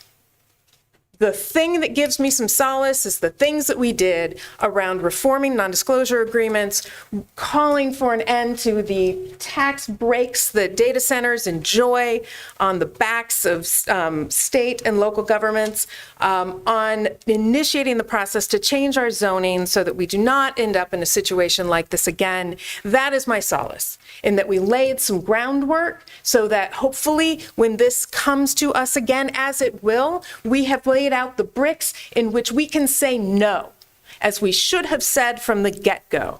We should have said no. And I do not want this to be, but I am afraid it is, that this decision, this project is the legacy of this board, and that pains me. And my hope is that in the new year, we can get on a page where we think, as Supervisor Cano said, about economic development in a meaningful way that supports our community based on the strengths of what we have and who we are, and looking for the long-term stability and prosperity of our community. And I think we can do that, and it's just going to take some good decision-making. I'll stop pounding on the table. Say thank you. Thank you, Supervisor Allen. Supervisors Christie or Hines, any comments? Okay. In that case, I'm going to share my own statement. And I, too, want to recognize and thank the county administrator and her team, as well as the county attorney and her team, for negotiating this binding memorandum of agreement with the Beal infrastructure team. Back when this project was being structured, it was planned and envisioned as the work of 2 jurisdictions. Some of what is outlined in this enforceable document was expected to be included in the development agreement between Beal and the City of Tucson. After the decision to deny annexation was made, Pima County was obliged to move forward in a way that sought to assure the public that the plans and assurances from the developer would come to pass as promised. When we approved the land sale and rezoning in June, the original conception of the project made far greater use of both potable and reclaimed water than what we now see before us, because the project at the time was aligned with the conservation and infrastructure plans of the city's water utility. The memorandum of agreement commits the project to use a closed-loop system that operates by recirculating minimal quantities of water. Any water usage on the site of the development will be approved by our state's Department of Water Resources and must meet the requirements of the county's preliminary integrated water management plan. Beal and Tucson Electric Power, given the significant amount of power that will be used on site, were required to submit an energy supply agreement for consideration by the Arizona Corporation Commission. The terms of that agreement were being discussed by Beal and TEP even before the City of Tucson made its decision not to annex the property. It is important to recognize that the energy supply agreement governs only the first of the 3 phases of this project, and there will need to be a new energy supply agreement submitted for each of the next 2 phases. As this memorandum of agreement states, TEP will also provide power to the project using resources that are existing or under development. There are also safeguards for other ratepayers and financial commitments that Beal must abide by that further protect the utility and its other users. All this was already in place. But what this memorandum of agreement provides is a path forward for ensuring that Beal's commitment to match 100% of its energy consumption with renewable energy is met. Every year, an independent and qualified third-party verifier approved by both Beal and Pima County will confirm that the project has achieved the renewable energy commitment. This is a laudable and significant accomplishment, and the people of Pima County deserve to know that their representatives pushed hard for this independent verification of Beal's commitments to renewable energy in our discussions with them. From the beginning, one of the most compelling features of this project has been the economic benefits to the county and our constituents. They are also a prominent part of this document. Beal will pay the county close to $21 million for this acreage, and the county administrator must engage the board in a wide-ranging discussion as to the best uses of those proceeds. The people we represent must see that we are using this money in ways that enhance our ability to deliver the services and supports they count on from us. The $3.6 billion capital investment in this project is the largest of its kind in the history of our county and will have a positive, profound effect on our local economy. Just like the proceeds from the land sale, the increased county tax revenues, $58.8 million over 10 years, will be used in ways that benefit the public. There will also be greater tax revenues for local school districts and state government that will benefit their constituents. Only 1% of the existing employers in Pima County provide more than the 180 full-time jobs and permanent jobs that will be part of this project. Moreover, the more than 3,000 construction jobs that will result are not temporary, as some have labeled them. Rather, they will be filled by our friends and neighbors in the building and construction trades who have devoted their careers to these professions, many of whom were here this morning and in previous meetings. As we have heard, many of those Pima County workers currently travel many miles each day to other parts of the state to do their work. There has been passionate and thoughtful opposition to this project, often based in legitimate concerns about how we make use of and govern the technologies that play larger roles in our lives. However, there has also been unduly alarmist and defeatist rhetoric deployed by some project opponents, calling into question our abilities as a community to balance economic development with environmental stewardship. Pima County has historically struck that balance, and this agreement will help us to build on that proud record. We should approve it and hold both ourselves and the Beal team accountable for seeing that its terms are fully implemented. I thank my colleagues. Any further comment or discussions from board members?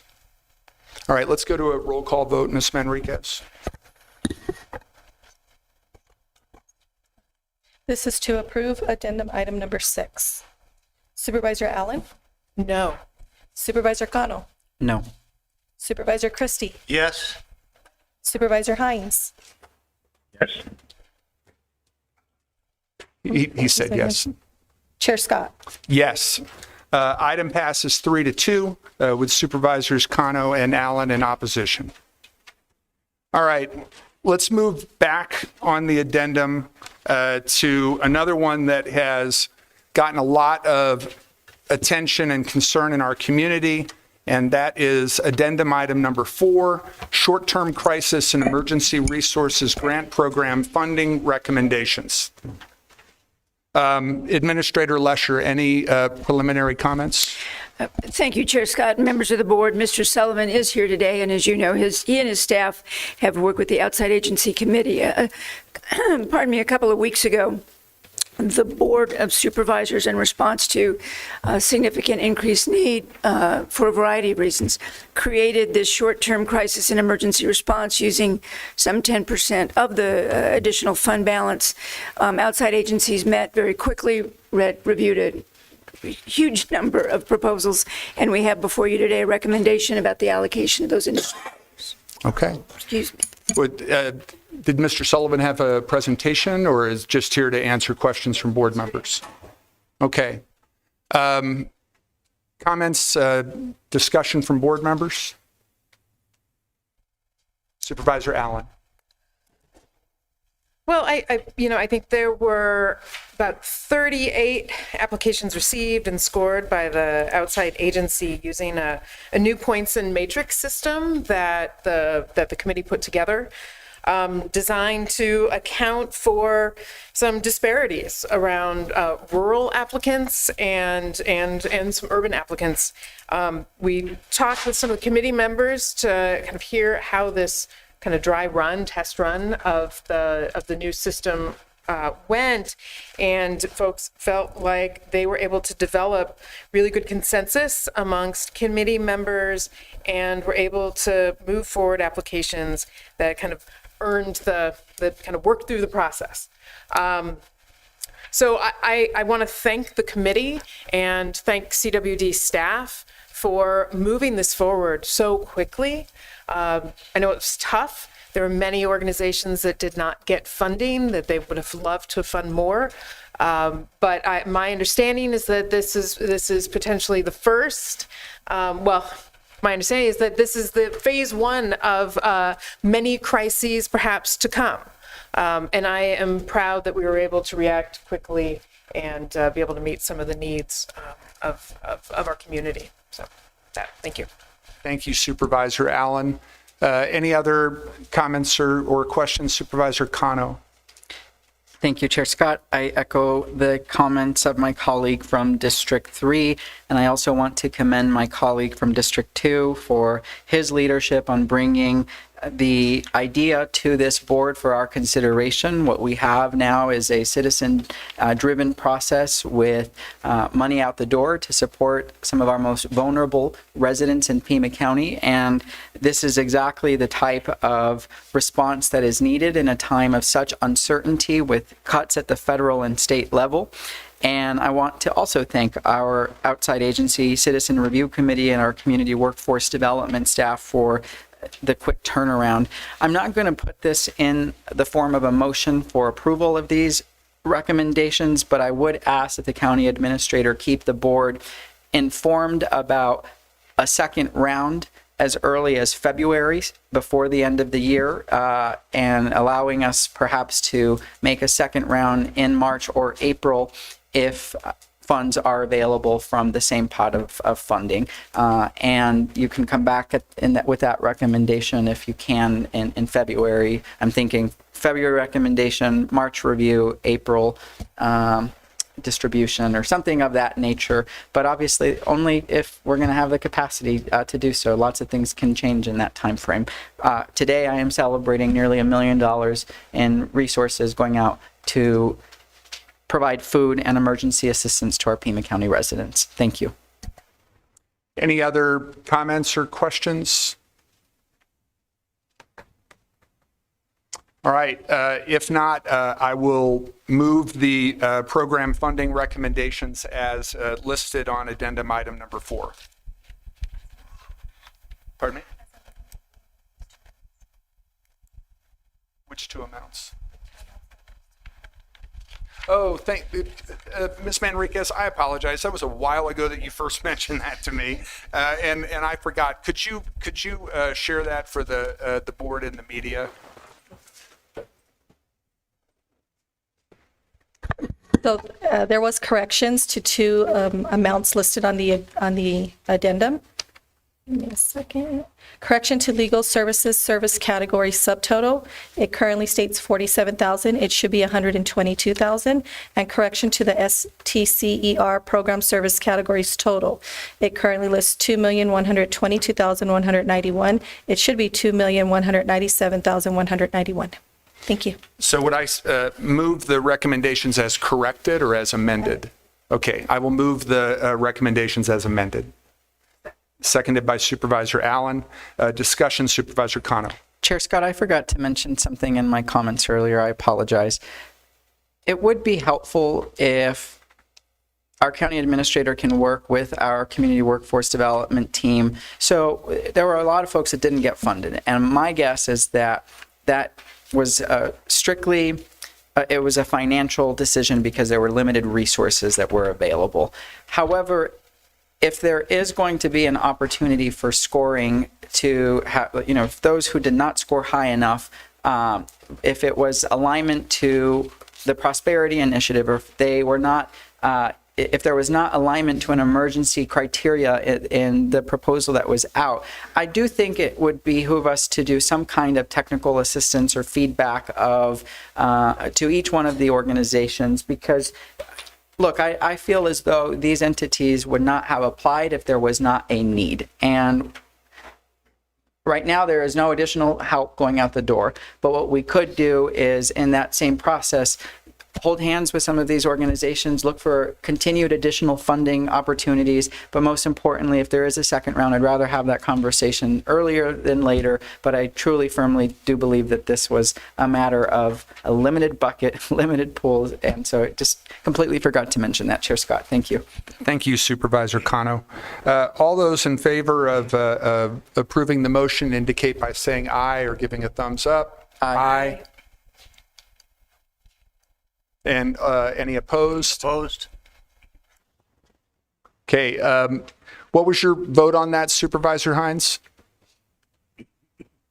I'm not voting. Oh, are you abstaining, sir? That's right. Okay. So the item passes 3-1-1 with Supervisor Christie opposed and Supervisor Hines abstaining. All right. Let's take care of the rest of the addendum. There are 3 appointments on 7, 8, and 9. Supervisor Christie, those are all in your district. Would you like to move those items? So moved. I'll second. Discussion about any of those? All those in favor indicate by saying aye. Aye. Any opposed? What did you do on that one, Supervisor Hines? Okay, those 3 items pass unanimously.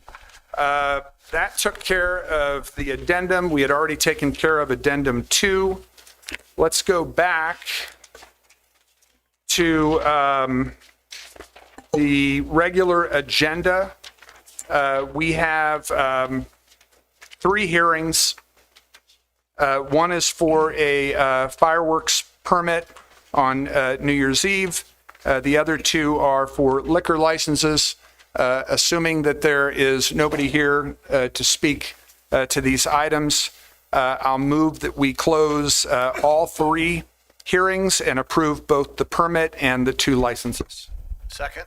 Moved and seconded by Supervisor Christie. Discussion. All those in favor indicate by saying aye. Aye. Any opposed? Those items pass unanimously.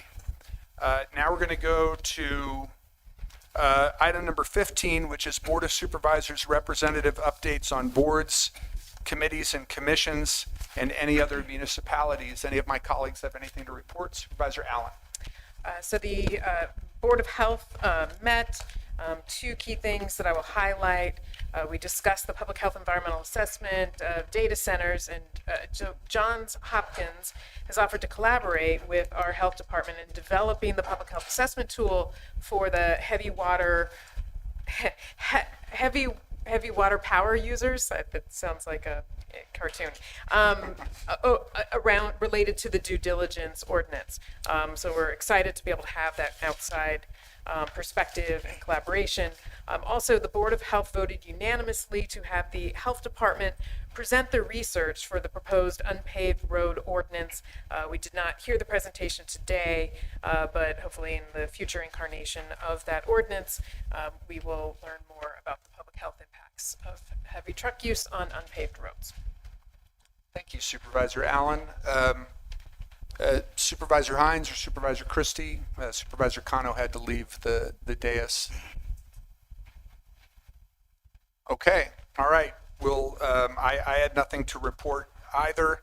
I would appreciate it, Ms. Lesher, if I think it's economic development staff that works with the now renamed Metropolitan Education Commission, if they could follow up and see where we are with things. That entity has not had a meeting in a long time, and I think former council member Perez took a temporary leave from his position as the executive director, but I don't know where things stand with leadership of that organization or its new configuration. Okay. Mr. Arland, our update on county initiatives to address homelessness and public safety. Administrator Lesher, any introductory remarks? Mr. Arland, thank you so much for sharing your day with us. Thank you, Chair Scott. Thank you, members of the board. I'll wait for the slide deck to get pulled up. As the board, next slide, please. Thank you. As the board is no doubt familiar at this time, all of these updates are going to be grounded in one or all 5 of the priorities that establish the Office of Housing Opportunities and Homeless Solutions. Just briefly overview, it's been a long day, so I'll just keep this light and tight. Number 1 is around the inventory of county and partner programming. Priority 2 is describing and illustrating how the homeless response system works and how we coordinate care for individuals experiencing homelessness. Priority 3, county and public-facing communications. And for today's presentation, we're going to be looking at priorities number 4 and 5, which are continuous improvement plans with a goal of ensuring county programming is responsive, sustainable, and equitable, as well as priority 5, which is developing a means of tracking the efficacy of these programs. Next slide, please. So and I apologize, the bars completely vanished on this slide, so I'll make a note for going forward, but we're looking at data with respect to the regional encampment reports received over the last 5 months. The purpose of looking back 5 months is that would be the time where we began to implement many of the enhancements to the county administrative procedure, more commonly referred to as the encampment protocol. And so what we're wanting to look for here are the track or the trend lines associated with those reports received by the county. Those would be reports that fall out of the City of Tucson's jurisdictional boundary. That means we are taking all data reports, both those that are falling on county land, as well as those that are falling on private assets that are owned and maintained by other agencies, entities, and private land owners. It's important to note that this data does not necessarily reflect what's scrubbed down, meaning what we have verified across both the city's efforts as well as the counties, and you may see some duplicates in here, meaning a site that is reported more than one time. It's important to note that on average, the county accounts for roughly between 8 and 10% of the overall regional reports on any given monthly basis. Over the last 5 months, we're seeing a trend that keeps us at or below about 8%. Next slide, please. So what you see before you right now are historic data associated with encampments as verified by the Regional Flood Control District, mainly received through what's called the drainage complaint process that the department manages. This data goes back between 2018 and April of 2025. Again, that's the line that we snapped with respect to all of the enhancements that have come on board related to the improvement on the encampment protocol. We did in these maps want to make sure that we pointed out and made as a landmark the Chuck Huckleberry Loop, which, as you can see, is really much like our washes and our waterways. This is really a regional asset. So as we start to have conversations about policies and strategies to interrupt some of the behaviors associated with unsheltered homelessness, including the ways to connect those individuals to care, we really need to make a concerted effort to engage our partners, our neighboring partners in the jurisdictions of Marana and Oro Valley on those strategies so that we can be as cohesive and as aligned as possible. Next slide, please. So I've touched really briefly on the fact that we have taken, for over the course of what was 2024, with finalization happening just recently in the last few months, a deep dive on what is the county administrative procedure. It was formally chaptered under the county administrative procedures page as 50.02. It's now listed and cataloged as 46.01. And really our emphasis here was about clarifying the roles and responsibilities by bifurcating the process between how a department would respond when their staff or personnel are reporting to duty and happen to encounter an encampment versus what the process would be in terms of those general delivery or regional reports. Those reports that for all practical purposes constituents are bringing to our attention. We don't know exactly which department's going to be responsible, if a department's going to be responsible, and we facilitate the investigation and response accordingly, again, if it is on county land. The enhanced protocol continue to reinforce what had already been established when the protocol was first initiated in 2015, which is a service response that focuses on priority environmental risks and the service coordination for individuals experiencing homelessness. Again, I really want to point out that while the protocol was established over 10 years ago, it has always been foundational to that process to ensure that we're connecting individuals experiencing homelessness to shelter and housing resources. It's always been part of our practice. Again, the operational enhancements, as I noted, are to ensure that we have a process by which we can give department directors a walkthrough or a go forward when their personnel happen to be reporting to a site and encounter an encampment versus how we facilitate the response for those encampment reports that come from a regional process and aren't necessarily known for who will facilitate the cleanup. That has been now centralized again for the regional reports and general delivery reports. Those will now be addressed by the Regional Flood Control District.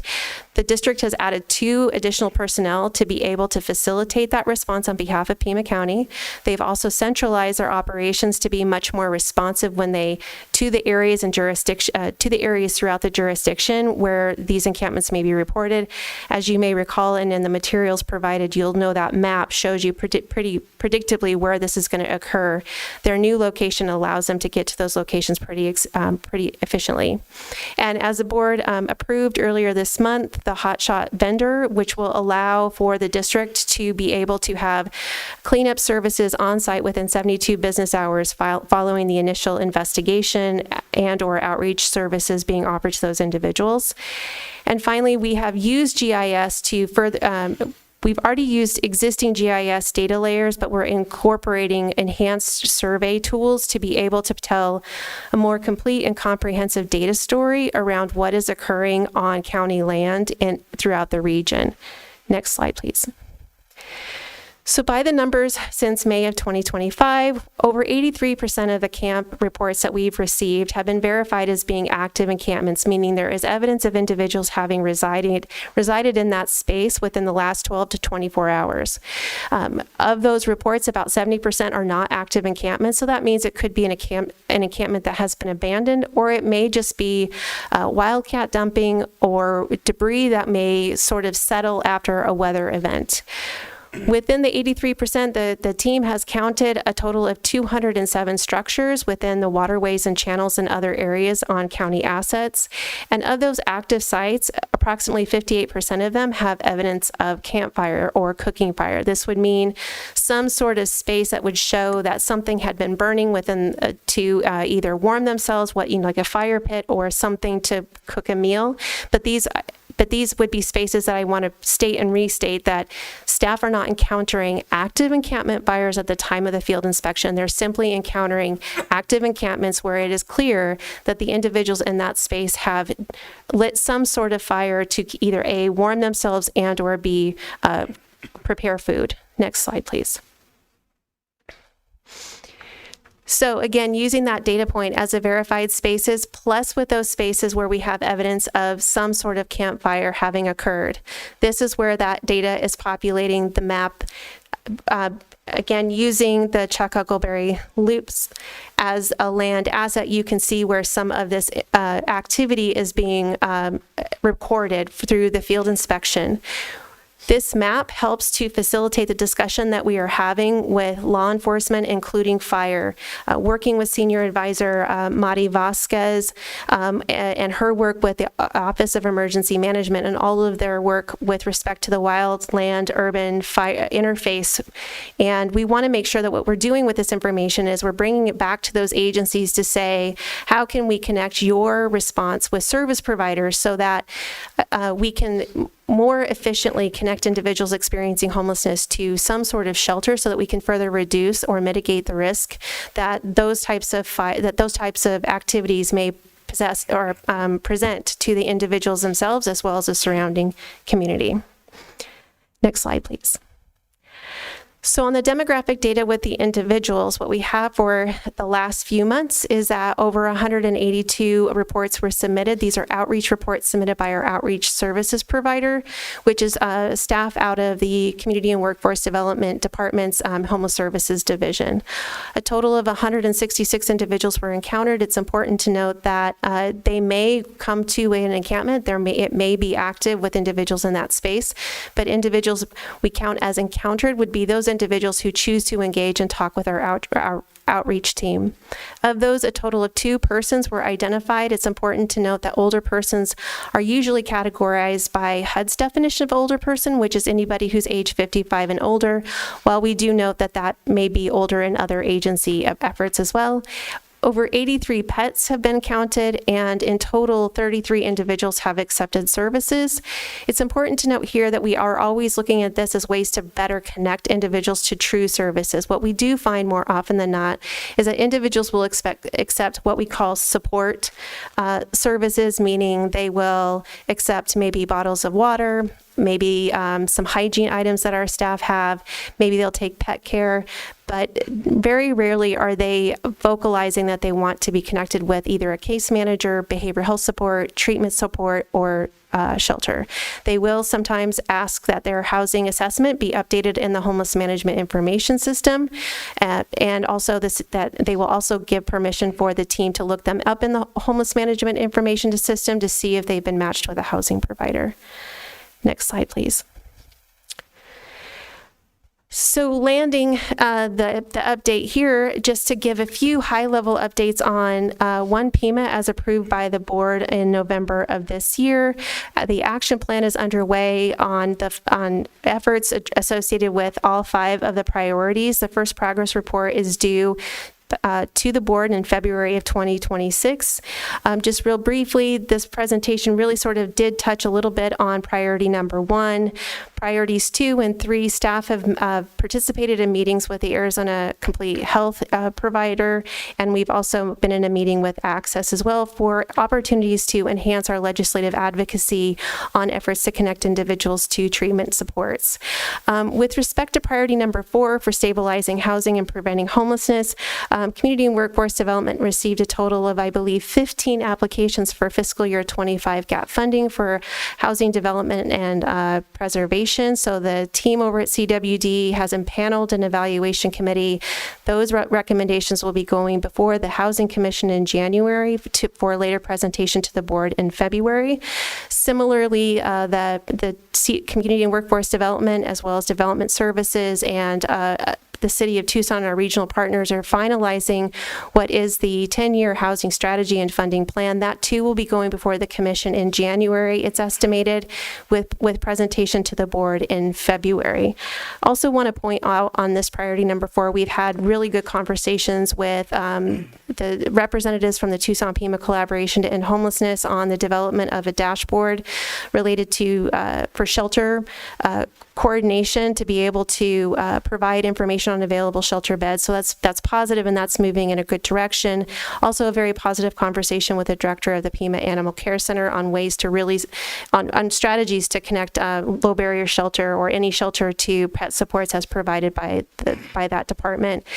And finally, priority number 5, we're working with Supervisor Cano's office and the District 5 office on ways to further enhance bringing resources and community support, all of the best programming that the county facilitates either directly or with contracted partnership to that community, as well as showing up to support their efforts in engaging the neighborhood associations in that particular area. And again, our regional conversations and planning continue. We are actively participating in the Safe City implementation meetings, which are happening weekly. This is the opportunity where we talk through our strategies on the deployments, working with TPD. That also involves our land managing departments. Chiefly, that's going to be our regional flood control district, as well as our Parks and Rec team, as well as the Pima County Transition Center.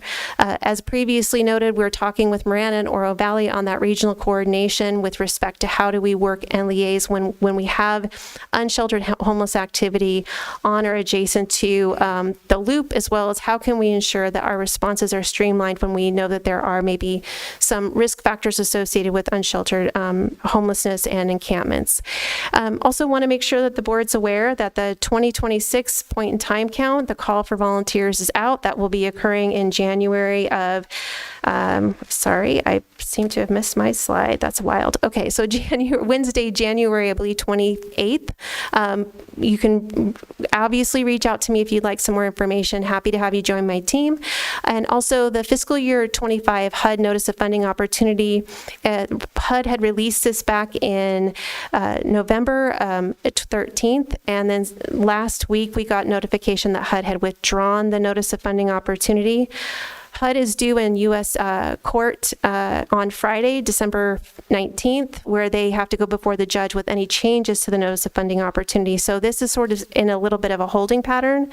If the board may recall, The HUD Notice of Funding Opportunity is largely the funding that comes through our community as administered by the Tucson Pima Collaboration to End Homelessness. That's going to be the largest of the money that is directed toward serving homeless households. So we're waiting in a holding pattern to hear what comes out of that adjudicated process and any changes that might be forthcoming from the department. And finally, I want to just land here that last week, the working group from the Justice Metro folks got together with report outs from 2 of the 4 work groups. That would be the data and the courts. Those individuals will be, or those teams rather, will be coming forward with policy recommendations in the future. And I believe that that cadence of discussion between that work group will align with supporting the dialogue and the discussion at the joint meetings. Next slide, please. And I want to end the presentation, as well as the year, by the way, on a little bit of a positive note. I rarely get to do that, so I'm very excited about this. We know that these the activities associated with the loop have been a concern to our board and to our constituency at large. And we know that the efforts underway between the city of Tucson with TPD, as well as our county efforts and teams, they are working tirelessly to connect with individuals and ensure that this amenity is used and recreated on. And so last week, we received through the Regional Flood Control and the Loop Feedback Forum, I'm not sure exactly which pathway it took. This was a genuine constituent comment card that came through last week, and I'll read it just here for the record. The comment is as follows, quote, "We ride the loop 2 to 4 times per week. We really notice and appreciate all of the ongoing work to expand and maintain the loop, keeping it safe and attractive. We are especially thankful for the cleanup of homeless camps and associated debris. We feel less nervous riding this year, and our rides are much more pleasant. Many thanks to all those involved in keeping this amazing recreational infrastructure in good condition." Just for the record, we did share this with our colleagues over at the City of Tucson, as well as with the Tucson Police Department. Again, these are hard, challenging times, and there is truly a joint jurisdictional effort to address this and ensure that our public spaces, as well as connections to care, we're working in a coordinated fashion. And with that, I'm happy to take any questions. Before I turn it over to board members for any questions or comments, Administrator Lesher had something that she wanted to add. Thank you, Chair Scott. And simply to let the board know that under some of the new rules out of HUD, the Board of Supervisors is being asked to identify a member of the board to serve on the Tucson Pima Collaboration and Homelessness Continuum of Care, or the Board of Directors, if you will, of that organization.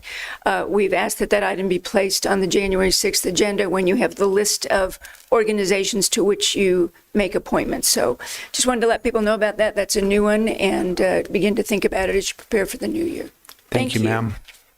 Any comments or questions from board members? Supervisor Cano.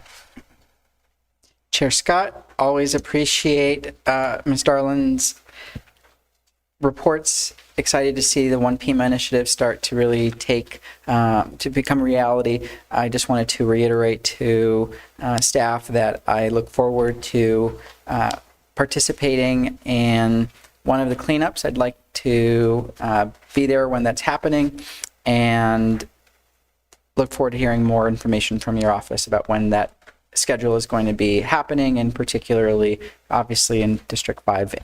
Thank you. Sure. Thank you, Supervisor. Any other questions or comments from board members?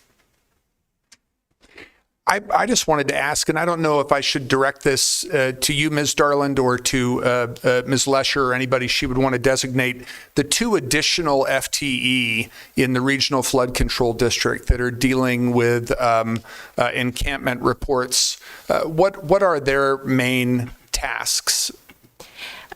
Chair Scott, so their main tasks are to validate that the encampment report is in fact on county land or asset and determine the next course of action. They will also go out and they facilitate what's called a field inspection, which is a field survey where they take pictures and photographs of the area, the surrounding area, and verify whether or not it is in fact an encampment. They also can facilitate by posting the 72-hour notice to vacate, which again starts the process on when we will do our site cleanup. They also coordinate with the homeless outreach teams wherever possible. So essentially, they're taking care of addressing those general reports that come in from the regional reporting tool, or from general delivery constituent reports that may also be coming in. So they facilitate the process of validating the space, 2, inspecting it, coordinating with outreach, posting notice to vacate, and then re-inspecting the space after it's been cleaned up.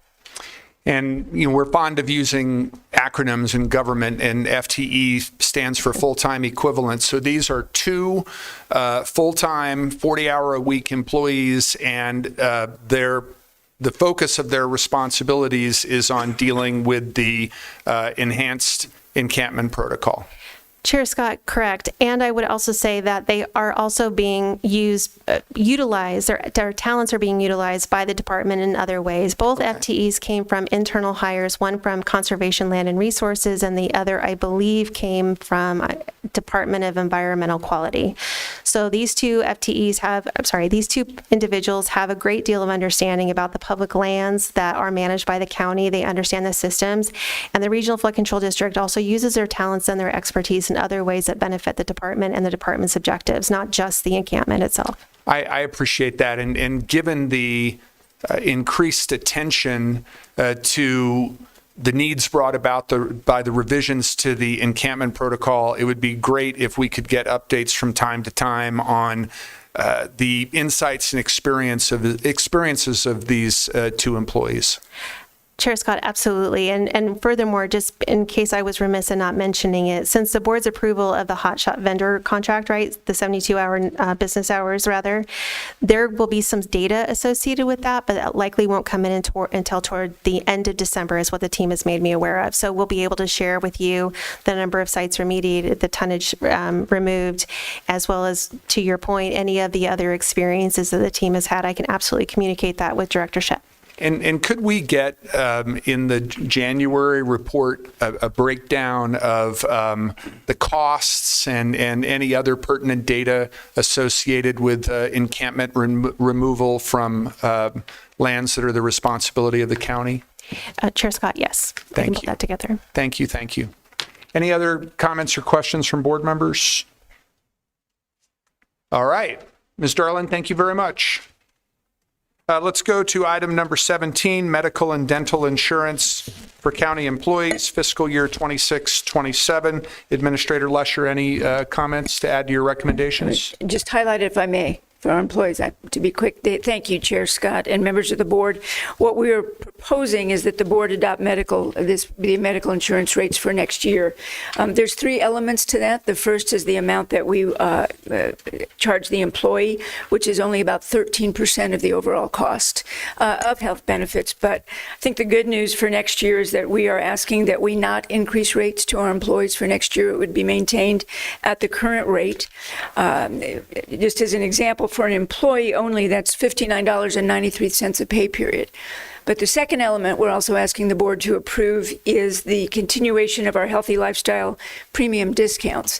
And with a little bit of work, making sure you're exercising and filling out some questions periodically, an employee can get, and you don't smoke, an employee could get up to $50 discount per pay period, which would bring the total employee cost of health insurance to $9.93 a pay period, which is, wish it could be free. It's not, but that's a very good rate for our employees. The third element is we do provide for those in the high deductible plan, which is those in the county, $1,000 for all of the employees who are enrolled as individuals, $2,000 for families or employees with other coverage as well. And that helps go towards their making that deductible. And we know it's being utilized. Funds are there. We have so far about $22 million that's saved in all of the accounts combined, with the average balance a little over $4,000. So what we're looking today, Mr. Chair, is to get approval from the board for the medical benefits package as described, which is the continuation of the rate at the current rate, the continuing offering the $50 per pay period for the Healthy Living Program, and the continuation of the county's HSA contributions. Thank you. Thank you, Administrator Lesher. I will move approval of the recommendations detailed in your memorandum dated December 16th, 2025. Moved and seconded by Supervisor Allen. Discussion, comments from board members? Supervisor Allen. Well, one serious thing and one not serious thing. I am also, thank you. I'm glad that we're doing this. I think it's really important to keep costs low for employees. I am also wondering if we can elevate another benefit in the new year. It's the Employee Loan Assistance Program, Cashable. I think after the holidays, people, we kind of get a little overextended. I think it is an important, really useful program, and so whatever we can do to push that up in January and encourage employees to utilize it. The second is just that I do very much appreciate the wellness program, and I am only 5,000 points away from hitting that 70,000 mark and getting my name in for a whatever that gift card. I think it is.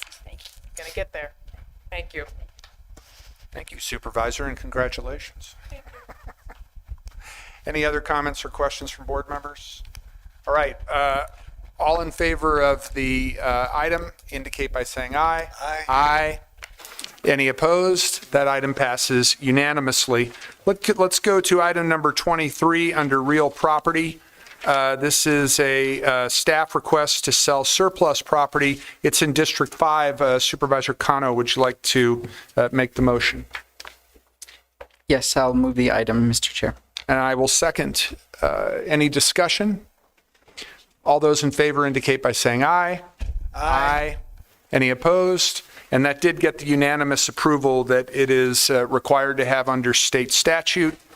Under community and workforce development, we have 3 items, 24, 25, and 26. Do we have any kind of staff presentation or information on these items related to the Craycroft? Chair Scott, we do not, but Mr. Sullivan is here if you have any questions. All right. Let me do, I'll move item number 24 since it's unrelated to the Craycroft. Second. Moved and seconded by Supervisor Kano. Discussion. All those in favor indicate by saying aye. Aye. Any opposed? No. Item passes 4-1 with Supervisor Christie opposed. And then I will also move items 25 and 26 because they are companions, correct? Chair Scott, that is correct. Okay, I'll move those 2 items. Second. Moved and seconded by Supervisor Allen. And then, Mr. Sullivan, just any general comments you'd make about why these are being advanced and maybe a status report on both the Craycroft and any impact this might have on the EELS program. Sure. Chair Scott, members of the board, Administrator Lesher, happy to give an update. This is an amendment to a Arizona Department of Housing grant that we received that is up in June. And part of it is to provide towards the rent of the Craycroft and also to work with Compass Affordable Housing to rehouse folks out of the Craycroft. They've gotten off to a slower start, plus we have funds that have been allocated from the Board of Supervisors that we have been going through it at a much better pace and housing people more quickly. So we worked with Compass Affordable Housing and the City of Tucson to reduce the rehousing budget and put those funds into the capital needs at the Craycroft. So projects that are going to be happening over there, might include filling in the pool, adding a playground, a fire system that is desperately needed. So that's going on. That's what's going on with the Department of Housing grant. Overall, I would dare to say that it is one, if not the best run shelter in Arizona. We've always seen over more than 90% of participants leave to positive destinations. The most recent report I saw for the month of November saw that number jump to 96% of people going to positive exit destinations. So the Craycroft remains an integral, successful, and thriving part of the EELS program.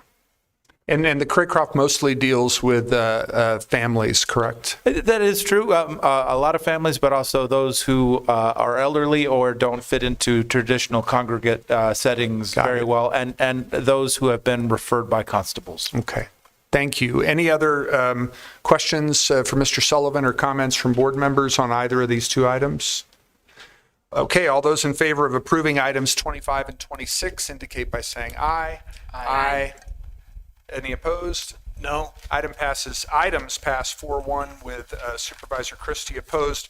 I've been advised by the county administrator that we need to move to continue item number 27 until the January 6th meeting, so I will make that motion. Second. Moved and seconded by Supervisor Allen. And Administrator Lesher, could you share with the board why we're requesting this continuance? I think, yes, Chair Scott, we've had a question come up about needing to make sure we've got county lands within the city of South Tucson to ensure that we have a legal contract. Okay, thank you. All those in favor of continuing the item to January 6th indicate by saying aye. Aye. Any opposed? Okay, that passes unanimously. The last item that we need to consider is Stratford, it's item number 28, Stratford Artworks Incorporated to provide a joint development agreement for renovation of Teatro Carmen, extending the term to December 23rd of 2026 and amending contractual language. I'll move the item. Second. Moved and seconded by Supervisor Allen. Discussion. Just wanted to say to my colleagues, I toured Teatro Carmen yesterday. I had toured it before when the project first started. It is extraordinary, the progress that is being made, and I think the county can be really proud of the efforts that have been undertaken by Mr. Stratford and his team, and he is still angling towards an opening in 2027. All those in favor of the item indicate by saying aye. Aye. Any opposed? No. Item passes 4-1. Did you give thumbs up, Supervisor Hines? I'm sorry. Thank you. Item passes 4-1 with Supervisor Christie opposed. And I believe that completes our business, so we are adjourned. Supervisor Allen was kind enough to acknowledge the start of Hanukkah earlier this week. Want to wish everybody on our staff and in the community Merry Christmas and Happy Kwanzaa as well. Thank you.